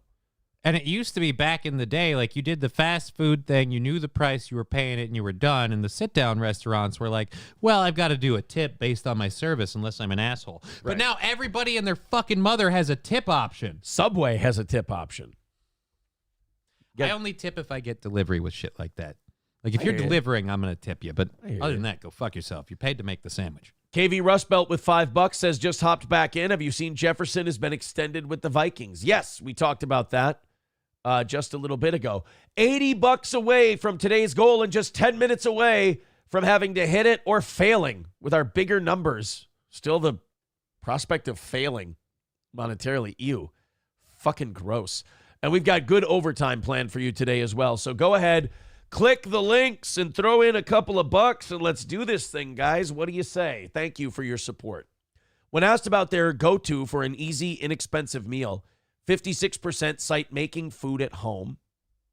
But that's always been the case. Like you always, that's the one disciplinary thing a lot of Americans have failed at, myself included, and I'm sure everybody listening, is that it's so much cheaper to just make shit at home. Yeah, but it's not easy. No. It's work, and it's not quick. So, like, what do you do for your quick, fast, all right, easy, inexpensive meal? I mean, what are you doing, like a fucking Hungry Man out of the freezer? Right, yeah. What's your quick and easy? 44% of Americans say they've been asked to tip on this ever more expensive fast food in the past 6 months, and 43% refuse to add gratuity. I mean, it makes sense. You laughing at that one? Yep. I thought it was funny. Sorry. Tony with $5 thought April was the epitome of cheap and easy you could do in for just a pinch. New boot goofing. Tony, you rat bastard, you. $75 away from this morning's goal. Thank you. Keep chipping in. Of course, the PayPal option is immediate and it takes less of a percentage. We thank you for that. So if you want to click that link, that Streamlabs and PayPal link, go for it. We're $75 away. 4 minutes until we rattle the cans and try to beg our way to victory. I'm just the asshole when I go to like McDonald's because then they ask for a tip and I'm like, you should have never left high school. Does McDonald's ask for a tip? I don't know if they do inside. They don't do it on the drive-thru. No. I was making a joke. Yes, I apologize for being all stuffy-headed and not getting jokes today. I did when I woke up this morning. I thought, fuck, maybe I should cancel today's show and there's no point because I'd have to cancel the next 3 weeks of shows because this is just a period of the year, every year where it's just shitty and puffy and I just got to clear the shit out when I can, and that's it. I'm going to say, if I was like climbing into my car at 5:30 and I got a text like, hey, man, I'm just not feeling it. We got to cancel today. I'd be like, all right, dude, cool. And then I'd like turn the phone off, and then I'd just be like, fuck. Like, I got here already. I could have slept in. God damn it. I know. Waking up in the morning and then making that decision is, it's a little too late at that point. All right, we got the Richard Dreyfuss thing for overtime today. Ooh, highlights of the media and politicians shaming people who did not get the jab. That one could be fun. Oh, my God. 4 Baltimore airport workers suspended after all-out brawl at the Spirit Airlines ticket counter. All right, we need overtime, people. We don't have time for this, and we have to do it. Dude, $75 away from overtime. Fucking do it. Knock it out. Keep the show on the air. Keep it going. We do appreciate it. Thank you very much. This is from Richard Dreyfuss, who says, I want overtime. $30 coming from Richard Dreyfuss. Thank you, We take about 27 of that. That knocks us down to $50 $50 away, boys and girls. Knock out the rest of it. Who wants to jump in? We do appreciate it. You've got 7 minutes left, and people want to see that sweet Richard Dreyfuss dressing in drag and shitting on trans people. Oh, God, I hope he's as drunk as he was on Bill Maher's show. That's how you know you're senile as fuck, too, though. What, where you get that messed up? Well, you're dressing like a chick, but you're like, trans is gay. Well, is he doing it as a bit? Or is he just doing it as someone whose marbles may have slipped? This might be me, like, being prejudiced against old people. Mm-hmm. But I do feel like they don't have the ability to fuck with people anymore. And that might be untrue. But at the same time, I just feel like they're kind of old and crazy. Dick Van Dyke. Oh, you know what? Dick Van Dyke can still fuck with people. I'm nailing it today. That's a good point. You know what? But does Dick Van Dyke disprove the rule? No, he's the exception. Yeah, I feel like Dick Van Dyke is the exception, not the rule. Whereas Richard Dreyfuss might be trying on dresses. Okay, for every Dick Van Dyke, I'll give you a Joe Biden. Well, I don't think we have that many Dick Van Dykes. We have way more Joe Bidens. So, like, Richard Dreyfuss trying on dresses and be like, anybody who cross-dresses and acts like a lady is a fucking gay F word. It's like, I want to see it. I do.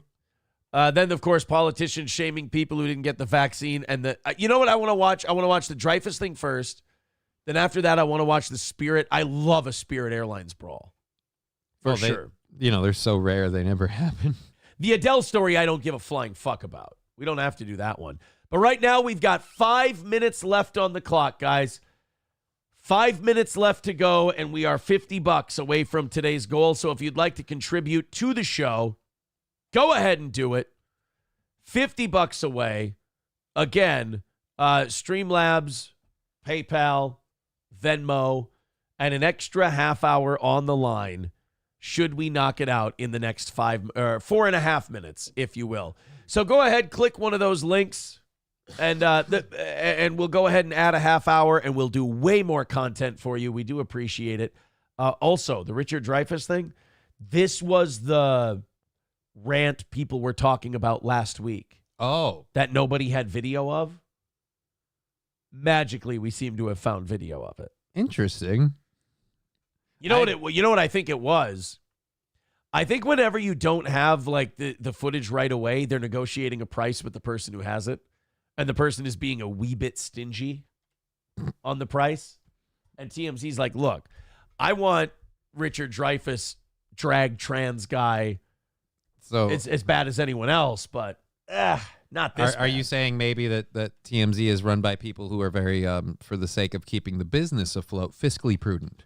It's very, we don't want to spend any extra money. I think Harvey Levin is a very skilled businessman, and he's shown it in the past. Okay. That's what I'll say. Harvey Levin knows business, and he knows not to overpay for shit. Chris Benoit with $5. Oh, thank you, Canadian Crippler. He says potheads should be waking up soon. $45 away. Let's do it. Let's hammer out that last $45. We now have 3 minutes to go until we run out of time. Thank you guys very much for your contributions. Keep them coming. Streamlabs, Super Chat, PayPal, Venmo, all of it. The well is dry at the moment. We've got 3 minutes to go and only $45 away. Thank you guys for hammering this out. Haven't really had to mention it much until these last 3 minutes. Just got to fucking struggle to get that last 45 in. I really hope you guys can do it for us. We'd really like to do that next 30 minutes. Basically, we all want to see Richard Dreyfuss in a dress. And we all want to see Richard Dreyfuss be fucking hateful for whatever reason. All the links are up there in the chat. Click one. Throw a few bucks in for the entertainment we've been providing.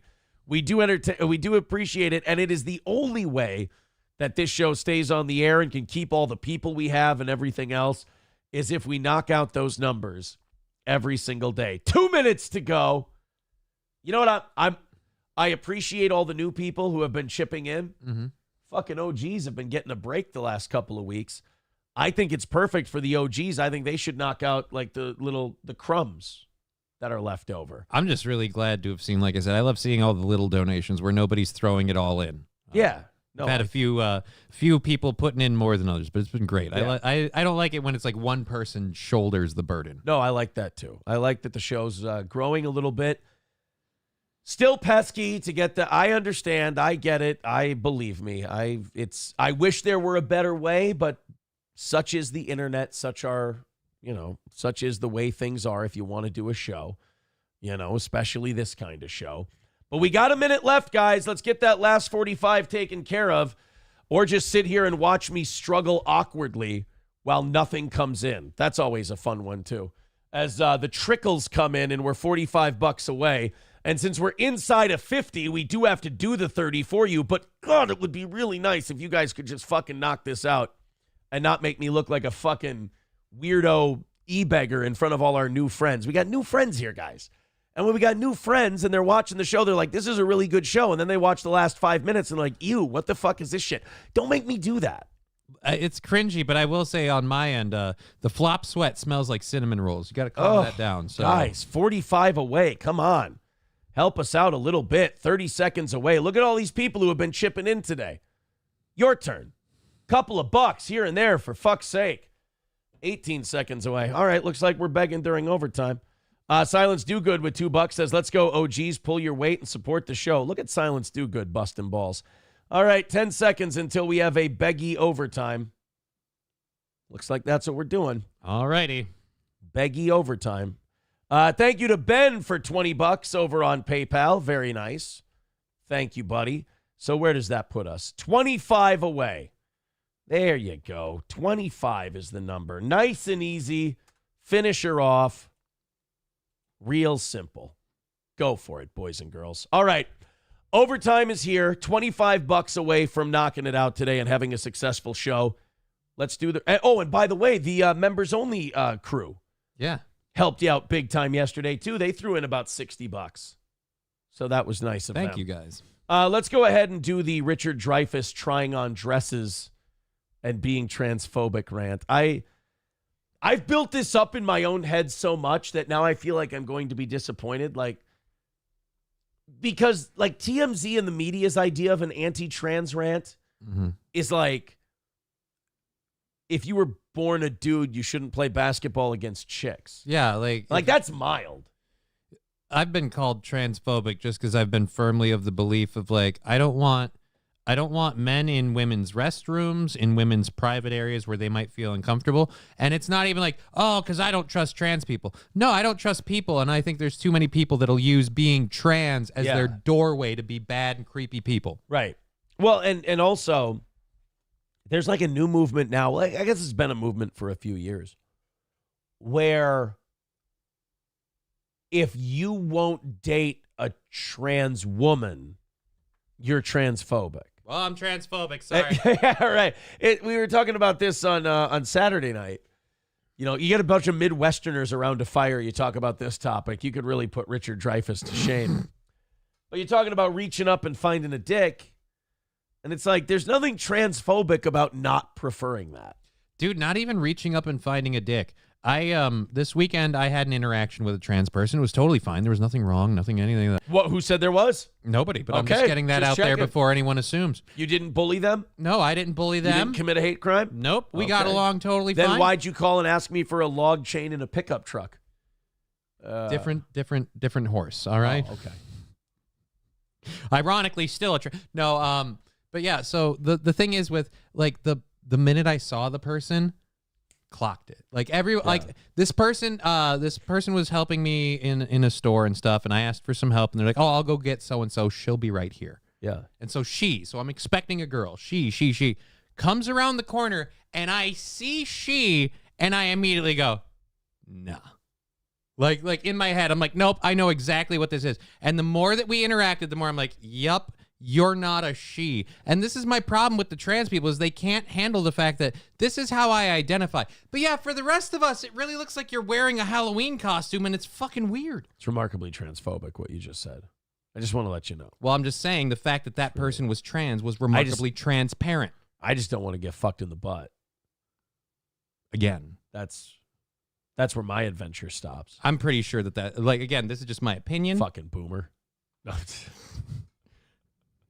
I'm curious. I wonder if the butthole virginity is intact. I don't know, but I'm not. Oh, my butthole virginity. I see. Yeah. Okay. Well. You got up to it. Look, I wouldn't have wondered this before, but I used to think a lot of things about you that a couple of weeks ago I went, whoa, I was wrong. So here's what I'm not making any judgments. My butthole is unpenetrated. And you don't have to believe that. There's no way I can prove it. But that's my story, and I'm sticking to it. Let's go ahead and watch Richard Dreyfuss yell at trans people while wearing a dress. This better be fucking transphobic, by the way. If it's not, I'm going to be pissed. I don't even hear any sound. This is not a good start. So we have no audio? We're putting Hooper in a dress. We're going to put him in women's clothes. Hopefully for a movie role and not just because, he feels pretty. Are they just excited that it's Richard Dreyfuss? Oh, look at him. Oh, he's doing a little dance. That's nice. And now we're trying another one on. Now we're putting another dress on. I'm really worried we're not going to get the audio. I'm worried that Richard Dreyfuss is just an old man that these people are manipulating him and just going, here, let's dress like Richard's senile. And they're like, let's just put him in dresses and see what happens. Where's you know what this is? There is no audio. What they're doing is they're saying this was before he went on at that event and went on a transphobic rant. They were putting him in dresses and shit. Well, maybe that's it. He's tired of putting on dresses, and he's like, you know what? I don't know how these fucking trans people do this. I don't know. And I don't like that I'm seeing so many people walking around with a selfie stick. Or at least one person I saw that clearly had some sort of selfie stick. Oh, poor Richard can't get his dress on properly. It's too tight against his titties. A little humility there, Rich. Okay, now he's got his normal stuff. Oh, and there we go. Try this one on, Rich. Again, whose idea was this? If it was his, then this is fine, but otherwise this is elderly abuse. Yeah, this is let's just put an old man in dresses and giggle at him. I'm not cool with this when they do it to kids, let alone old people. Yeah, what the fuck are we doing to Richard Dreyfuss? Leave Mr. Holland's opus alone. Oh, they want him to shake. Oh, look at that. She's telling him, why don't you shake? And he's like, okay, I'll shake my ass. Fuck it. Oh, he's going to put a little flower hat on, too. What did he... Okay. So we get the rant? He tries on all these dresses. What did he say about trans folk? We're told Richard ended up staying at the consignment shop for about 30 minutes, eventually settling on the floral blue dress he wore on stage that costs about $20.99. The actor made a controversial appearance at the Cabot Theater later Saturday evening, where he stepped out in the dress in question before going off on a tirade about the trans community and other inflammatory remarks. Fucking prove it. You still don't have video or audio of him going off on the trans people? What did he say? We haven't heard one single quote. I'm looking at this article now. One single quote about Richard Dreyfuss shitting on trans people. Not one single thing about any of that. It's hard to believe that he said something so horrible if we can't quote any of it. And he did it on a show, so don't we have a clip of it? I could have swore I saw a video somewhere of him walking out onto a stage. Right, but nothing about him saying anything about trans people. I never saw anything with audio, which is why I never did it. So they fucking bullshitted it. They're just trying to make an old man look bad. I'm sure because of what the low threshold for what is transphobic now is, I'm sure he said just something very vanilla, very inoffensive, and they went, oh, let's get this old man for transphobia. Transphobia is simply telling them no. Right. I don't think I could suck a dick. Richard Dreyfuss goes on transphobic rant at the... thank you to I Am Sin with $4.99 says, shout out to Aaron's moves, and I want to see the Baltimore be down. $20 away from today's goal. We're in overtime. We're doing it for you on credit today, guys. Knock out that last $20, please. What's the Baltimore be down? I don't know what the Baltimore be down is, but I'm sure it's something very lovely. For Baltimore airport workers. Oh, this is the Baltimore beatdown. So, a fucking tart I am. Jesus Christ.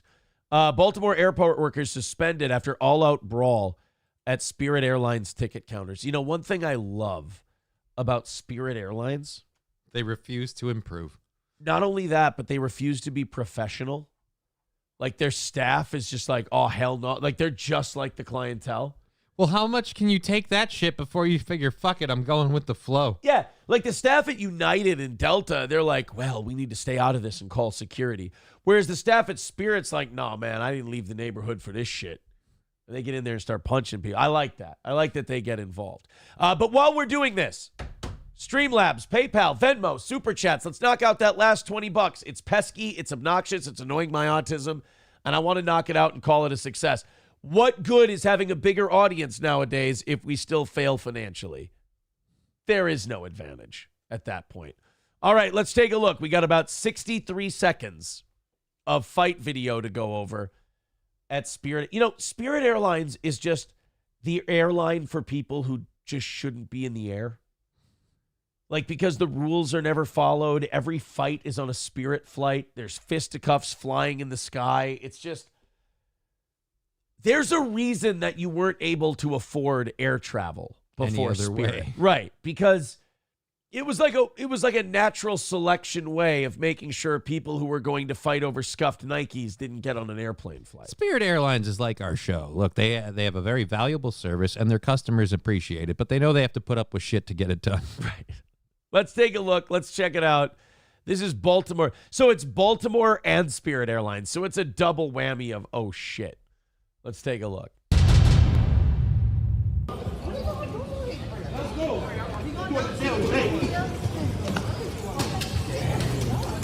Oh, he's got him up against the ropes. Now look at this. This is what I always find fascinating about these fights. It always starts with two people. Mm-hmm. And then instead of the way it used to be, where you'd get in between them and you'd separate them. Yeah. Now instead what they do is two people start fighting and then like one by one more people jump in and it just becomes a battle royale. Meanwhile, none of the other people had a dog in this fight. They just saw a fight and like moths to a flame, they just went, well, I got to get my shots in too. And the only person who doesn't seem to want to jump in and get involved is the one person holding their phone, not in landscape mode. Oh, that is fucking infuriating. And then sitting there laughing like, ooh, this is funny. Like, no, this is the fall of society, and you shouldn't be laughing at your community behaving this way in public. But good thing for you for not helping. You're filming Western Decay. Congratulations. And down goes Frazier. Yeah. Oh, somebody's a bitch somewhere. Look, like, could you pull him off of him? Could this guy do less? I love how they're so concerned with the rope barrier and stuff, but nobody's worried about the two gentlemen just punching each other on the floor.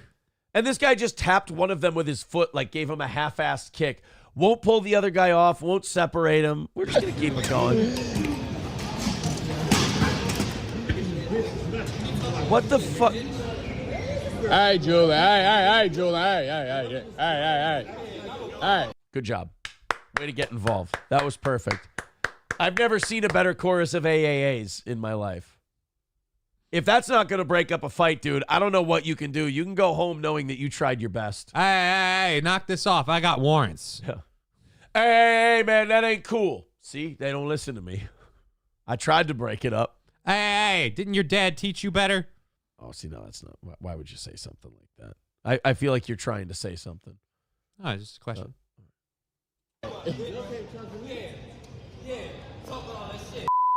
Talk all that shit. That's not something that should be said at the fucking airport in the check-in line. Yeah, talk all that shit. Like, what kind of shit are you talking at the airport? Yo, bro, I bet you my suitcase fit away 10 more pounds than yours. You pack like a bitch. Yeah, it was only 6 pounds lighter than yours. Talk that shit, motherfucker. It's like, what? Why? Why are we talking shit to the point where there's fights going on at the airport? Nobody should want to talk to anyone at the airport. The airport should just be a bunch of people going, oh, I got to go through all this monotonous shit before I sit in a metal tube for hours. Fuck. By the way, guys, haven't you realized that Spirit Airlines has developed kind of a rumor or a history of having a trend of certain people behaving a certain way? Do you really want to be someone's like, you know what? I feel like being a stereotype today. Yeah. I want to be part of the problem. That's my goal. Get up because this. Get up. Let me get him. Let me get up. Call the police. What the fuck? Wait a minute. Why the fuck did we hit that guy while he's down on the ground? He's literally the definition of not a threat, and now you just like bitch slapped him. Yeah, he's been neutralized, and I love how he walked by, punched him in the head, and then scurried away as if he was going to get hit back by the guy who's basically getting George Floyded on the ground. He's very worried about retaliation. Watch it. Oh, and like a little yeah, just gave him like a little boop, and then backed away.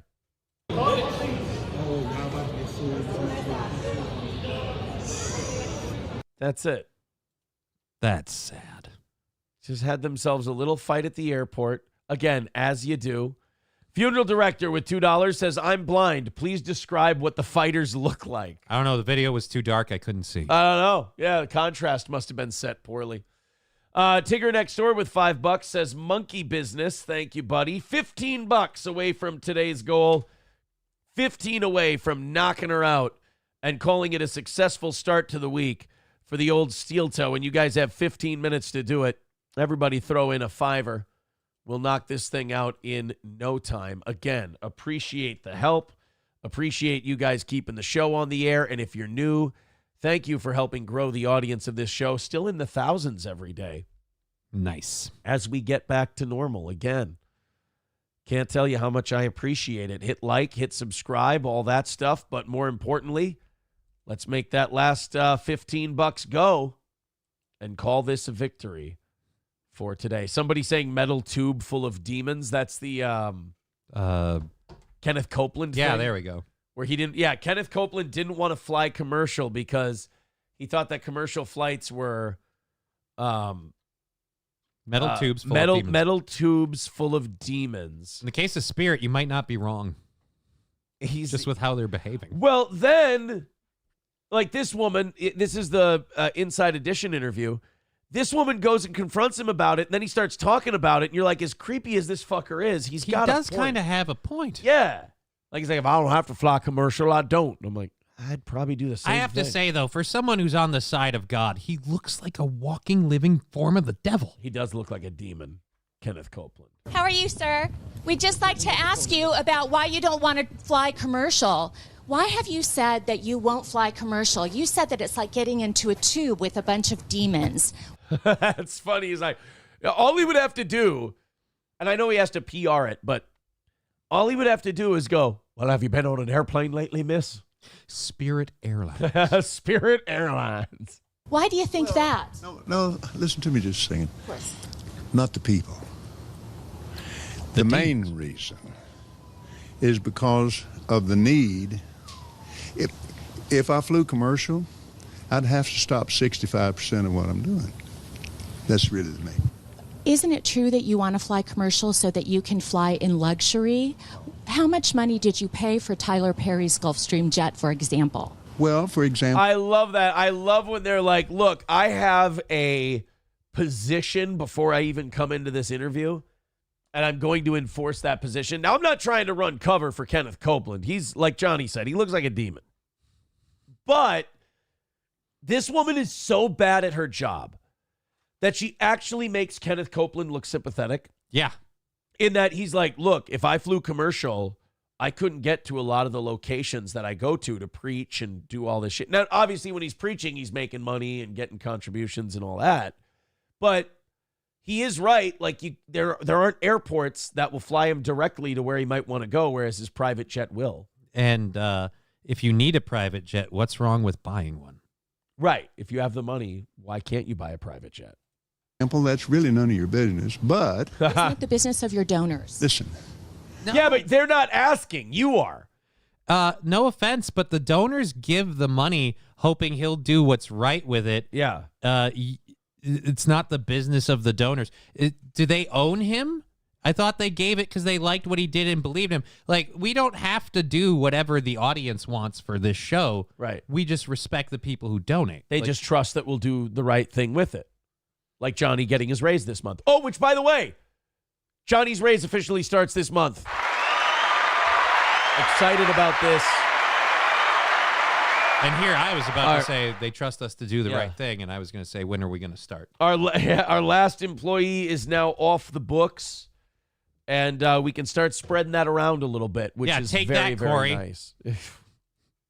I paid. You kind of caught me off guard here, okay? Certainly. Well, if you like to come out here, I'd like to give you a chance to catch your breath and have a conversation. We don't want to catch you off guard. I love Inside Edition. You got to get this now. Hey, you listen to me? My wife thinks Inside Edition is, oh yeah. Now. Yeah, see, he's like a creepy fucking dude. But like Inside Edition is so scummy tabloid journalism that I'm like, Kenneth Copeland makes sense in this. And I love that. We don't want to catch you off guard. Right, you didn't orchestrate this to do that at all. He's literally standing on the running boards of his vehicle. You're like, you couldn't wait anymore. Yeah. We waited outside of a building for him. Hey, we didn't want to ambush you. We just want to know, why do you hate flying commercial? And he's like, is this a trick question? Why do I hate flying commercial? Have you been on a fucking airplane? Thank you, Lord. Help me. Let me pray this thing. Well, let me just ask you a really simple question. A lot of people think it's unbecoming for a preacher to live a life of luxury and to fly around in private jets. Just say me. Say I. Own your fucking statements. Don't say, I hate that shit that, a lot of people are saying, or a lot of people think. Let those people ask that fucking question. You ask what you want to ask. What's your response to that? Suck my dick. Very simple. It takes a lot of money to do what we do. We have brought over 100, let's see, the latest figures just came out, 122 million people to the Lord Jesus Christ. Now that's interesting. What do you mean you brought him there? Yeah. Like you Joe Black it? Yeah. Everything can be I on holiday. It's rotten. No, I love how he says the latest figures just came out. From who? From God? Like, who's fucking Kenneth Copeland? Your preaching has brought 122 million people to Christ. I'm like, aren't there only like 3 billion Christians in the world? Like, you're responsible for 3% of them? Fuck, dude. Does he have like a billboard outside his mega church that's got like a digital display? It's like this many served, like the McDonald's thing? Right, yeah. The number just keeps ticking upward. Let me give you another example. Last May, I was scheduled for Lagos, Nigeria. That's a long ways. I had a week off, and I was scheduled for Peru. And I prayed about it, and I thought, I'm not missing that dedication in Jerusalem. See, that's what I'm saying. Like, that's the creepy shit right there. That's not a man of God. That looks like a demon. Right. This is where I'm like, this is the guy that's running controlled opposition. Yeah. Are you sure you're fighting on the side you think you're fighting on? Because those look like the flames of hell, those beady eyes you got locked on this reporter. See, like, and if I'm this reporter, I'm like, you know what? Fuck it. I don't need to talk to you right now. I'm worried that he's doing this whole thing, and then I'm going to leave, and he's going to John Milton this shit. Yeah, right. He's just sitting there. It's about a 7. Without the airplane that we have that I bought from Tyler Perry, and I didn't pay anywhere. And Tyler's one of the greatest guys. He made that airplane so cheap for me, I couldn't help but buy it. I love that. Actually, if you think about it, the Gulfstream that I bought from Tyler Perry, I mean, it was such a great deal. It would have been a sin in hell for me not to purchase it. Sir, that's the wrong religion. You're betraying your people. Well, my question then, okay, all right, but I want to get to the demons because people are very concerned about that comment. What people? Chance here, Inside Edition. I love your eyes. And nice. You know what this is? This is the Southern, this is the bless your heart thing when you hate someone's guts. And you're just super nice to them. Yeah. Oh, you got such a sweet smile. Yeah. Now shut up, bitch, because you're making me fucking uncomfortable. Here's what happened. We flew in 21 days, 70 hours, 40,000 miles, touched 5 continents, and preached face to face personally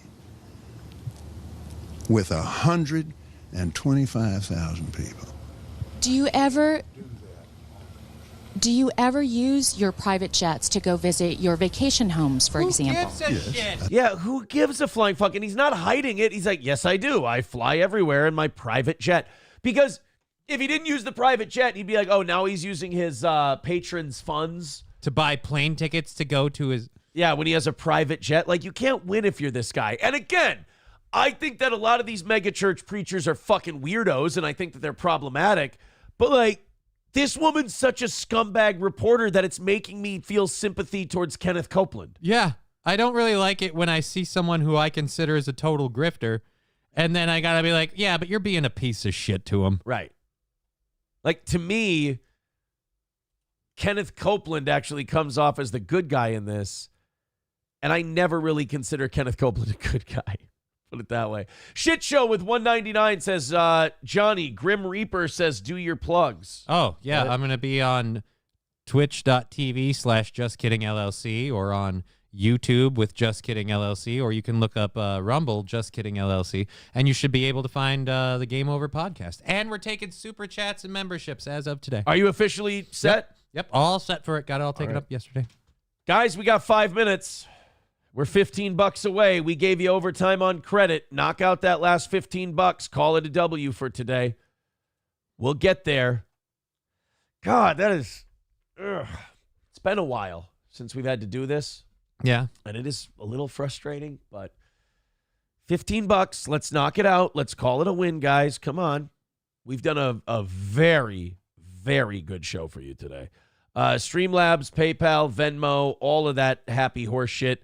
Knock out that last 15 in the last 5 minutes so we can call it a win. Let's play this clip real quick. I hope you guys knock out that last 15 and I don't feel like a fucking buffoon. When the chips are down, these civilized people, they'll eat each other. You are the unvaccinated. You are the problem. It is the unvaccinated who are the problem. Period. End of story. Now, again, I want you to watch the clips where Chris Cuomo is in them because remember, he didn't do any of that shit. Yeah, he didn't do any of that shit. And it's the media, those dastardly media people who went way too far demonizing the unvaccinated. Only people that you can blame. The only people you can blame. This isn't shaming. This is the truth. Maybe they should be shamed. Are the unvaccinated. It's time to start blaming the unvaccinated folks, not the regular folks. Anyone you came into contact. How about that? You're either a regular person or you're unvaccinated. That's really nice. The thing I hate about this is we can watch this supercut, but none of these asshole chumps are going to get held accountable for pushing this narrative at all. Well, because if you play it in front of them right now, they'll just go, well, at that time, that's what was out there. So we were just reporting what was out there. Even though there were plenty of us who were being skeptical and saying, hey, maybe your job as journalists is to question some of this shit. And this came out really fast, and the effectiveness rate that you've reported keeps going down, down, down, down, down. I'm not so. What are the side effects? What do we know about it? How much has it been tested? None of that. It came out, and these motherfuckers right away. Get this or you're a piece of shit. I have a problem with anyone that be like, well, this is the information we had at the time. No, it isn't. It's the information you kept pushing. Any information that wasn't this, you called lies, misinformation. People got demonetized or kicked off of Twitter. You didn't let people voice any other opinion. Those were crackhead conspiracy theorists. Crackhead conspiracy theorists, yeah. Who are busy, swallowing horse paste because they're crazy. With will blame you, as will the rest of us who have done the right thing by getting vaccinated. Because frankly, we know that we can't trust the unvaccinated. I think it's time to get our moral house in order, Anderson. It's the unvaccinated who are the threat. All of us vaccinated folks are going to start wearing masks to protect the unvaccinated folks. Oh, thanks. It's called a Christian value. Oh, so now getting vaccinated was a Christian value. We're $15 short, and we don't have time to finish this up. So I'm gonna start putting a wrap on this thing today. Yeah, came up $15 fucking short in overtime, guys. Let's knock it out. If you got a couple of bucks to throw in, please do. We gave you the overtime. Let's knock out. I mean, the last $15 is not going to make or break anything. It's more of just hey, we've been doing really well in viewership lately. The shows have been high quality. We've been giving them to you. knock out that last couple of bucks, and let's call this thing a W. We got about a minute 40 left. Watch Johnny today at 2 o'clock Central Time on Just Kidding LLC on Twitch, YouTube, and Rumble. Subscribe on these channels, and like I said, the links are in the chat. Throw us a couple of bucks and knock out that last 15. It'll only take 2 or 3 of you, or one of you. Who knows? We got about a minute 20 left. All of the ways to do it are right there up in the chat. So we got a minute to say goodbye. You guys have a minute to knock out 15 measly bucks and give us a W today. We sure would appreciate it. Rumble rants count as well. Jim Coddington with 149. Thank you very much for that. That's very nice of you. Whatever you throw in is always nice to see.